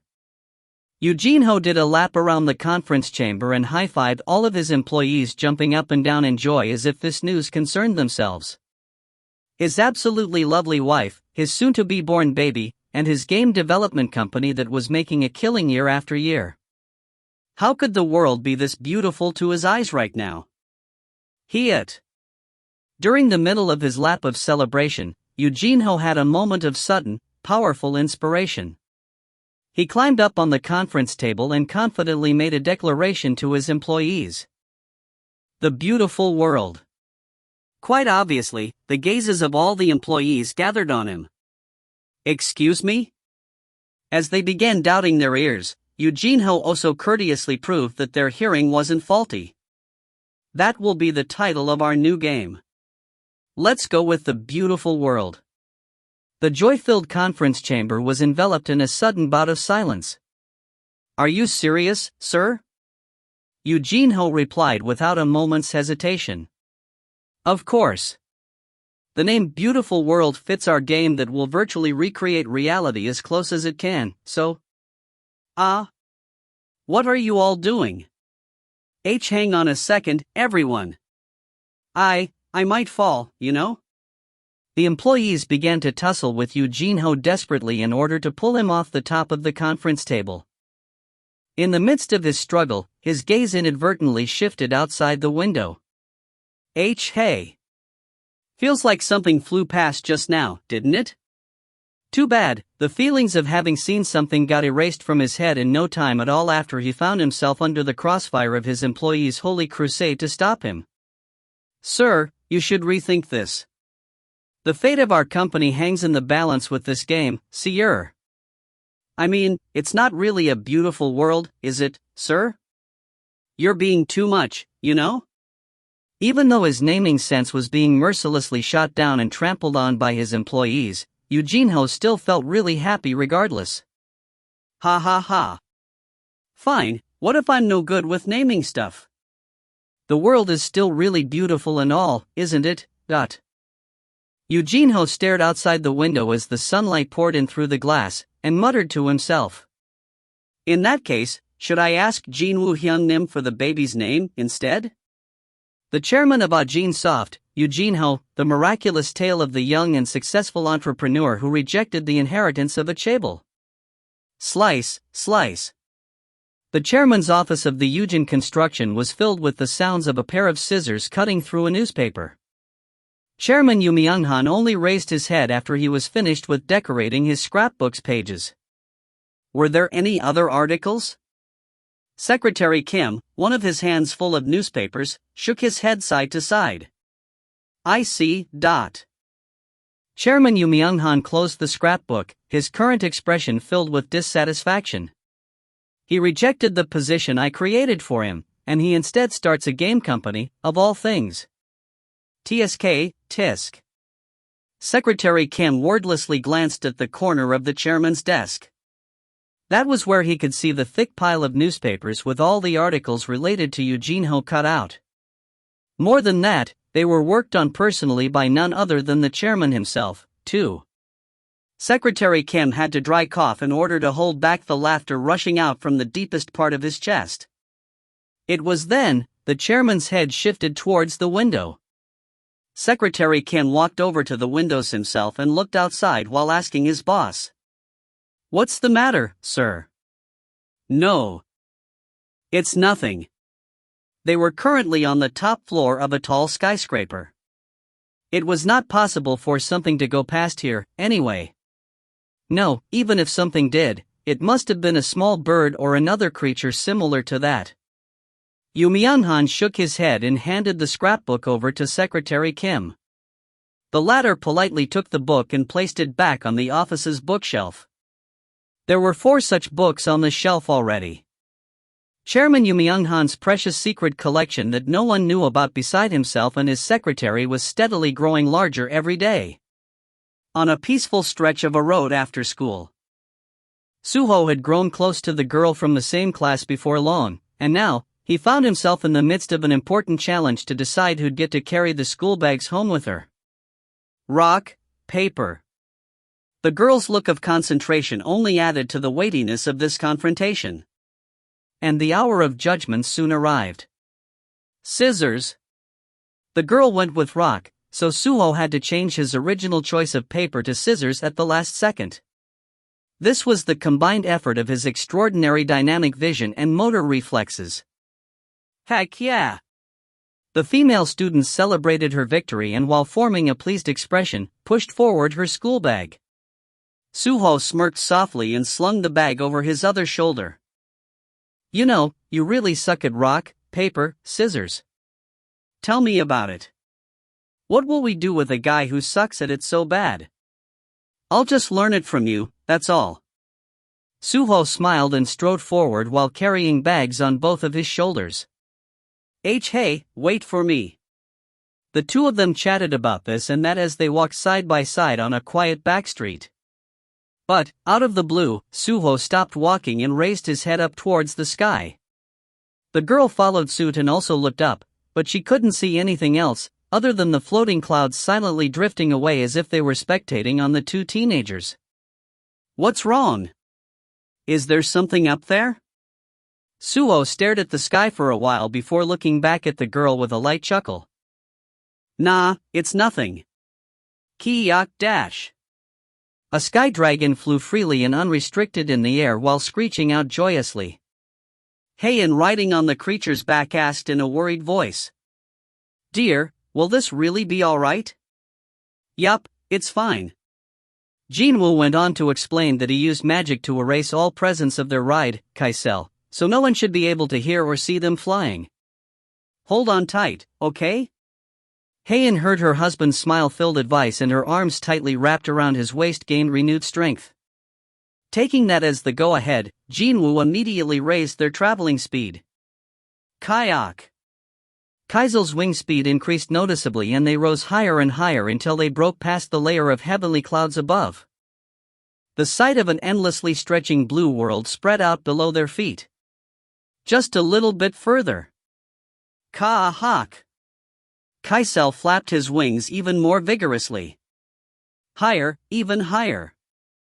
The two passengers were being protected by magic, which meant they could fly up to the part of the sky that was much closer to outer space rather than that of the planet's atmosphere. They were soon greeted by the spectacular sight of a giant sun rising past the outline of Earth. Heian leaned her head against her husband's shoulder and watched this mesmerizing spectacle unfold in this quiet, still sky, a warm smile floating up on her lips. Jin-Woo had been waiting for this chance, so he quickly seized it and pulled out the present he had readied earlier. Her eyes grew large after seeing it. Dear. It was a special necklace he asked the bearded dwarves to craft, as those guys happened to be rather handy with things like this. Jin-Woo gently placed the beautiful necklace shimmering under the sun's rays around the neck of his wife. The shadow soldiers watching and cheering on from his shadow all roared out in exhilaration at this wonderful conclusion of their liege's perfect wedding anniversary event. Wad dash. Unfortunately, just before Jin-Woo's and Heian's lips, gradually closing in, could bridge the last couple of inches. He had to break the mood first and speak to her instead. Dear, looks like you'll have to go back first and wait for me. I'll be home as soon as possible. This was already their 16th wedding anniversary, so Heian knew oh so well what was going on when Jin-Woo said those things. Come home soon, okay? Jin-Woo nodded his head and issued a new order to Kaisel. The sky dragon changed his heading towards Earth and quickly distanced itself. He wordlessly watched the back of his wife getting further away before turning around. Sure enough, a part of the space in the distance began distorting and tearing up before icy blue fog began oozing out from there. It emerged after disintegrating the wall between dimensions and revealed itself, before coagulating in one point to form a large figure. Jin-Woo recalled what the envoy of the rulers had told him all those years ago. He said that an existence possessing great power can act like a magnet and attract horrifying beings from other worlds, didn't he? There was no need to question just who that blue fog monster came to visit today. The Terran space grew, so did the number of blue fog clusters at an alarming rate. Hundreds? A few thousands? It could even be a few tens of thousands. Phew. Just as he would do, Jin-Woo closed his eyes and took a deep breath. Would his son take over this role in the future? Who knows? But, when Jin-Woo pictured that scene in his head, he realized that it wouldn't be so bad at all. A father and son duo facing off against enemies together. As a grin formed on his lips, he opened his eyes. The countless blue fog clusters had completely emerged from the gap in dimensions and, upon discovering Jin-Woo's presence, began emitting intense, horrifying malice towards him. The electrifying tension felt just before the battle traveled from the tip of his toes to the rest of his body. Nice. His own preparation was now complete. And eventually. Kawaii. Those things that acted under one will chose to eliminate the detected threat. As they moved towards Jin-Woo's location, he spoke with a smile on his face. Rise up. Only I level up recollections / after stories complete. If you find any errors, ads pop up, ads redirect, broken links, non-standard content, etc., please let us know. Report chapter so we can fix it as soon as possible.